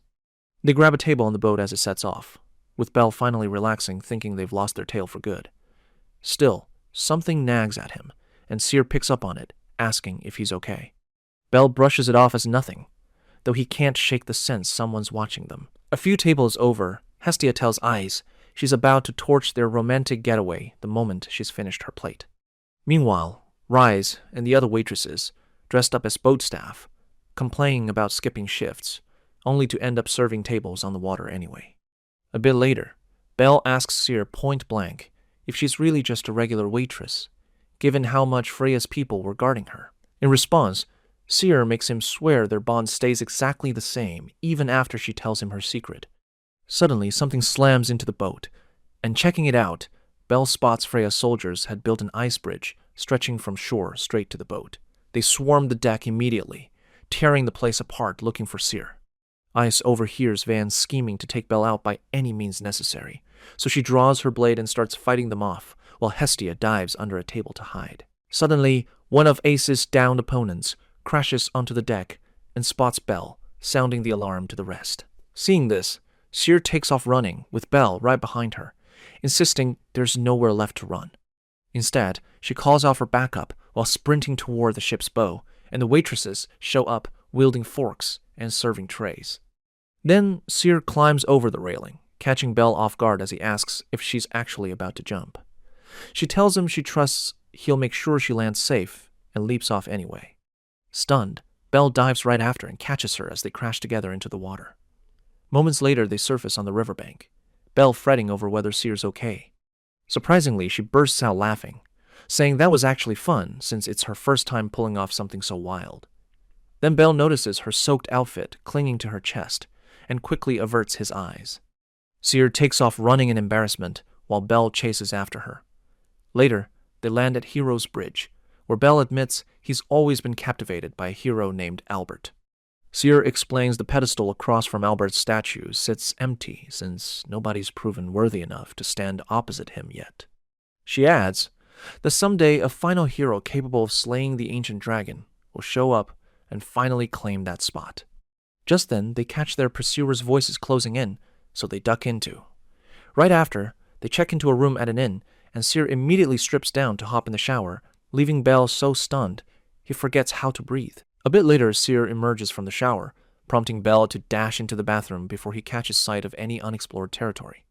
Once he's done showering, Belle walks out and immediately catches Seer's bare thighs, forcing him to look away and ask why she's not wearing pants. She explains the pants were just way too baggy to figure out. Belle offers to crash on the floor, but Seer shoots that down, claiming the guilt would straight up kill her. After Belle finally caves and sits beside her, Seer asks if he's genuinely not planning to hook up with her, and he plays dumb, pretending not to catch her drift. His eyes drift back down to her tempting legs before he snaps them away and pivots to ask why she asked him out in the first place. Seer says she wanted to prove how real her love is, then suddenly pounces to kiss him, but Belle blocks it, citing he's got no protection on him. She still tries hitting him with her magic to bend his will, but Belle fights it off and tells her flat out he can't be with her. Stung by the rejection, Seer bursts into tears and begs him not to even look at her. Later, tucked in bed together, Seer rolls over and presses her chest against his back, and when he objects, she accuses him of getting freaky with Ryu behind her back. Belle denies it completely, which throws Seer off, prompting her to ask why he won't go there with her either. He tells her it's simply impossible given exactly who she is, earning him the label of jerk from Seer. Come morning, Belle wakes up to find Seer missing and heads out to track her down. He then notices all of Freya's lookouts have vanished, so he decides to track down Hedin and leaps onto a nearby roof. Instead, he runs into Hogni, another member of Freya's household, who warns him to bounce before he lands in real trouble. Belle presses him on where Seer's at, but Hogni claims they're hunting for her too. Hogni then asks if Belle properly said goodbye to Seer, catching him off guard enough to step closer and ask what that's supposed to mean, but Hogni leaps off the roof before answering. Left puzzling over Hogni's words, Belle spots Alan posted up on a nearby tower. Later, Belle tracks Seer down sitting under a shed and walks over to her. Spotting him, she lights up, so Belle hands over his half of their matching accessory, which she admits she'd forgotten in her rush earlier. After clipping it into her hair, Seer leans in for another attempt at Belle, but out of nowhere, they're ambushed by an attacker. Thankfully, Belle manages to shield Seer from taking the brunt of the crash. Then Hogni steps out through the smoke, declaring Belle belongs to Freya and threatening to end Seer right there. He launches his attack, but Belle yanks Seer out of harm's way and fights back using his blade. Right then, Hogni warns him to step aside or risk losing his head, tipping Belle off that he's not actually the target, meaning he can body block for Seer instead. Suddenly, Hogni blows past Belle and lunges straight for Seer, but Rise pops up with her crew and intercepts the strike. While they're chewing Hogni out for his actions, some night cosplaying members of Freya's Familia roll in ready to help finish off Seer. The waitresses order Belle to grab Seer and run while they hold off the Gulliver brothers. Mid-clash, Hogni slices Rise open and hurls her into a wall. Before long, Hogni and the Gulliver brothers have taken down all the waitresses except Anya, who's bleeding but refusing to back down. Out of nowhere, Alan, her own brother, shows up and asks what she thinks she's doing.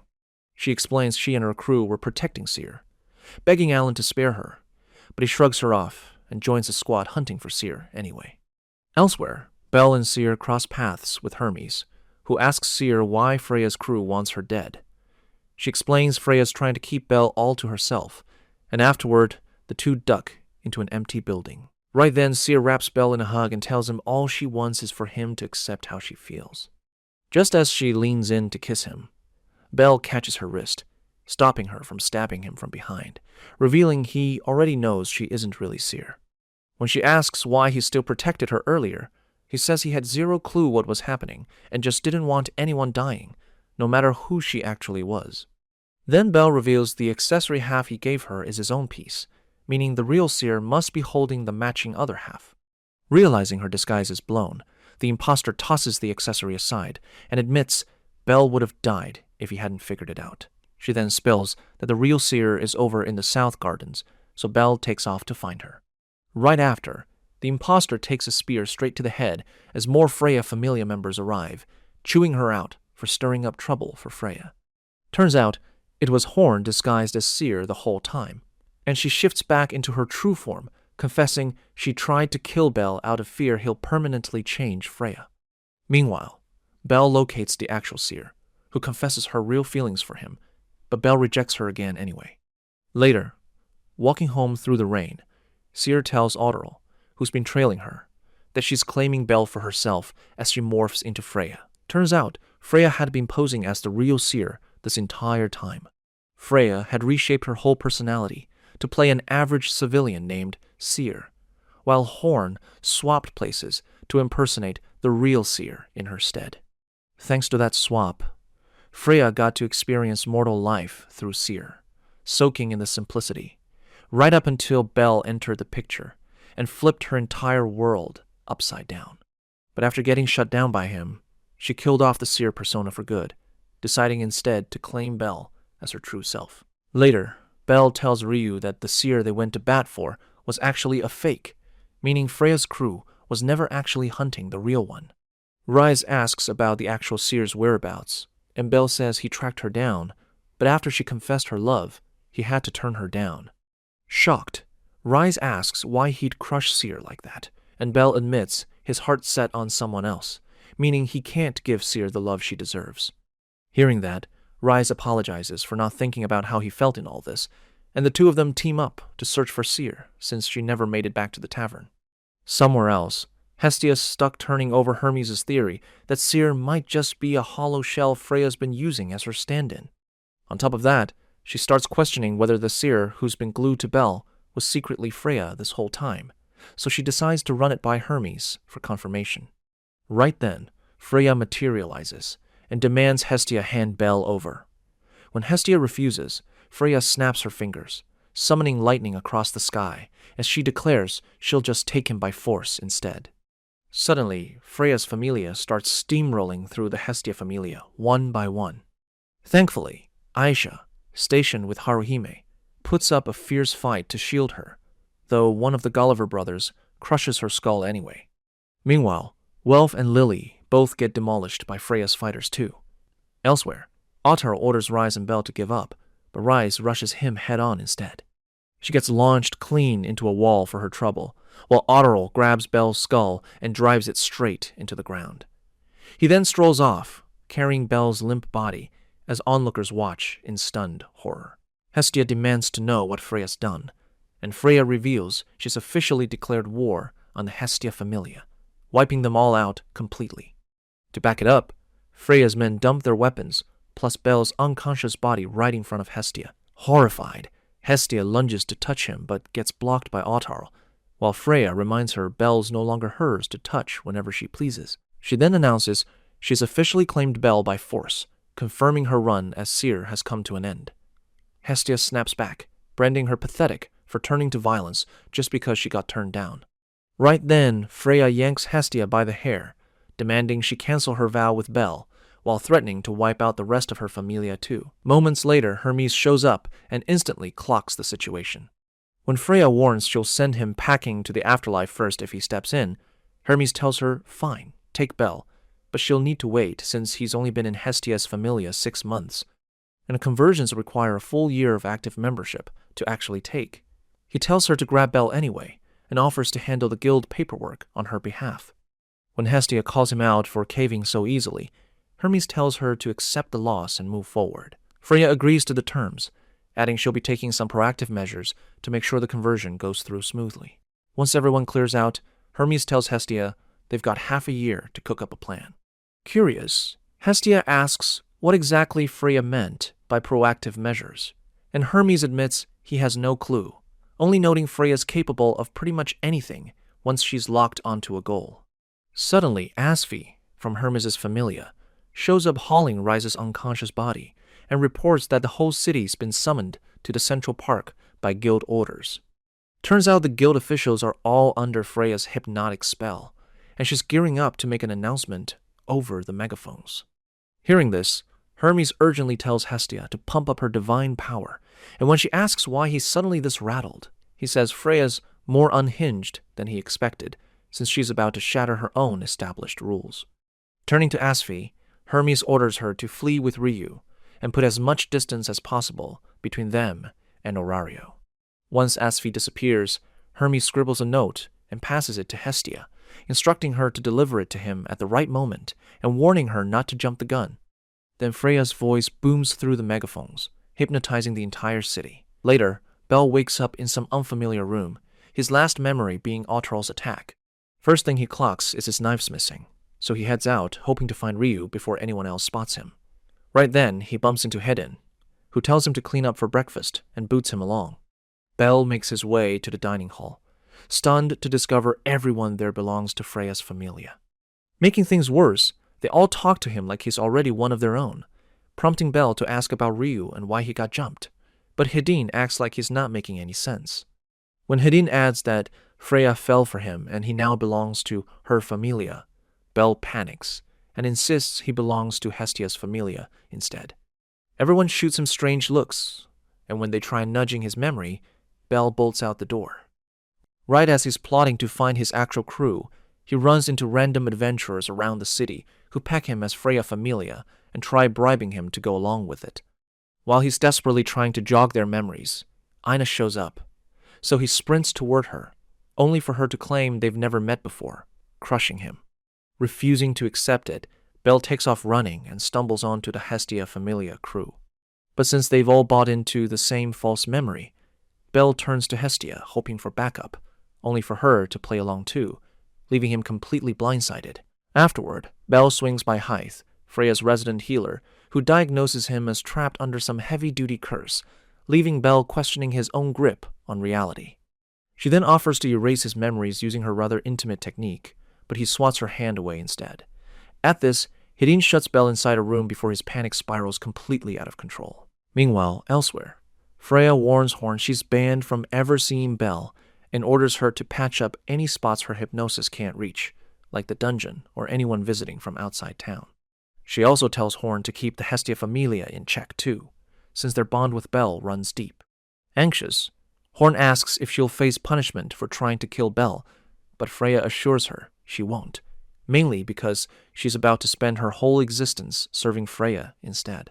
Down an alley in the city, Hestia crosses paths with Hermes and almost spills everything from the day before, but catching herself remembering his instructions to wait, she holds back and notices Ace posted on the city walls.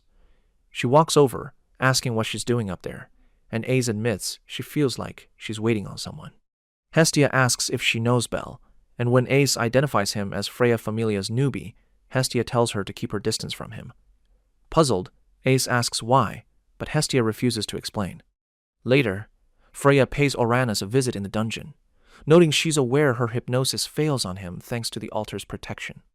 Uranus asks if she's planning to scramble his brain too, but Freya clarifies she just wants Belle and asks him to stay out of her business, offering in return to have her soldiers help conquer the dungeon. Uranus responds that he's no fan of her tactics, but since stopping her isn't an option, he chooses to look away. Back at Freya's estate, while Belle's inspecting his unfamiliar gear, Hedin invites him to go see Freya. On the walk over, Belle asks about Seer, but Hedin insists no one by that name exists among their ranks. Once Belle reaches Freya's chambers, she apologizes for the delay in meeting him and asks if his memories are really gone. Belle asks if he's genuinely been part of Freya's familia this whole time, and when she confirms it, he demands proof by having his status updated. Thinking he's cornered her with an impossible ask, Belle watches Freya ring for Hythe to bring the needle instead. She pricks her finger and updates his status right then and there. Once she shows him the results, Belle checks his back in the mirror and can't process what he's seeing. What he doesn't know is Freya used a rare item called Status Snitch, letting an outside familia rewrite anyone's stats. Afterward, she pulls him into a hug to comfort him, promising to stick by him through his breakdown moments. Shortly after, she asks him to open up about himself, faking curiosity about who he thinks he is and who he wants to become. When Belle just stares back with nothing to offer, Freya tells him to train with the others by day and swing by her chambers each night to talk. She then asks if he'd like to jump into bed with her right now, sending Belle scrambling up in shock. She tells him to go rest instead, and he sprints out. Right after, Freya orders Hythe to keep watch on him and report his every move back to her. Next day, Van complains about getting stuck training Belle, hurling insults his way, while Belle feels like she's clearly got bigger priorities elsewhere. Soon they reach the training grounds, where Van explains all Freya Familia members gather here for deathmatch-style battles. While Belle's still processing that, Van strikes first, but he backs off and pulls his knife to defend himself. After absorbing several hits from Van, Belle stumbles onto someone already killed, and scanning around, spots more bodies dropping everywhere. Right as it hits him, this is deadly serious. Van leaps in for the kill, but Belle knocks him back using a firebolt. Furious, Van charges again for payback, and just as Belle winds up another blast, a random attacker jumps him out of nowhere, but Bell dodges and torches them both with his fire spell. More attackers keep coming after that, and Bell wipes them all out using his fire magic. Once everyone's down, the Gulliver brothers praise Bell for holding his ground, though Hogni argues they need something even stronger to satisfy Freya. When Hedin joins in, he declares that this current version of Bell has to die and be forged anew through combat. Meanwhile, Aina digs through the guild archives searching for Bell's records, only to find them completely missing. Unsettled by this, she starts sensing something's off about him when they cross paths at the market. Distracted by her thoughts, Aina trips over a stack of papers and stumbles onto Bell's missing logbook. Flipping through it, she starts recalling his dungeon exploits, and right as her memories start flooding back, Freya appears and comments on how impressive it is that Aina still longs for Bell. She then confiscates the book and forces Aina to stay silent and forget everything she just witnessed. Back at training grounds, the Gulliver brothers take Bell down hard, and Hythe heals him up, mentioning he nearly didn't make it back. She suggests wrapping up for the day, and Hedin tells Bell to gear up for round 2 tomorrow. Realizing this is now his permanent situation, Hythe reassures him dying isn't something he needs to stress over. Later, Hedin walks Bell to Freya's chambers, where she's poring over the stolen logbook. He recounts the story of how Hestia found and took him in. Once he's done, Bell asks Freya how the two of them first crossed paths, and she spins a tale about meeting at a graveyard. To make it land better, she sprinkles in details lifted straight from the logbook, leaving Bell wondering if his mind's completely broken. Afterward, Freya asks Bell to help her out of her gown, and while he's unbuttoning it, she asks what he thinks of the outfit. Bell tells her it looks great on her, but once things get too intense to handle, he bolts out the room, leaving Freya thoroughly entertained. So she climbs into bed and refuses to change out of it, purely because Bell complimented her in it. Out in a town beyond Orario, Rise finally comes to and is caught off guard seeing Asfi, who fills her in on what's happening. Riled up, Rise demands they head back for Bell immediately, but Asfi tells her to chill since literally everyone, gods included, is now dancing to Freya's strings. When Asfi points out getting caught means instant brainwashing for them too, Rise backs down and thanks her for the reality check. Asfi then suggests they start by scouting for intel first. A while later, Hestia pays Uranus a visit and lights up finding out his brain's still intact, unlike everyone else's. Right as she tries bringing up Hermes' note, Uranus cuts her off, warning her that Freya's got spies planted even among his own people, so he tells her to head home. He then mentions winter's approaching, and orders one of his subordinates to inform Hermes that his soldiers will handle firewood distribution this year, catching her off guard, since that job normally belongs to the Ganesha familia. Back at Freya's mansion, her subordinates update her on their progress and outline plans to wipe out anyone standing in the way. After hearing encouraging updates on Bell, Freya tells them to loosen the leash a bit so she can watch him, warning that people he was once close to could still stir up trouble. Right then, Hedin mentions Bell brought up Seer and asks how to feel that question going forward, so Freya tells him Seer simply never existed at all. Hedin then asks for permission to personally oversee Bell's training, framing it as pure loyalty to her, and Freya signs off on it. From there, Hedin ran Bell through such brutal training sessions that it became his only escape from untangling real memories from fake ones. Later during lunch, Van drops some tips on Bell about cutting his predictability in fights. And when Bell thanks him, Van quickly covers up the friendly moment by insisting he still can't stand him. That night, when Bell shows up at Freya's, she asks if he wants his curse lifted, sensing how much he's struggling. She's playing it perfectly, knowing that convincing him he's cursed sets up the perfect trap to break him down completely once he accepts treatment. But Bell declines, insisting he's fine. After that awkward heart-to-heart, Autarl reports to Freya that Alan's back from tavern surveillance, confirming Mia's staying quiet while Rise remains missing. Hearing this, Freya assumes she must have fled the city alongside one of Hermes' people and orders him to prepare an ambush for their return. Meanwhile, Asfi and Rise have already slipped back into the city, completely unaware a trap's waiting for them. Back at the tavern, the waitresses swarm around Anya, who's been in a foul mood ever since the goddess festival. She eventually asks about Seer, only to be stunned finding out everyone except Mia has totally blanked on her existence. Mia explains that Freya's erased her from every single memory. Furious, Anya storms off but runs straight into Alan, who offers to fill her in. Instead, he brings her to Freya, so Anya confronts her about Seer, and Freya reveals she's gone for good. To prove it, Freya shifts into Seer's form and recalls the exact moment they first met.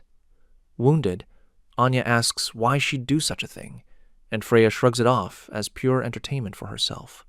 Anya then charges at Freya, but Alan intercepts and knocks her flying. Right then, Rise leaps out from hiding, prompting Freya to tell Alan to stand down his weapon. Rise demands to know if she's really the true Seer, and Freya confirms it outright. Furious, Rise loses it, but Freya insists it was all just a game, since being a goddess bored her senseless. Noting she's done playing pretend as someone else, she reaches a hand toward Rise, only to get it swatted away as Rise insists she's nothing like the Seer she knew. Freya then briefly subdues Rise with her mind control, before releasing her again. She explains her love for Bel is genuine, and floats the idea that once she's broken him down, they could share him together. When she suggests the three of them could get freaky together, Ryu shuts it down flat. Shortly after she passes out, Freya orders Alan to carry her off and lock her away in a dungeon cell to keep her from ever reaching Bel. Alan questions why she isn't just hypnotizing Ryu like everyone else, and Freya explains she's too fond of her to corrupt her soul that way. When Anya comes to, she finds Alan holding Ryu's limp body, and he warns her the tavern gets burned down if she pulls any more stunts. Back at their hideout, Asfi realizes Ryu's been captured, leaving her completely on her own now. Meanwhile, at Freya's mansion, Bel arrives for their nightly chat and instantly picks up on her sour mood. He asks if something rough happened to her, offering to lend an ear the same way she always does for him. So Freya admits she had a falling out with a close friend, one that was entirely her fault. But when Bel suggests she just apologize, she says she can't, since her heart's locked onto something she wants so badly, she's ready to sacrifice everything else for it.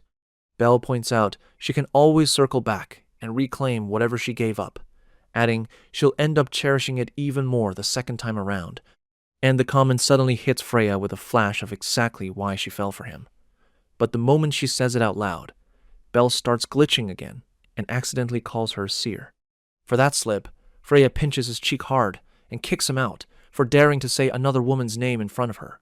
Later in training, Hedin cuts loose with his full lightning arsenal on Bel, leaving him fighting just to stay conscious. He doesn't give Bel a second to recover, chaining together brutal hits that shock everyone watching.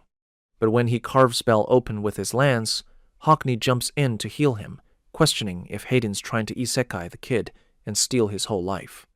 Hedin fires back that Bel needs to earn his place as worthy of Freya's love, and orders him back on his feet. Later, Hockney warns Hedin his brutal methods are going to crush Bel's genuine spirit, and he refuses to just watch it happen. Hedin asks if he's gone soft and buddied up with Bel, but Hockney insists the guy is simply likable. When the rest of the Familia accuses Hedin of running a personal grudge against Bel, he snaps back that they're all missing how badly Freya herself is suffering underneath it all. Elsewhere, Hestia drops by Welf's workshop, catching him mid-reorganization since he's running low on room. Right then, Welf points at some lightweight armor he crafted for Bel ages ago and asks why he even bothered when no one in their crew could wear it. He adds he could tell from the craftsmanship it was tailored for one specific person, but Hestia brushes past the comment and exits, silently hoping he keeps that observation to himself. Reaching an empty room, Asfi suddenly materializes, and Hestia practically tackles her out of pure excitement. Asfi tells her to settle down before they draw attention. So Hestia digs the note out of her stash, revealing she instantly recognized it came from Asfi. Once they've caught each other up, Asfi reveals Freya's crew is going all out, trying to break Bel by throwing him against way stronger fighters, hinting something's forcing them to rush. Curious, Hestia asks why they'd be in such a panic when they've basically got the whole city under their thumb, and Asfi guesses it's because Bel still hasn't caved to their tricks. That night, Bel heads to Freya's chambers, wondering how his existence got reduced to non-stop fighting and hospital trips. Once he arrives, Freya suggests they finally sleep together, offering him literally anything he wants. While they're lying there together, she keeps offering gifts, but Bel insists he doesn't want a thing. She cradles his head against her plush pillows and confesses her love for him. Since it feels like a tiny slice of peace inside all this madness, Bel starts considering just accepting his new life. But then the memory of breaking Seer's heart hits him, filling him with self-loathing until he finally passes out. Next day, Hidden catches Bell trying to sneak off, and when he admits he's out searching for Seer, Hidden repeats that Seer is nothing but a figment his mind invented, telling him to drop it since it's pointless burning manpower on guards tailing him. Afterward, Hadin instructs Van to pull the guards off Bell's trail, since they've got bigger fires to put out. The Loki Familia might be wrapping up their deep dungeon expedition soon, and they need Freya's whole setup kept airtight. He then orders Van to make sure everyone gets charmed the second they exit the dungeon. Later, Bell wanders the city, sick of how everyone flinches away from him in fear, then spots Hermes' crew handing out firewood. Reaching the tavern hunting for Seer, the waitresses lied into him, telling him to get a real job and drop the search for some make-believe girl. They tell him to scram since they're swamped with work, and Ryu's still not back. Hearing that, Bell can't figure out why nobody remembers Seer while everyone still knows Ryu just fine. Mia shows up and scares the staff back into gear. Spotting Bell, Mia reveals she's an outcast from Freya's Familia and has agreed to stay out of the chaos unfolding. Still, she repeats some old words of encouragement she once shared with him. When he asks her to clarify what she means, she chases him out with a butcher's knife instead. After sprinting off and catching his breath, Bell realizes Mia remembers their conversation from years back, though he still can't crack what she's hinting at. Still, he decides to follow her advice and keep pushing forward, no matter how rough he looks doing it. Afterward, he tracks down Ace, whose friends immediately warn her to stay clear of him. Bell asks Ace if she remembers any of their past encounters, but her friends assume he's lost it and tell him to leave. Then Ace walks past him and pauses to grab his hand, shocking her friends as she asks if he wants to train together. She adds she's got this gut feeling they should be sparring up on the city walls, learning from each other along the way. When she calls it a promise she'll always hold close, Bell drops to his knees and starts crying. Later in training, Bell channels fresh energy from Ace's lessons and lands a slash across Hadin's face with his knife, stunning the whole group. Afterward, Bell declares exactly who he is, and Hayden kicks him down, warning him not to get cocky just because he landed one lucky hit. Meanwhile, at Hermes' place, his crew grumbles about the workload, while he wonders why his memory keeps resetting like he's trapped in some loop. Suddenly, it clicks who's powerful enough to pull that off, and he panics, so he scribbles his thoughts down and tucks the note inside his hat. After that, Hermes rushes into the city screaming like a lunatic, calling out for Asfi. She whispers a location only he can hear, but once he arrives, he just finds Hestia hawking snacks. After polishing them off, he discovers a note in his own handwriting at the bottom, instructing him to burn Aurario to the ground. Later that night, Bell's finally certain about his true identity and starts scheming his next move, knowing Freya would clock the shift in him instantly. He puts together that Freya's behind everyone's bizarre behavior and starts wondering why Seer got erased from every single memory. Right then, an explosion rattles the building, and Hythe rushes in, announcing they're under siege from a lone attacker. Meanwhile, Rise bursts through the smoke, realizing she's been dragged to Freya Familia's headquarters, and after clashing with a handful of guards, she clocks just how strong they really are. Just as her next opponent demands how she busted out of the dungeon, Rise flashes back to someone freeing her and slipping her weapons to unleash havoc inside the compound. Surrounded by even more guards now, she blasts through all of them at once.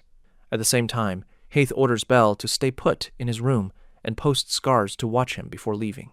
While they act like they're protecting him, Bell figures out they're really just blocking him from crossing paths with the intruder. Suddenly, the guards watching him get taken out, so he bolts out and catches the culprit fleeing, chasing right after her. Somewhere across the city, Hermes' crew keeps up the firewood run, helping households get their fireplaces going while questioning why Hermes assigned them such dull grunt work. Right then, one of them catches a whiff off the wood and notes it smells like blood.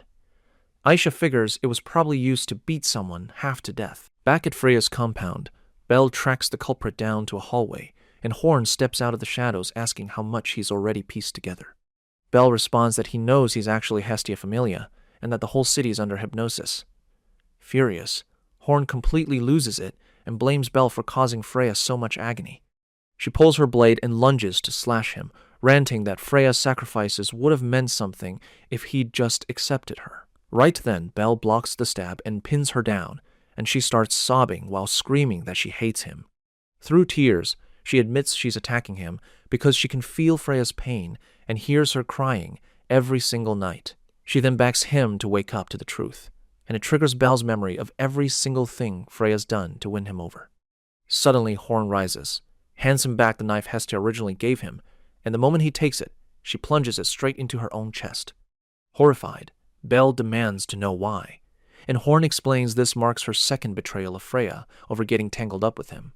When Belle moves to grab Haith for help, Horn stops him and shifts into Seer's form, using her final moments to beg Belle to save her. Meanwhile, Freya senses it happening from her room and orders Otterl to keep Horn alive at all costs, and shortly after Otterl intercepts Belle sprinting down the hallway with her body, demanding he hand her over since Freya needs her breathing.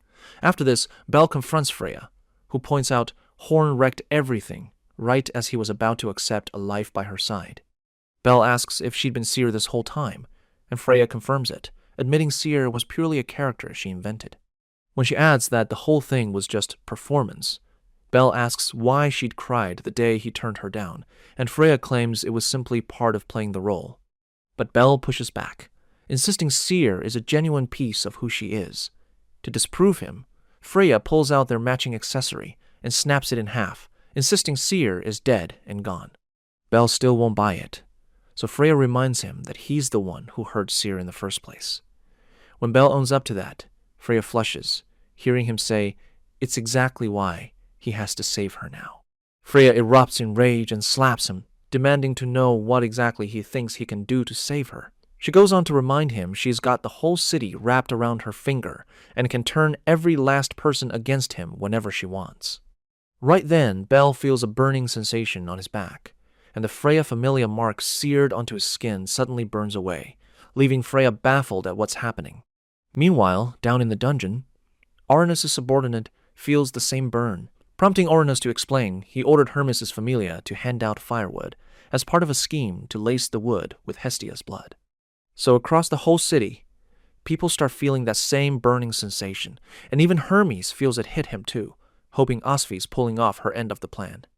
At that moment, Asvi's soaring above the city carrying Hestia, and soon after, they touch down on a towering altar. With Freya having seized control over everyone in the mortal realm, it's finally time to rebuild Hestia's heavenly temple.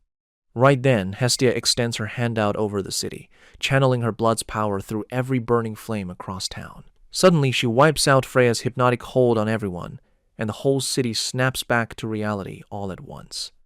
Meanwhile, Freya Familia members corner Ryu trying to finish her off, but Aiz arrives just in time to save her, declaring she knows for a fact Belle was never actually part of Freya's Familia. At the same time, the Hestia Familia crew feels crushed, realizing how badly they treated Belle, but Welf cuts through it, telling them to quit moping and go rescue him already. All at once, the entire city snaps out of the trance and turns furious at Freya's Familia. Back at Freya's mansion, Hestia crashes through the window with Asvi's help and tackles Belle, apologizing for having ignored him this whole time. Once Freya realizes what's happened, Hestia announces she's taking Belle back and asks what Freya's next move is, given she's already lost. Right then, Freya declares a war game, leaving everyone in the room stunned. She goes on to declare she'll claim Belle if she comes out on top, but if she loses, she'll head straight back to heaven. Hestia points out she's got no business making demands, but Freya counters that the guild can't dissolve her Familia, while the 3 legendary quests remain unfinished. On top of that, Freya tells Hestia she's free to team up with other Familias while she'll fight solo with her own crew. Hestia turns to Belle for his take, and he agrees, but only if he gets one last chance to meet the real her beforehand. Days later, word of the war game spreads across town, and right when everyone assumed Loki Familia would jump in first, Hestia panics hearing Loki announce she's sitting this one out. Making it worse, other Familias start backing out too, purely because Loki isn't joining. At the Donatus assembly, Loki explains the guild barred them from participating to keep the power balance from tipping too heavily one direction.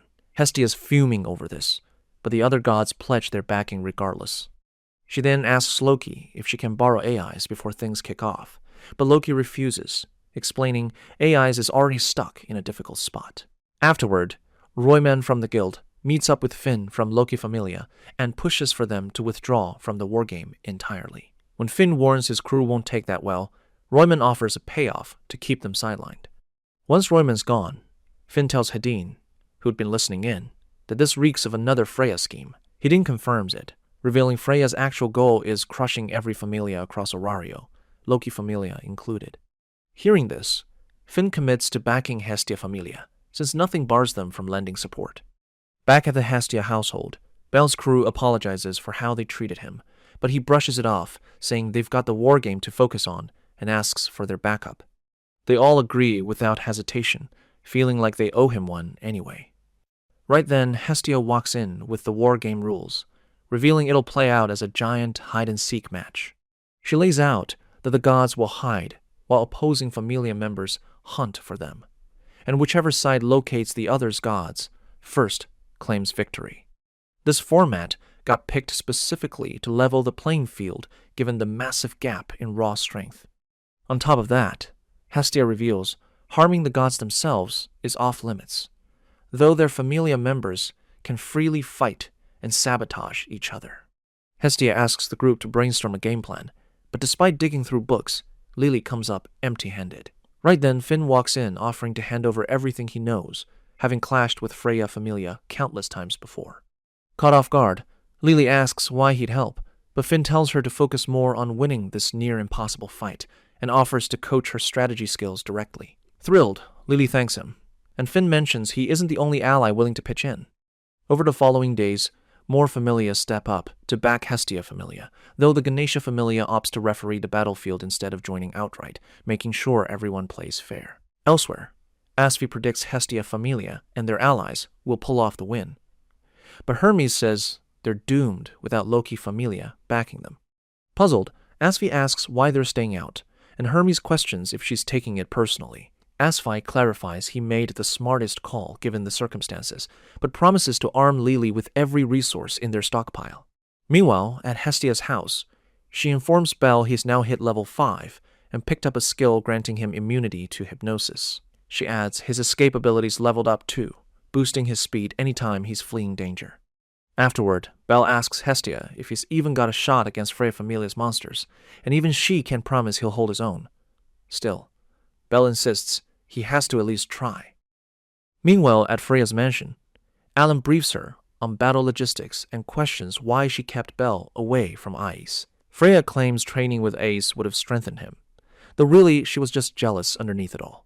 In the dining hall, Hockney admits he would have enjoyed helping Bel grow stronger, but his crew reminds him where his true loyalty belongs. So he assures them, if they clash on the battlefield, he'll cut Bel to ribbons without hesitation. Meanwhile, Heath reports to Altar she's given everything she's got to keep Horn alive per Freya's orders, but she's still trapped in a coma. Curious, Ellen asks if she knows what's keeping her under, and Hythe guesses it's because Horn's using her magic to hold on to Seer's appearance, essentially keeping Seer alive through herself. Back at the tavern, Anya's friends try snapping her out of her mood, and when she tunes them out, they mention they're heading off to join the war game. Once they leave, Anya admits to herself she's too terrified to fight, and right then, someone walks in, grabbing her attention. Meanwhile, Bel trains alongside Ace's crew, who note how well he's adapted to his new level, earning their thanks while they apologize on Ace's behalf for not being able to help directly. Finally, War Game Day arrives, with a guy named Ibli commentating alongside Ganesha. After running through the rules for the crowd, Ibli announces the Allied army will hold the island's east side while Freya and her fighters take the west. Interestingly, Freya Familia has to locate every single one of Hestia's allied gods to secure victory, tilting the odds toward the allied side. Even so, Ganesha notes that handicap still isn't quite enough to even things out. On the east side, Hestia orders every god to keep their flower visible at all times, since losing or having it stolen knocks them and their whole familia out of the game. After that, the resident strategist steps up telling the gods to pick their hiding spots solo, avoiding predictable patterns the enemy could exploit. Following a rousing pep talk to pump up morale, the crowd erupts in cheers and scatters. Right then, Bel tells Lily he's got a gut feeling about something that might go down during the battle. Once they finish talking, Cassandra shows up describing a dream where she witnessed a bunch of events unfolding all at once. Luckily, the wind ended up shifting in their favor. Meanwhile, on the west side, Ottarl hands Freya her flower and tells her to put it on. Hedin rallies his troops from up high and orders them to march into battle. Right then, the game officially kicks off, and Bel slips through the forest while the allied divisions radio Lily through magic crystals, reporting no sign of the enemy yet. She starts getting jittery, but recalling Finn's pep talk, she orders the troops to track down Freya and her forces. She deployed most of her army purely as scouts, knowing a direct clash with Freya's forces would be suicide. Instead, she zeroed in on hunting Freya specifically, marking off search territory on her map as the allied army combed the island. Right as Lily starts suspecting they're being baited into a trap, one squad radios in that they've spotted enemy forces clustered at the island's edge. Startled, Lily asks the head count, and the scout reports they're all bunched together in one spot. Baffled, the allied forces wonder what Freya's crew is scheming, so Lily asks specifically about Freya's location. The scout confirms Freya's right there among them, perched inside a shrine. With every heavy hitter from Freya Familia gathered in one location, Hermes concludes they've abandoned the hide-and-seek format entirely for a straight-up war. Cornered with no other option, Lily accepts they'll have to engage head-on, and as the troops wait for her orders, Bel tells her to trust her own call. So Lily reorganizes the forces, putting Luvis in charge of a hit-and-run squad while splitting the rest into 3 platoons attacking from separate angles. Picking up on this, Hedin declares an all-out assault, but the allied forces beat him to the punch. As Freya's army charges forward, the allied side opens fire from range using magic swords, mowing down huge numbers of enemy troops. Just as things look promising, Haith casts a revival spell, bringing the fallen soldiers back up to fight again. Fast on the recovery, the allied forces resume their assault, with Haruhime buffing everyone's stats on Lily's command. The two armies finally collide in close combat, prompting Lily to send Moore's squad straight at Heath's position. They blast her with fire, assuming she's toast, but Haith strolls out unscathed, announcing her healing spell is running at full power. As they watch her wounds seal shut, Mord loses his cool and attacks, only for Haith to swat him aside like a pest before demolishing his whole crew. With most magic sword users wiped out, Hedin finishes off the stragglers with lightning bolts. Meanwhile, Bel sneaks toward Freya's position, hidden under the invisibility cloak. Nearby, the allied troops stumble onto Hogni, who panics at the sight of so many unfamiliar faces. While casting a spell to shift his own personality, the allied forces attack, but he counters and takes down several fighters. Right then, a warrior named Cyclops calls for a stat boost and locks blades with him. Spotting the opening, Welf tries hitting the distracted Hogni with an attack spell, but Alan suddenly slashes him and unleashes a flurry of strikes, which Welf manages to block with his sword. When Alan questions what kind of blade could survive his onslaught, Welf modestly says he's not as skilled as Alan thinks. Meanwhile, Aisha and her squad clash against the Gulliver brothers, while Bel offers to jump in and help the others, but Lily tells him to save his strength for Ottrel, since Bel needs to catch him off guard with his knockoff Chidori move. Unfortunately, as Bel nears Freya's territory, Van slices through his invisibility cloak and boots him. Bel then ditches the ruined cloak, and Van reveals he came alone since taking Bel down is his personal mission. Van clashes weapons with Bel, trying to bait him into using his lightning charge skill, but Bel dodges his strikes and blasts him into a wall with a firebolt instead.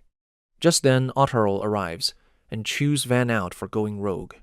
Unfortunately, Bel's lightning charge isn't fully powered yet, leaving him unsure how to proceed, so Ottarl tosses him a sword, offering him a free shot with everything he's got. Bel grabs the blade and sets it ablaze, hoping to land his best hit, but Ottarl activates his own weapon too. With his lightning finally charged, Bel charges Ottarl, and their swords collide in an explosion that hurls Bel into a nearby wall and shatters both blades. Ottarl praises the attack as genuinely impressive, warning that from here it's just a regular fight. Back on the battlefield, Alan thrashes Welf, mocking him as a loser, while Hogni finishes off Cyclops, despite taking some damage himself. After that, Hogni closes in on the remaining warriors, sending them into a panic, prompting Daphne to order them into another round of getting wrecked. Not far off, Aisha and her fighters keep holding the line against the Gulliver brothers, while Bell absorbs hit after hit from Otterl. Once he's done pummeling Bell, Otterl hoists him up and chucks him aside like garbage.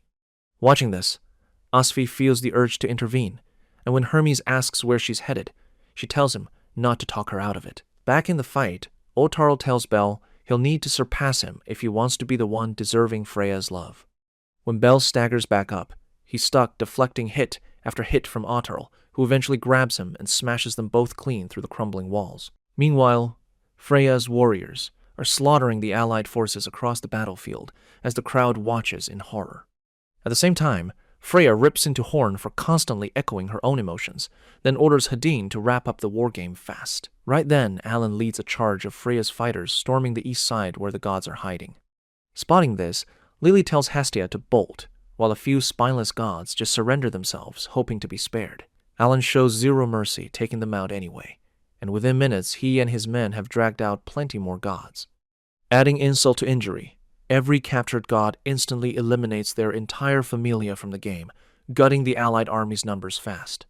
So while Takemigazuchi keeps some of Alan's men busy, Hephaestus urges Hestia to run. Not long after, she runs straight into Alan, who snatches her flower and boots her from the game. Takemigazuchi gets knocked out around the same time. After that, Alan's squad keeps picking off more gods, whittling the field down to just 4 gods remaining out of 46 familia. Even so, Lily stays composed since she'd already braced for this, hoping they'll still find their opening to flip the fight. Elsewhere, Hogni has wiped out Daphne's entire squad, and she's only still standing thanks to Cassandra's constant healing. Soon, the spell starts sputtering out, so Daphne curses him and his creepy weapon, while Hogni actually compliments her for absorbing so many hits and lasting this long. Daphne explains it's a skill boosting her stamina, and when he asks why she keeps fighting a battle she can't win, she says her whole job is stalling for time. Hearing that, Hogni slices her open, dropping her into Cassandra's arms. But before Cassandra can heal her, he points his blade at them both, demanding surrender. Still trying to keep her tough front up, Daphne tells Cassandra to keep healing her, but once Hogni threatens to finish them off without hesitation, Cassandra gives in and surrenders. Elsewhere on the island, Otterl's beaten Bell down so badly he starts considering begging for mercy. But remembering his vow to save Seer, he forces himself back up, vowing to take Otterl down. Suddenly, a strange gust picks up as Seer descends from above. When Hogni asks who she even is, Seer announces she's entering the fight and asks if everyone's ready to fall to her blade. Irritated, Hogni lunges at her, but Seer goes blow for blow with his swordsmanship. The crowd erupts, watching this unfold, clearly reading the shock on Hogni's face that she's grown far stronger since their last clash. While he tries figuring out how she jumped 2 whole levels, Seer fights on, drawing strength from everything she survived. Hogni attempts a slash, but she sidesteps and sends him crashing into a pillar. Right then, Hythe rushes in to back Hogni up, ordering her troops to attack, but Seer casts a spell that deflects every single strike aimed her way. Hogni tries interrupting her casting, only to get thrown back by her enchanted flames.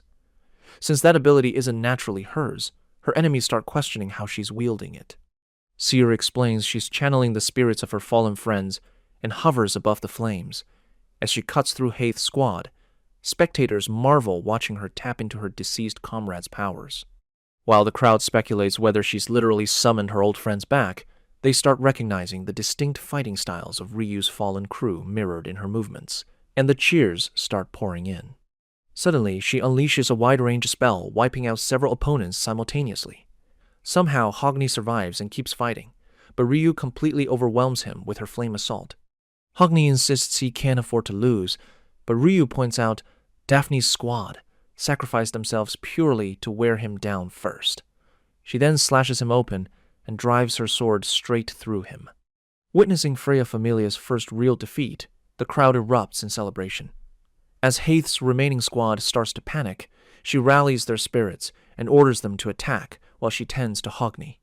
But before they can even move, Hedin obliterates the whole squad with a lightning barrage, catching Hythe and everyone else completely off guard. Before the fight kicked off, Bell had already tipped off Lily that Hedin might flip sides and back them, sensing something off about him. He had clocked that Hedin was always laser-focused on Seer's well-being above everything, leading Bell to predict Hedin might help push his own agenda forward. Livid, Haith demands to know what Hedin thinks he's doing betraying Freya like this. Hedin clarifies he's not running some evil plot against Freya, insisting his betrayal comes from loyalty, mirroring exactly what Horn did before him. That only fuels Haith's rage more as she powers up, declaring she's undefeatable. Hedin reminds her that magic reserves run dry eventually, and his pool of power dwarfs hers by comparison. He then takes her out entirely, stunning Rise as he orders her to go handle Otterl instead. Watching his own betrayal unfold, Freya rises to her feet, and Hedin turns to face her, stating he isn't seeking forgiveness, adding he's fine wearing the traitor label, as long as he sees this through. After that, Hedin blasts the Gulliver brothers with lightning as the tavern waitresses arrive to join the fray. Elsewhere, a soldier informs Alan that Hedin turned against their own forces, adding reinforcements just showed up from the tavern, with Anya leading the charge. Meanwhile, the Gulliver brothers are stunned, seeing Anya, questioning if Freya breaking her didn't teach her anything. Anya confirms she really was broken, until her brother Bete showed up and dragged her straight to Seer inside Freya's mansion. She'd assumed Freya and Seer were one and the same, but Bete explained that Horn functions like a mirror, reflecting Seer's genuine emotions. Right then, Anya realizes the unconscious Seer in front of her is truly no different from the real friend she's always known. Suddenly, Seer's unconscious form mumbles an apology aimed at her and their whole group. Elsewhere on the battlefield, Ryu arrives to find Bell getting demolished by Otterl and starts healing him while strategizing how to take him down. Suddenly, Mia drops out of the sky wielding a spade ready to bury every last enemy. She hadn't originally planned on joining until Loki talked her into it. She'd initially turned Loki down, insisting she'd only fight if Seer personally asked for her help. So Loki brought her to Freya's mansion and showed her Seer's unconscious body. Once there, Seer apologized to Mia and begged for her assistance. Mia tells Bell to get up, but he collapses trying, and right after that, Mia locks blades with Otterl. Back at the Donatus, Hermes praises Loki for pulling strings to secure all the backup the allied army needed.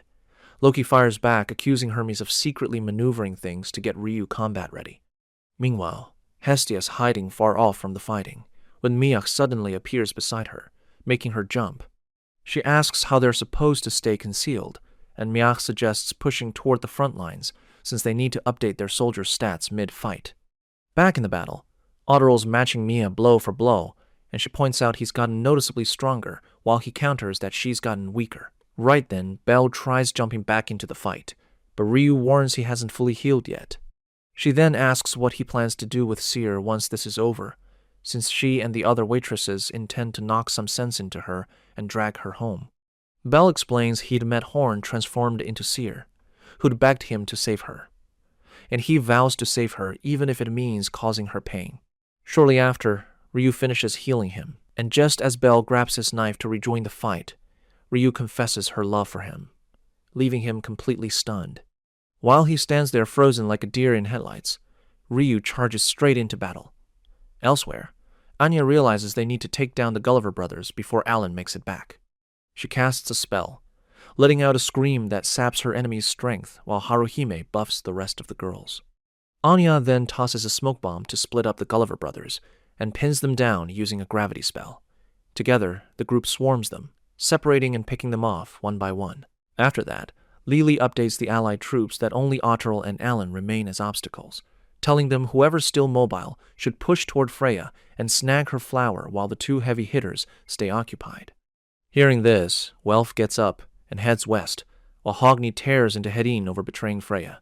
He brings up how Freya once saved them from a cursed battle island, then lands a punch straight to his face. Hedin fires back with a gut punch and stomps his head, reminding him he's outmatched for this fight. He then explains his betrayal comes from the fact that Bell is the only one capable of saving Freya, revealing that's the real reason he's been training him this whole time. When Hogni says none of that makes sense, Hedin tells him to drop the act, insisting that if Freya's chosen Bell over every other man, then it's their job to support that choice.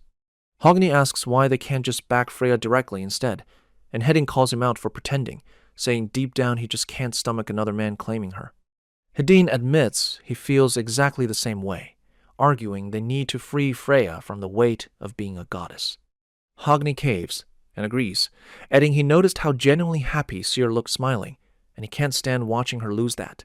Meanwhile, Aisha and the rest of the crew finish off the last Gulliver brother while Anya squares off against Alan. Mid-clash, Anya explains she's just trying to be a real friend to Seer, but right as Alan goes for another strike, Hogni blocks it and apologizes for interfering. Caught off guard, Anya asks why, and Hogni says he's on board with saving Seer too. Furious, Alan demands to know what they think they're doing, and once Hogni explains, Alan erupts, accusing them both of betraying Freya. He then declares his loyalty stems from Freya's promise of power to him specifically. At the same time, Belle, Mia, and Ryu battle Otterl together, but he warns he'll bury them all if they can't take him down. He starts channeling a spell, prompting Mia to scream that they need to stop him immediately. Instead, he slashes Mia and rams Belle into her before finishing the spell and unleashing a brutal attack. When Hestia and Miach reach the battlefield, Lily orders Hestia and Haruhime to locate Belle and reinforce him fast. She checks if Haruhime can still cast her boost spell, and once confirmed, tells her to level up Belle and the others to improve their chances. Nearby, Otterl's attack fails to finish off his opponents, so he winds up for round 2, but Hedin arrives and cuts him off. Belle's shocked, seeing Hedin fighting on his side, while Mia asks if he's got an actual strategy. Hedin questions why they were even fighting without a plan in the first place, then, after chewing them out for not thinking things through, informs Otterl his defeat is imminent. He orders Mia and the others to attack and buy him time, so they rush Otterl together in a coordinated assault. Still, Otterl overpowers all of them despite their teamwork, while Hedin rains lightning down from above. As Otterl defends himself, Mia sweeps his legs out, but he recovers and holds off their combined attacks anyway. Meanwhile, Alan lunges at Anya, but Hogni steps in to shield her, pointing out his brother's strikes aren't as brutal as they used to be. When Hogni admits he's holding back to avoid hurting his little sister, Alan snaps at him to shut up and charges. Hogni repels him with a fire blast as Alan warns him not to act like he understands him. Anya then asks Alan point blank if he hates her, and he confirms it flatly. So she tells him to go ahead and hurt her, the way he's always threatened. But when he does nothing, Hogni points out that his hatred is clearly just an act. Hearing that, Anya tears up and says she wants to be family with him again, but Alan cuts her off, insisting he won't let Freya fall, since his loyalty is his path to gaining enough power to slay the black dragon that destroyed his homeland. Locked in on that goal, Alan casts a spell, and when Hogni tries striking him, he leaps and unleashes a devastating counterattack on both of them. Elsewhere on the battlefield, Otterl's opponents overwhelm him with their combined assault, but it only unleashes his inner monster as he retaliates, smashing Hedin's skull into a wall and hurling him aside. Right after, Belle, Mia, and Rise charge him together, only to get sent flying just the same. Moments later, Hedin drags himself back up, admitting he could have ended the whole game easily just by snatching Freya's flower, but that would have been pointless, since it was never his actual goal. He states his real mission is lifting the crushing weight of godhood off Freya's shoulders, since her own desires are tearing her apart from within. Right then, they all force themselves back up, dead set on finally taking him down, while Otter grips his sword ready to end it once and for all. Coincidentally, Haruhime shows up just in time to boost their levels alongside Hestia, who pulls Belle into a hug and tells him she needs to update his stats. Mia and Hedin step up to buy them the time needed to finish the job. They launch into Otterl, while Hestia works fast, updating Belle's status. Once she's finished with Belle, Haruhime burns her last reserves, giving him a level boost, and collapses right after. So Belle throws himself back into the fight, suddenly moving with insane speed. Between all their combined power, Otterl still holds his ground against them, leaving the crowd stunned watching it play out. Before long, everyone's running on fumes, but Belle keeps hammering Otterl, driven by pure refusal to give up on reaching Seer. Watching this, Hedin drags himself up and blasts Otterl with lightning, and Otterl retaliates by slashing him with his blade. Right as he's about to finish Hedin off, Belle yanks him clear.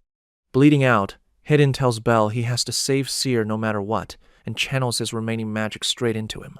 Suddenly, Belle erupts with blinding speed and collides violently with Otterl.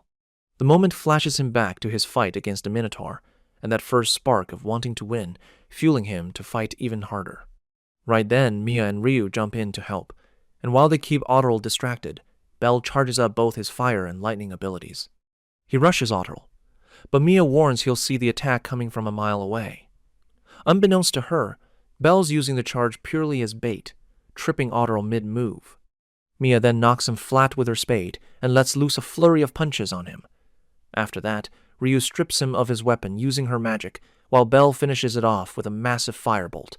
Shockingly, the muscle-bound brute climbs back up and starts walking toward them, but stops halfway, letting everyone erupt in celebration over his defeat. While Bell marvels at just how tough Otterl really was, Otterl asks if he's genuinely capable of saving Seer, and Bell confirms without hesitation. So Otterl tells him to prove it. Right after, Hestia warns Bell that Alan's closing in fast and they'll lose everything if he catches up. So Bell takes off sprinting toward Freya as Alan spots him and gives chase. With the crowd cheering him on, Bell pushes his legs as fast as they'll go, but Alan keeps closing the gap behind him. As Bell nears the ruins where Freya's hiding, Alan lunges with his spear, but Bell narrowly dodges and keeps running since everyone's counting on him to make it. Just as Alan nearly catches him again, Bell's escape skill kicks in, launching him ahead in a sudden burst of speed that stuns Alan, who then calls on his last remaining soldiers to bring Bell down.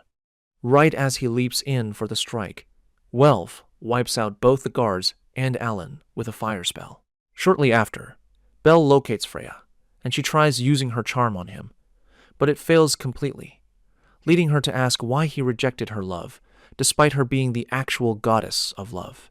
She declares her feelings for him all over again, but Bell tells her he can't belong to her, and severs her flower, officially ending her infatuation with him. A few days later, as Freya prepares to leave the city, Cyr appears before her, reminding her of the promise to reveal her true self to Bell if she lost. So she heads to the tavern for a drink and a chat with Mia, who mocks her for being too broke to even pay for it. Freya explains her familia's been disbanded, and everything she owned seized. Mia points out it's a miracle she wasn't shipped straight back to heaven and tells her she'll need to actually work for a living now. She adds that Hestia's fine with her staying in town and picking up shifts at the tavern. Still, Freya calls that too humiliating and starts to walk out. There she runs into Bell and the waitresses, and she asks if he's trying to string her along again before thanking him for finally killing her crush on him. She adds she'll always carry thoughts of him, glancing toward Ryu before turning to leave. Right then, Ryu asks if she's got nothing to say to the rest of them, prompting an apology. Suddenly, Ryu smacks her and orders her to stay, and when the other girls chime in that they want their actual friend, not the goddess. Anya then comes running in tears and wraps Freya in a hug, while Bell hands over his half of their matching accessory, telling her that even though he can't be her hero, he'll still be there for her. Right as he almost says something genuinely sweet, he clocks everyone's watching and blurts out something dumb instead, sending Freya into tears as she admits she wants to stay with all of them. So the whole group rushes in to wrap her up in a group hug. Comment Goddess Baddies if you watch this recap to the end, and if you enjoy anime recaps like this, subscribe to the channel and watch this next video.